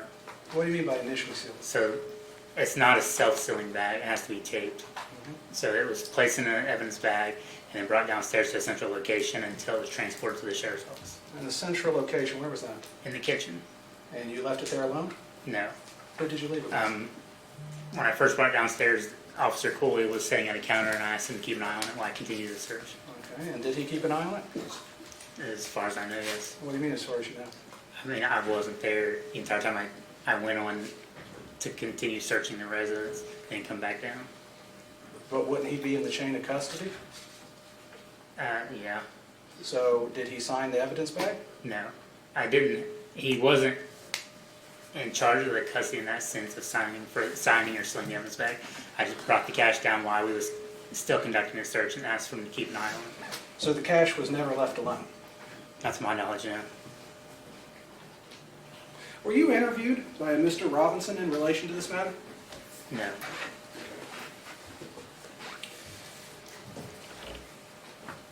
Did you make a report about the missing money? I didn't know.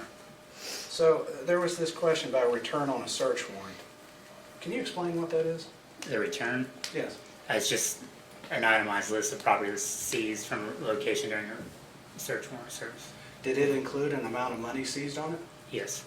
Does that amount of money match what was written on the evidence bag? Yes. So as far as the court knows, there was more money taken than what was returned? I'm sorry? So as far as the court knows with the return, more money was taken than what was returned? That's the way it appeared, yes. Did you put in an amended search warrant return? I don't believe so. So you never corrected your statement to the court? Correct. Okay. Does the Adams County Sheriff's Office have a policy and procedure pertaining to the counting of money as evidence? I believe so. What do you mean you believe so? I haven't worked there in almost 3 years. Well, before you worked there, did they have one? It was, I don't necessarily know that it was a written policy, but it was to have 2 people count the money. Did 2 people count the money? No. Oh, I'm confused on that. Can you tell me why? So explain to me why it matters, like where you're going in this case's context. Tell me why it's relevant. Your Honor, this is relevant because if the evidence of Mr. Robinson is admitted, which he has not been here yet, but if it is admitted, this would be direct evidence since he did not interview the person who counted the money. This would go to counter Mr. Robinson's report. And actually in my motion in limine, I talked about it in the idea that we did not have time to depose Mr. Robinson and determine what his investigation was or who he interviewed. As such, I'm asking a leading question of Mr. Newland because he didn't follow the policies and procedures. This was not taken into account by Mr. Robinson, and Mr. Robinson has made certain conclusions in his report that this would tend to cause issue with. Mr. Robinson on your witness list? Mr. Robinson is listed on Mr. Klingler's witness list. Is he going to be called? Depending on what happens, he might be. My concern is going to be hearsay, and everything you're asking the wrong witness is in that category. I get what you're doing. I'm just trying to follow the trail of breadcrumbs. I'm afraid I'm not understanding the hearsay argument, Your Honor. He's going to say what another person said and observed, and then see it, but read about it, or doesn't have it firsthand. He already said he wasn't involved in that part of it. I'm going to give you some room to work. I have moved past that. That's where I was talking about the policies and procedures, which would not be hearsay in the idea he should No, know I what they get are. that. I'm just trying to track where you're going, so I don't miss the ship sailing. Go ahead. So, Mr. Newland, you worked at the Adams County Sheriff's Office from, what's the date on that? 2014 to 2023. Yes. During that time, when you started the Sheriff's Office in 2014, you reviewed the policies and procedures? Yes. So you would have seen the policy on counting cash? If there was one at the time, yes. I don't recall. So you don't know if there was a policy at the time? Correct. So how do you know it was supposed to be counted by two people? That was the practice that we normally adhere to. It would be counted by one and then recounted by a second. And the second person would initial the evidence bag? No, it was just kind of like almost like a system of checks and balances. And then the seizing officer would still initial and seal up the evidence. This may sound an extremely stupid question. How many times did you count the money? I counted it one time. Why only once? At the time there was so much going on, I counted the one time, put it in the bag, and until we got done. Okay. So when you retrieved the bag, you never counted it again? Correct. Did you seal the evidence bag before you left? I did not. Did you seal the evidence bag at the Adams County Sheriff's Department? Yes, it was sealed at the Adams County Sheriff's Office. I didn't ask if it was sealed, I asked if you sealed it. Yes, I would have sealed the bag. Back to the deposition of August 8th, 2025. Do you remember that day? Yes. Do you remember I asked you about the money? I remember our conversation about the money, yes. Do you remember I asked you if you sealed the evidence bag at that time? I don't recall you asking that. Really? Okay. Did you ask the sheriff to do an investigation on the missing money? I didn't, no.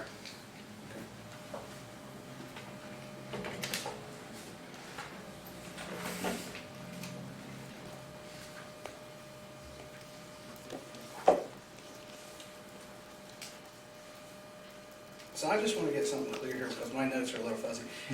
You were in the Army at the same time you were a deputy, right? So, yes, I was in the reserves at the time. Okay. So that's why you would have been a full-time deputy in 2014 and then discharged honorably from the military in 2015? Correct. Okay. You said this job was exciting. Yeah. What do you mean by exciting? So, like I said, when I left the military, I wanted a career that would be not mundane, but kind of like an exciting, something new type of career. So I chose law enforcement. And you've been called derogatory names before, correct? Yes. Significant derogatory names, correct? Yes. And that's by members of the public, correct? Yes. And that was prior to 2022, correct? Yes.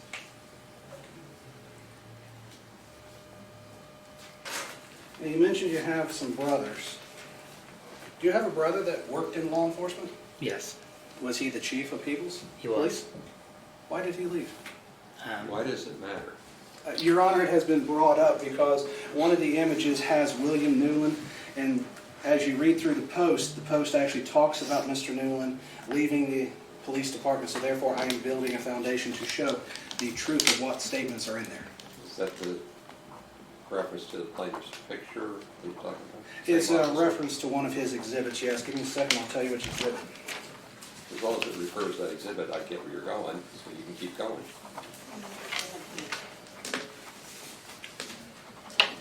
I'll re-ask the question. Why did your brother leave the People's Police Department? He was charged with some kind of crime through the Adams County Prosecutor's Office. He was subsequently convicted, and he resigned or quit sometime during the process. And it is a fair statement to say it involved minor children? I really don't know anything about the investigation. You don't know anything about your brother's crime he was charged with? Just what I've seen on jail tracker in the past. So you're not close to your brother? I'm not, no. Okay. Are you close to your family then? Yeah, most of my family. Then why not your brother who's in law enforcement? Well, we were both in the Army at the same time, separate parts of the world. We kind of got close again, and then once this, his issues happened, we kind of just drifted apart again. So you drifted apart once he had a criminal problem? Correct.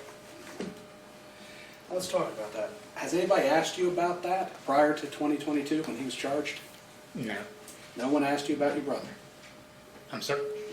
You mean, like before he was charged and it came out to everybody? No. So no one asked you about your brother being charged with a crime? Yeah, after the fact, I've been asked about it. When was the first time you were asked about it? It would have been shortly after he was charged or arrested. It was all a complete surprise to me. And that was prior to Mr. Foreman's video and post, correct? I believe so, yeah. So now you've said people have treated you differently since Mr. Foreman's post. Yes. So people come and ask you about your brother, did they treat you differently because of that? It was just on a smaller scale. I was asked about it, and then that was it. It wasn't shared, and I wasn't put in music videos and everything else because of that reason. But your brother's criminal charge and everything was in the front page of the local newspaper, correct? Yeah. So everybody in Adams County knew that your brother was charged? Correct. And so did people treat you differently at that time? No. Not at all? No. Why didn't they treat you differently? That would be a question for them. Okay. Would it be because they knew you? Since he said he doesn't know, you shouldn't ask that question and strike it.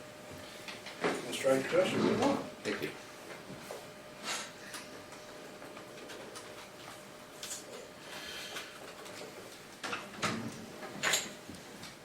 See, that would be a classic example of testimony from the lawyer, not the witness who said he doesn't know. Go ahead. If you don't know if they treated you differently when your brother's was on the front page of the paper, how do you know that your treatment today, or as you've testified to, was due solely to Mr. Foreman? Well, prior to this, nobody called me a pedophile. Prior to this, there was nothing published about me being a pedophile. Prior to this, nobody asked me if I was molesting my own 3-year-old son. What about the officers you work with down in Norwood? They think it's a joke, don't they? Do they? Which part? Let me rephrase the question.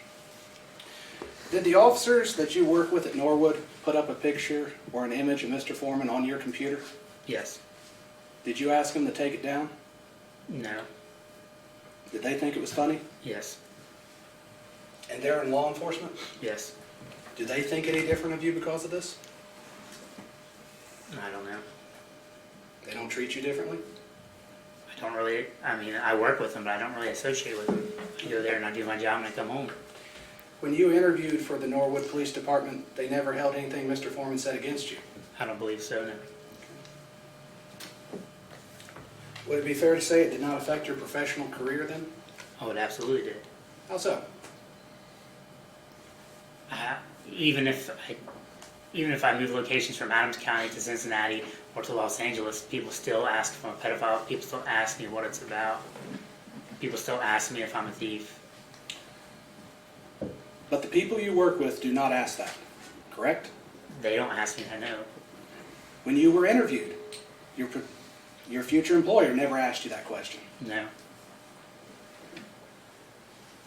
So then when you say it damaged your reputation, you're only referring to people in the public, correct? No. That's just what people in the public is what I know. Maybe people do have bias against me, in law enforcement. I don't know.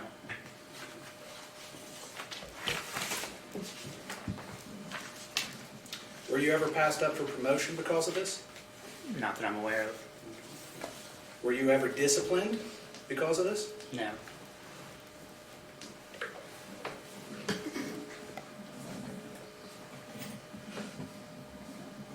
And you agree while you're out in the public, people are seeing you perform your law enforcement duties? Yes. And based upon what they see, they will make comments about you, correct? Yes. So how you perform your duties reflects on your reputation? Yes.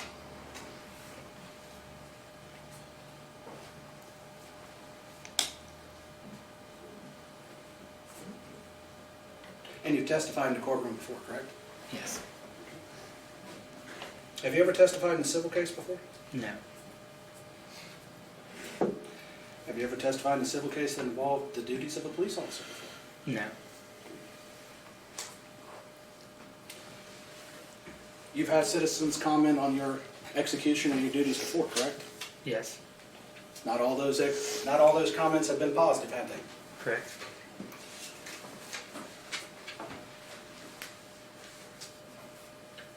And so you would agree that as a police officer, you are subject to public scrutiny? Yes.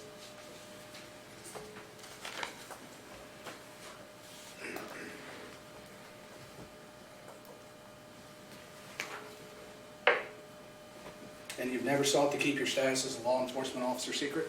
No.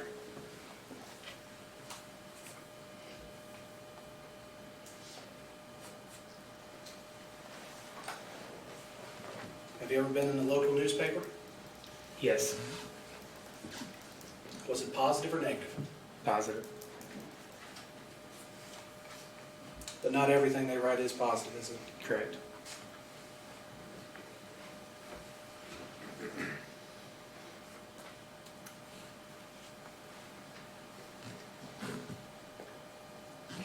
As you've said that people can comment on your execution of your duties as a police officer, did you follow the procedure correctly in execution of the search warrant? In the execution of the search warrant itself, yes. Okay. So you knocked on the door as required by law? Correct. Okay. And then you decided to kick it in? Correct. And then when you couldn't kick it in, you went to the side door with a battering ram? Correct. Why did you try to kick the door in with your foot? Is this what we're not trying? Your Honor, he has opened the door and saying that... No, I closed the door. So I don't think we're trying the search warrant case. Your Honor, he is claiming that his reputation is linked to how he performs his official duties. I am merely introducing that he has not followed procedures, and therefore a person can criticize him on that, and therefore he would have that as part of his reputation that everybody would have to consider.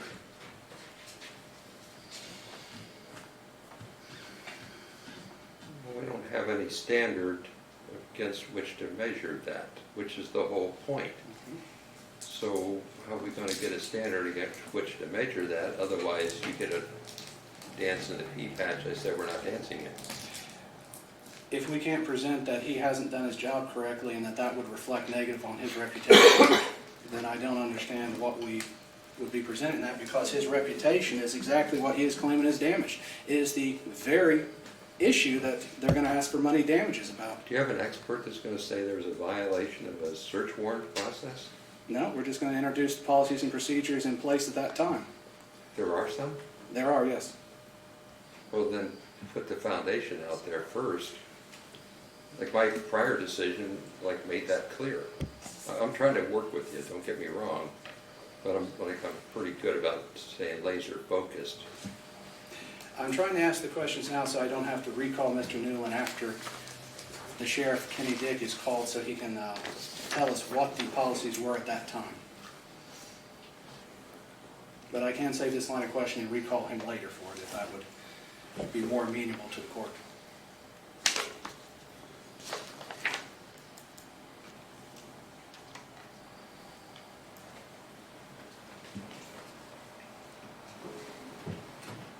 I don't see policies and procedures on your witness list.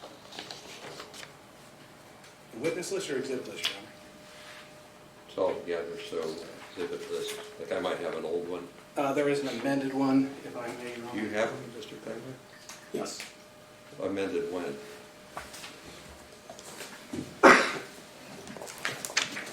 If mine dated March 12th, so if you amended it on Friday, I might be out of date. March 12th. I have amended witness list. the Sheriff's Office policy procedure. Policies and procedures for Adams County Sheriff's Office, I So that's see. the, is it the whole policy procedure manual? Yes, Your Honor, although we're going to try to tailor it to just what's relevant so we don't have an entire manual. And Judge, we've stipulated to the authenticity of So that comes in. that document, so I don't know if he needs a witness to come in and authenticate it. Keep her going then, Mr. Osborne. I would note I would need Mr. Dick to come in and say they were in place at the time, as Mr. Hill can't remember that they were in place at the time. Well, we might be able to stipulate to that too.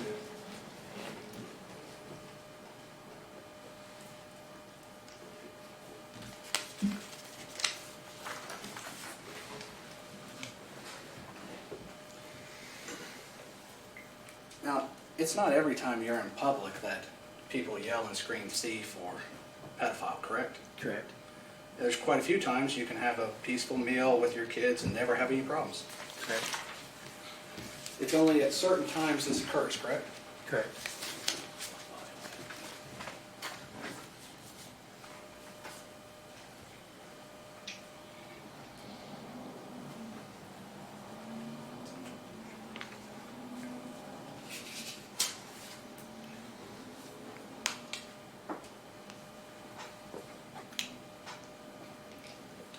Have you ever been accused before of stealing money from traffic stops? Yes. It was not Mr. Foreman that accused you, correct? Correct.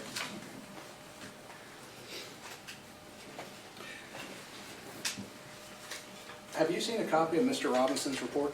I may have seen, like, I don't believe I've seen the whole report. When he first conducted the report, or conducted the investigation, I was provided a copy of the report, or a partial copy. But you never sent that to Mr. Foreman, did you? I didn't know.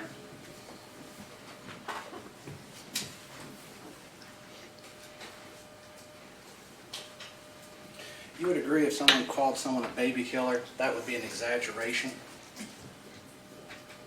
I'm sorry? If someone called someone a baby killer, that would be an exaggeration, wouldn't it?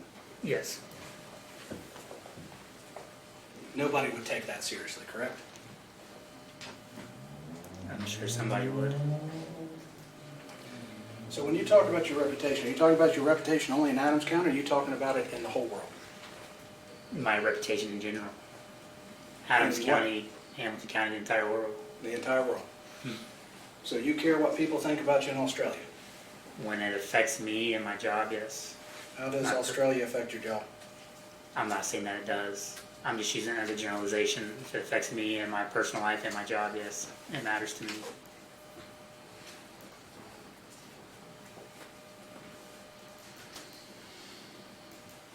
Now you're claiming that by being called a thief, you were painted in a false light. Yes. And what exactly does that mean? That I was being painted in a false light. You've been accused of stealing from traffic stops before. So being accused of stealing in traffic stops before was when money was seized and forfeited by the courts and no longer returned, and I was unquote, quote unquote, called a thief. Never to this extent. Okay. Never to this broad, you know. But you would agree there is some similarity here. Money was seized here too. Correct.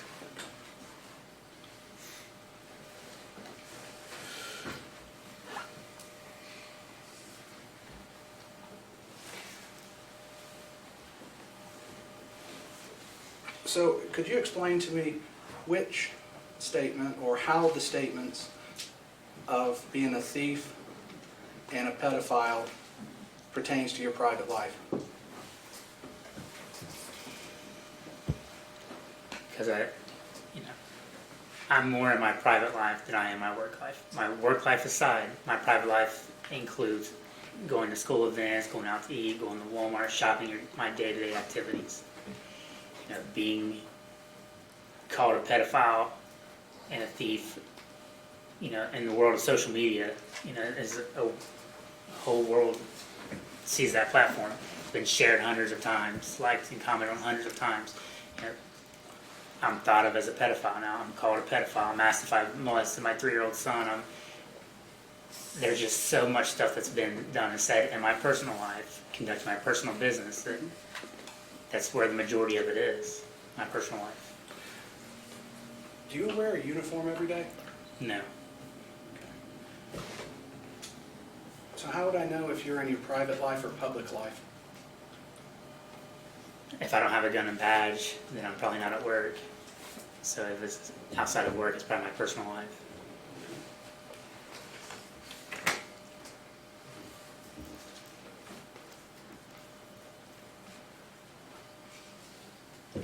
So you don't believe that Mr. Foreman saying you stole his cash is an opinion of his?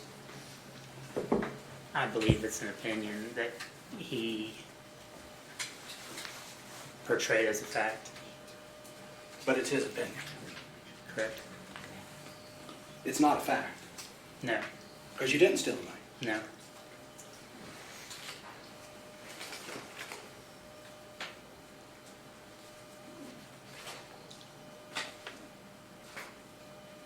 Do you think when he called you a pedophile, that was an opinion of his? Again, an opinion that he portrayed as a fact. Okay. But an opinion of his? Correct. Okay.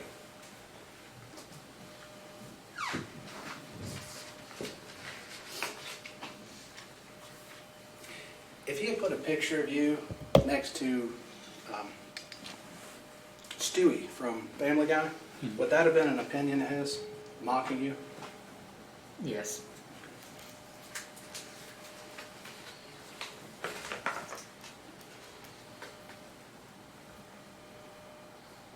And you're in no way saying that calling you a thief or a pedophile is anything about your private life?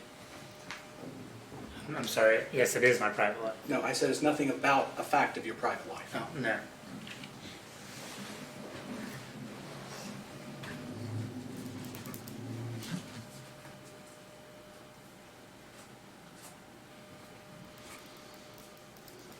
Have you ever publicly explained your side of the story? No. Have you ever publicly went to the People's Defender and asked them to print your statement that you're not a pedophile? Why is that relevant? Mitigation of damages, Your Honor. They're testified that they're trying to build up damages in the fact of saying Mr. Foreman never took down posts, but if they've never taken any steps to mitigate it, such as portray their side to the media, that can be taken into account when considering damages for mitigation. Is that right, Mr. Klingler? No. It's Why not right, not? Judge. Why not? I think explain this. When someone's attacked and lied about, they don't have a legal obligation to go to the press and get more press coverage by denying it. He's done all he can do by asking them to take down the posts. If he won't take them down, everything he does to try to mitigate it is just going to cause more attention to it. There's no requirement that he go to the press and argue his case in the press or try his case in the press. That's not what we're supposed to be doing. Mr. Osborne? So if we take the position of Mr. Klingler, that means that you don't ask for a retraction of any kind. You just let your expenses, your damages build and then go sue for it. When you're asking for damages, you have to consider mitigation factors. And in this case, the duty is to mitigate your damages on this. And he's not taken any steps as such, so we have a right to introduce that so that we can argue for mitigation of damages if liability is found. And that, ladies and gentlemen, is how we educate you, by letting the lawyers explain what's going on. Next question, go ahead. Sorry, Your Honor. No. I told you I was going to do this, you just didn't see it coming. Go ahead.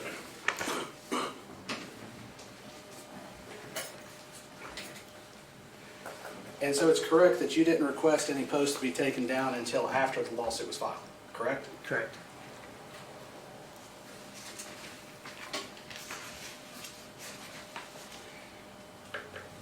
And it goes without saying that you've produced no records to show an economic, concrete, money value damage, correct? Correct.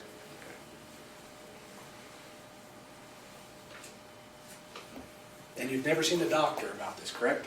No. So when you talk about emotions, you're not talking about having to see medical treatment or anything? I just deal with them on my own.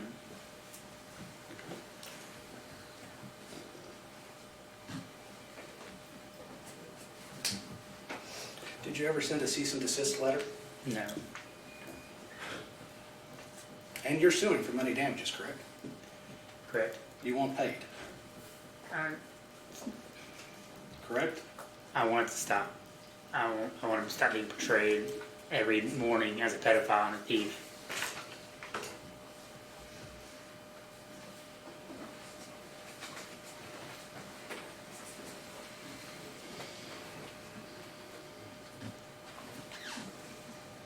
Your Honor, if I may have a few moments to talk with my client and see if there's other questions that we may have at this time. Do you have other examination for this witness? I have a very brief, but a few follow-up questions. What's that mean? Yeah, 5 minutes, 5 questions, 5 minutes, I would think. Okay. Go ahead. If I may have a moment to speak with my Yeah, client. that's what he's doing, is redirect. Oh. Go ahead, Mr. Klingler. Oh, okay.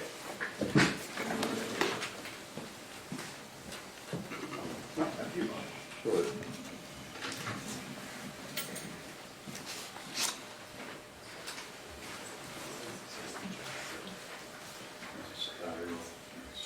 I'll jump around a little bit, Detective, because I want to just follow up on some of the points that Mr. Osborne made. These other names that you've been called by other people at other times as a law enforcement officer, did any of those cause you to quit your job and find a job in another place? No.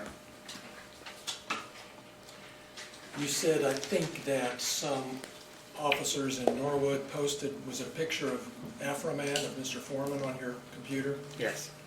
Did they post a picture of the accusation that you're a pedophile? No. As a public official, you're subject to scrutiny, I believe was Mr. Osborne's question, and you agree with that, correct? You're subject to scrutiny. Yes. And when you became a police officer, did you think you were signing up for being called a pedophile and having to lose your job? No. Do you think do you think being called a pedophile is just an exaggeration? No, I don't.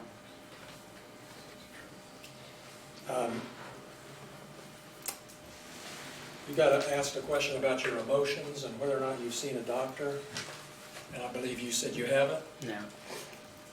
Can you tell us anything about the atmosphere in law enforcement circles that, as you've experienced it, and the attitude toward therapy and emotions and that sort of thing? There's a stigma on seeking medical help or seeing a doctor or taking therapy. You're just expected to take it and move on, and it's all fun and games, kind of like, them posting that picture on my computer. I didn't find it funny at all, but they did. Like, it's just that stigma, around law enforcement in general. So you've been dealing with this by yourself, as you say, without medical help? Yes. Those are all my questions, Judge. Thank you. Back to you, Mr. Osborne. Thank you, Mr. Klingler. Oh, thank you.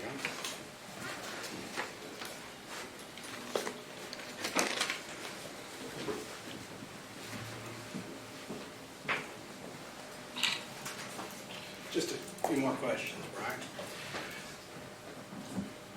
You would agree that there was mistakes made during the search and counting the money and everything, correct? Yes.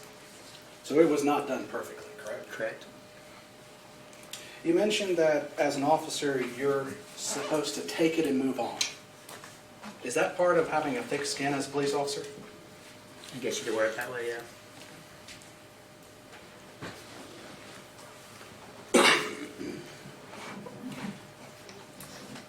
Is it correct to say that the officers at Norwood found it funny, but you didn't?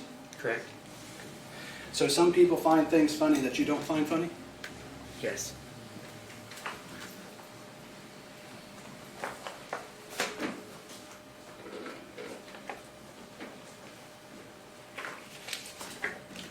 Your Honor, I have no further questions for this witness at this time. Go ahead, step down. What do you got that's going to get me 30 or 40 minutes, Mr. Klingler? Our next witness, Judge, is Lieutenant Lisa Phillips. Can you get through your direct by 4:15 to 4:30? That may be difficult. And give me somebody you can get through it.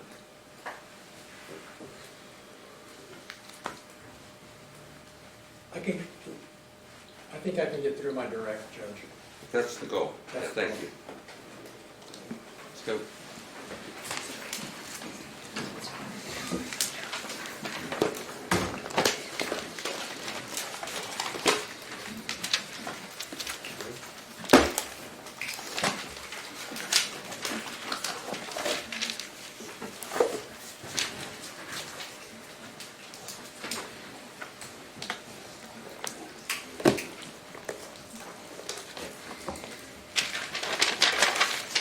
Do you solemnly swear the testimony you're about to give shall be the truth, the whole truth, and nothing but the truth? As this, you shall answer unto God.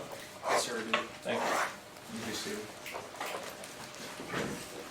Go ahead, Mr. Playler. Thank you, Your Honor. Would you introduce yourself to the jury, please? Lisa Phillips, And Lisa, where do you live?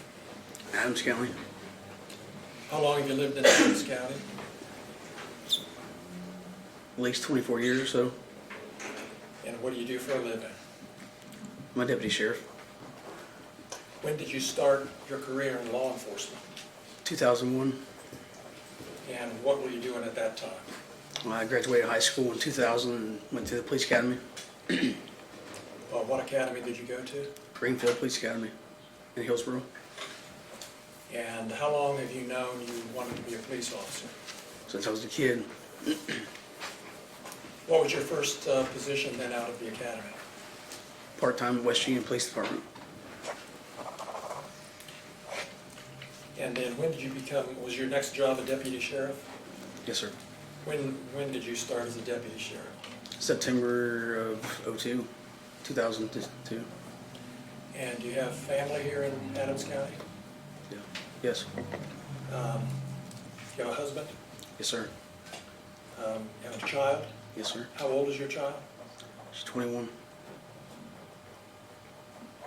And did she go to school here in Adams County? Yes, sir. Do you have other family in the area? I got grandma and cousins and family like that. And did you ever serve as a school resource officer? Yes, sir, I did. Tell us about that. I took the job full-time at the sheriff's office as a school resource officer is what I started off as, deputy sheriff, school resource officer. Then was there for the kids, just keep the kids safe, out of any kind of danger. I also was there for the kids, as far as bonding with the kids, keeping them, as far as like way of life, just somebody else to be there, Sometimes they need somebody to talk to. I did that quite a bit. And did you sometimes greet the kids when they got dropped off at school? In the morning, I directed traffic at the school. And did you have occasion to know any of Mr. Foreman's children? I don't know him by name, but I have let him out of the vehicle before, or not let him out, but greeted him at the door of the vehicle. How long were you a resource officer for Adams County Schools? 18 years.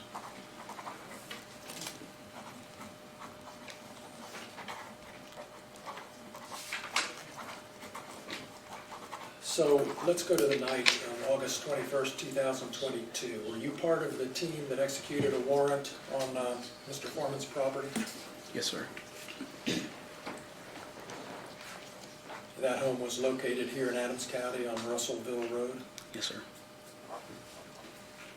And how did you come to be a part of that warrant team?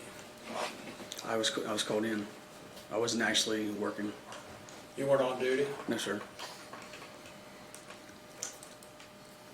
And is that part of your job? Even if you're off duty, if you need to be called in for something, you drop everything and go do it? Yes.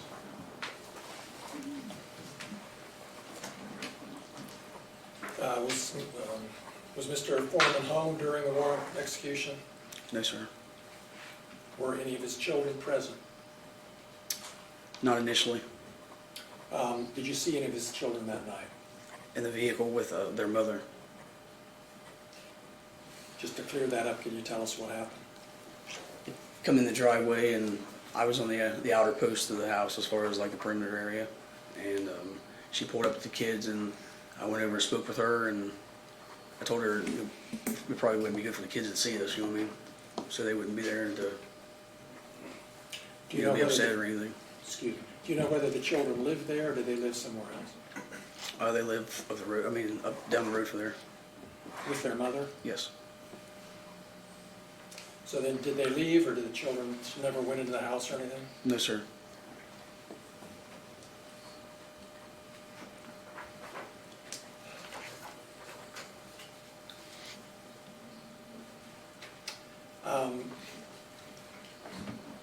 Did you take any money that night? No, sir.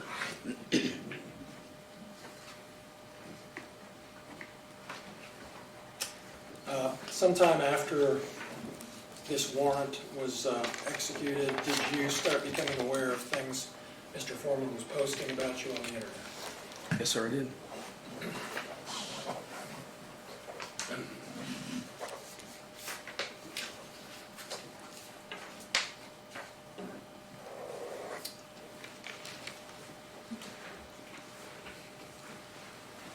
We have some exhibits that we want to show you. Do you have them lined? Do you have them lined up, Natalie? I have them pulled up, not, they won't play today.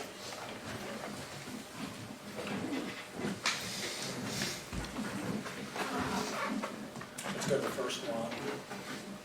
Is that the order that we put them in? I have the order. Okay.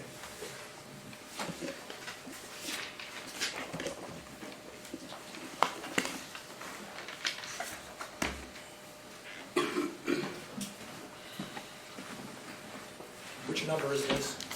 This is number 19.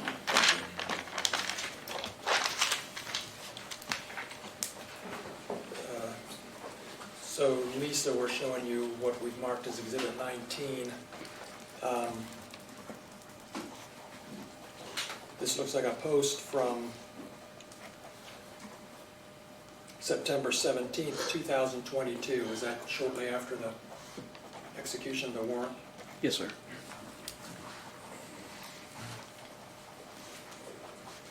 Can we blow it up just a little bit?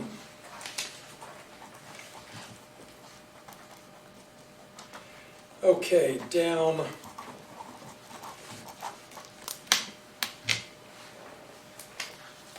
Near the bottom of that first paragraph, just go down a little bit more, right there. Has anybody in Adams County verified her vagina? If you haven't, you should, or she might.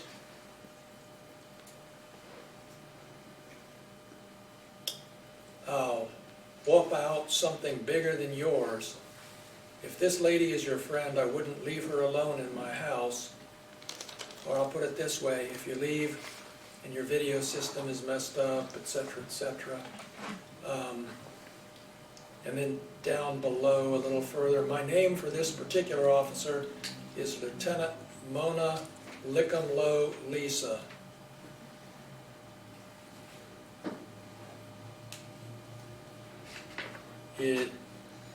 When did you first see this posting, if you recall? Shortly after the warrant. That was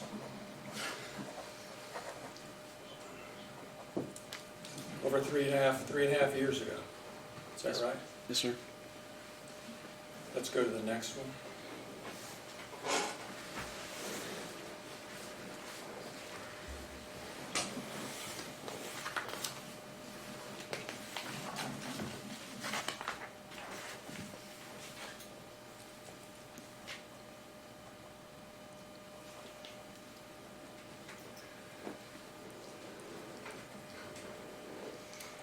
And you see here, it says disconnect after stealing my money. What's the number? Sorry, 20. Exhibit plain is 20, Your Honor, thank you. Is suing me for humiliating her, giving her mental stress, ridicule, and the loss of her reputation. She doesn't like being called Lieutenant Mona Lickumlow Lisa full of shit Phillips, but she loves stealing money and disconnecting cameras of law-abiding, tax-paying citizens. That's March 25th of 2023, is that right? Yes, sir. Go to the next one. Which number is this? Number 21, and it's a video. Lieutenant, lick him low, Lisa. Stop licking that pussy back there. That's your problem. You're always licking pussy and you don't even know how many pussies you've licked. You don't even know how many video cameras you done disconnected. What, no, that was 21? Yes. Did you see that video when it was posted? Yes, sir. Let's go to the next one. Lieutenant Mother lick 'em low, Lisa. And my ex-wife just like pizza. She jealous of me. I don't need to know as much as the record needs to know it. Work with me here. Go with it. 22. 22. Lieutenant Mother lick 'em low, Lisa. And my ex-wife just like pizza. She jealous of me and my log jam. That's why she disconnected my camp. Was that the same one over again, or was that a different one? That is number 22. That's the same. 22. Yes. Same one, all right. Lieutenant Lick'em-Low Lisa ate my ex-wife just like pizza. Is that what you understood that to say? Yes, sir. Let's go to the next one.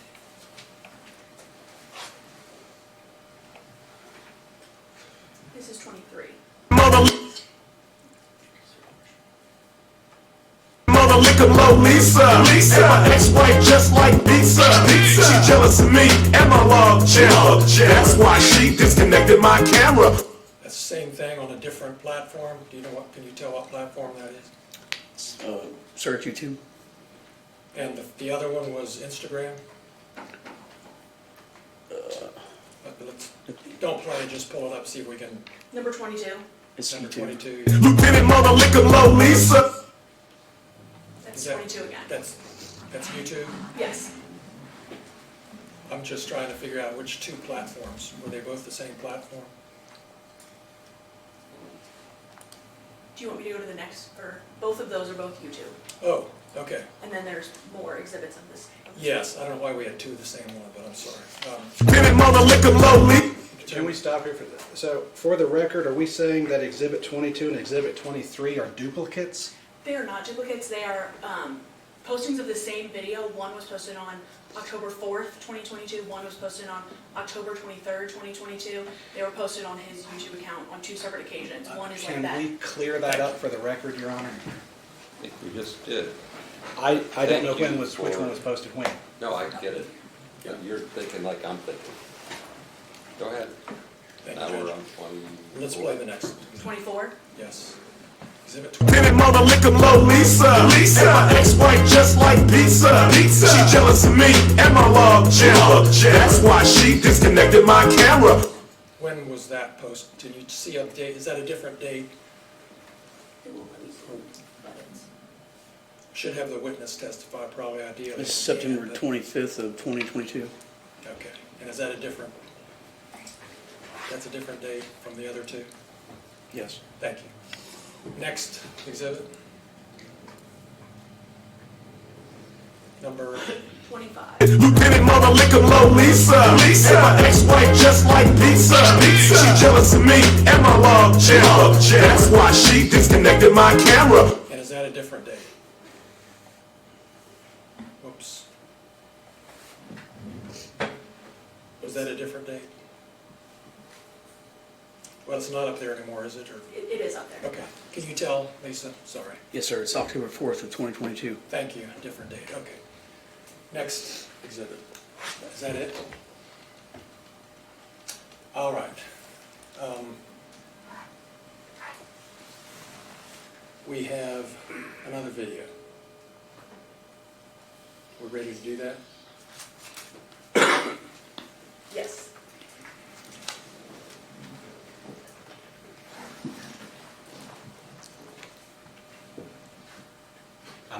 I'm just assuming I'm going to object in a Yes, second for this, you're gonna because I think object to this this. is the one I'm going to renew my objection on.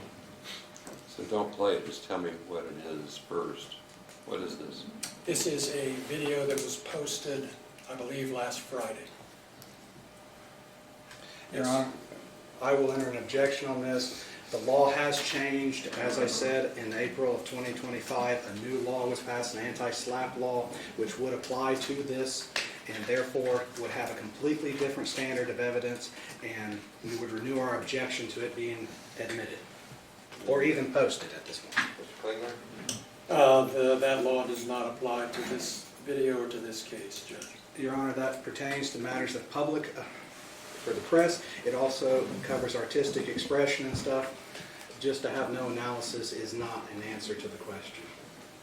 But I will renew it. I have a really good objection. I'll be consistent and overrule it. We'll play it, and you might be right, but we'll overrule it, because I think I'm right. It's okay. Number 26. And this is not 26, I apologize, Your Honor, it's 34. Sorry, we're out of order because of the way Okay. that they. No, I appreciate it. 34.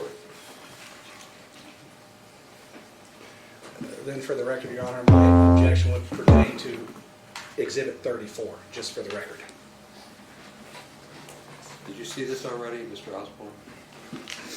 Your Honor, when they listed it, I did find it and take a look at it. I was never supplied a copy, but I did find a copy on YouTube. Thank you. Go ahead.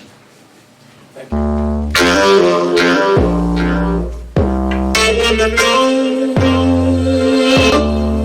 You said, do you love me, girl? Yeah. You said, do you love me?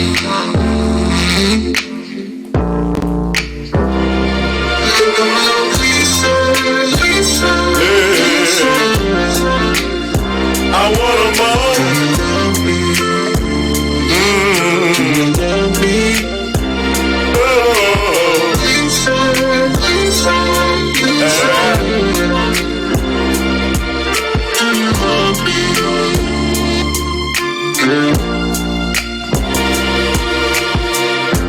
Lick 'em, Lolisa came to town. She ate all the pussy all around. From Adams County to the 275. Lick 'em, Lolisa, licking every pussy alive. Lick 'em, Lisa, lick 'em, Lisa, pussy like pizza. Sometimes she won't lick 'em, Lisa, lick 'em, Lisa, pussy like pizza. Man or a woman, you really don't know her. I notice her voice is a few octaves lower. She's not too ugly. She's not too fine, but she's not too fine. Might whip out something that's bigger than mine. Lick 'em low, Lisa. Lick 'em low, Lisa. Pussy like pizza. Sometimes she won't lick 'em low, Lisa. Lick 'em low, Lisa. Pussy like pizza. Lick 'em low, Lisa. She raided my house. She disconnected my cameras. Then she went down on my spouse. I just don't know what I'm gonna do. Y'all keep on laughing. She gonna eat your wife's pussy. Lick 'em low, Lisa. Lick 'em low, Lisa. Pussy like pizza. Sometimes she won't lick 'em low, Lisa. Lick 'em low, Lisa. Pussy like pizza. When Lick 'em low, Lisa joined the Adams County Sheriff Department. Husband was complaining 'cause she was munching on their wife's carpet. Lisa Lisa lick 'em slow.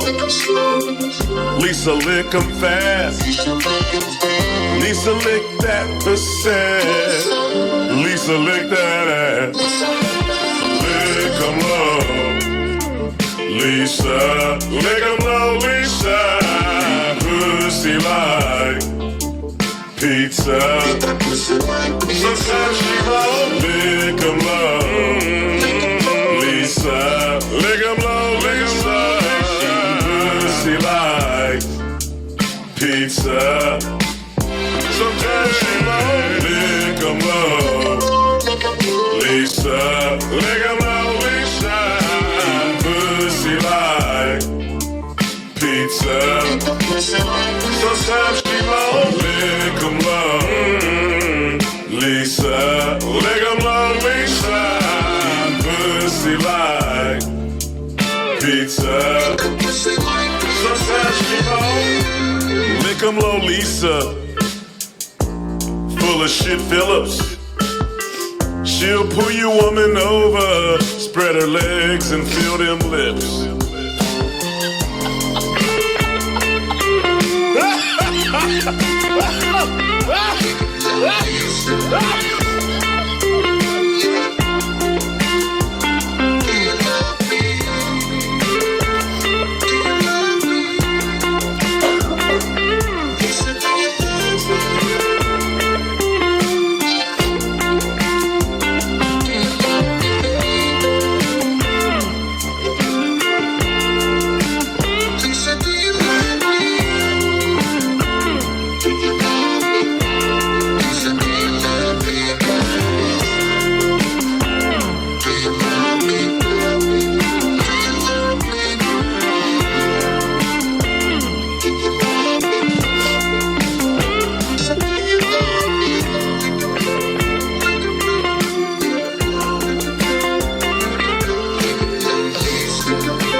Reclining, dancing in the driveway, singing how I lick pussy.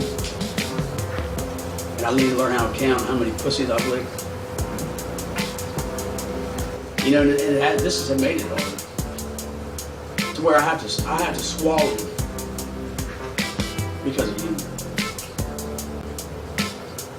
Things that's being said. Are you Lieutenant Licking Low, Lisa Phillips, Pussy Licking Phillips? I'd like to go to Walmart and be called a guy because of your voice. Or asking if you got a pecker. How would you like that? Would you like a female or a guy asking if you got a vagina? Probably not. Of us standing and have me on their gate. Obviously, I haven't had a sex change. I have a child. Well, I've had that, yeah. They didn't make money off of me. They just didn't say I should have to prove I don't have a penis. Yeah. I was on my way to work one morning, right in Panhandle, stopped at the stop sign. The commissioners had a contracted crew that was working in Panhandle. I get hollered, Lieutenant Licking Low, Lisa Phillips. You want calls, or you don't even have to be working to get a holler from Lieutenant Licking Low, Lisa Phillips, Pussy Licking. I'm not a crooked cop, I'm not a thief. And I sure don't have a penis. There's been times that videos have been sent to me that I've had to go home because I can't handle it. You know?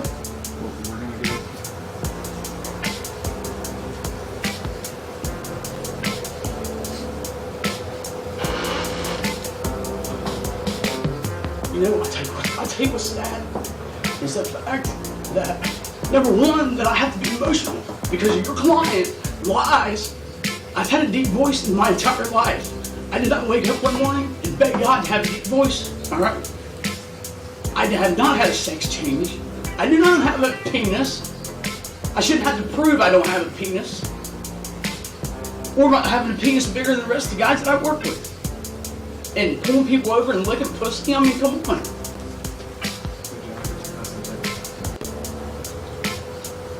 So you're asking for damages due to emotional stress. When you say emotional stress, can you tell me exactly what that is in the context? Look at me in the face and tell me what it means. What does emotional distress mean to you? Obviously, it's right here. You're saying there's no one else to call, or there is other people and you don't want to call? I'm not going to put anybody else in the middle of it. So, Lisa, I'm sorry. I didn't know that hurt you like that, man. You kind of intimidated me. I mean, you're a cop. I know you're. I'm sorry. I mean, you guys raided my house. You knocked down my door. I was upset. I would never shoot you, or I would never try to punch you. I thought I'd crack some musical jokes, and I didn't know they hurt you that bad. I'm sorry. I think you're a nice looking lady. I didn't know you was a biological lady. I'm sorry. I was just having fun with the bad situation. I'm sorry, baby. I'm sorry. Oh man, Jesus. Hang on, let's take a little break, everybody. Hang on.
I did a show one night, and this girl said, "Hey, Afroman, I want to give you some pussy."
Lisa used to toss my salad for hours.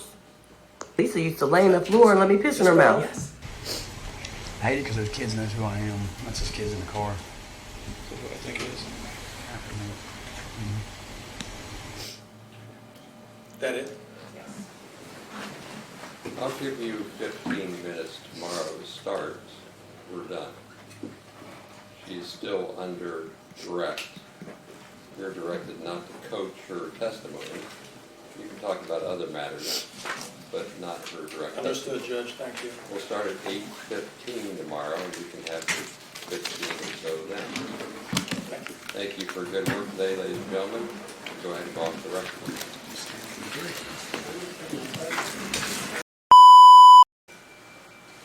Okay, so is there anything you want on the record at this point in time, Mr. Clayton? One thing, Judge, I came to my attention, we didn't talk about separation of witnesses. I didn't think about it or bring it up, but I think there might be a witness or two that's been sitting through here, potential witness. I'm not positive about that. You never What else do you have? That's all I've got. Do you have anything for the record, Mr. Osborne? Your Honor, I put all my objections on the record. I have Yeah, nothing else I to add. appreciate. Do you have witnesses in the back of the courtroom? We have one potential witness, which is Miss Foreman. Okay, She was so listed as a potential witness. Miss Foreman is now separated, so she doesn't come back tomorrow. Yeah. It's not a hard call.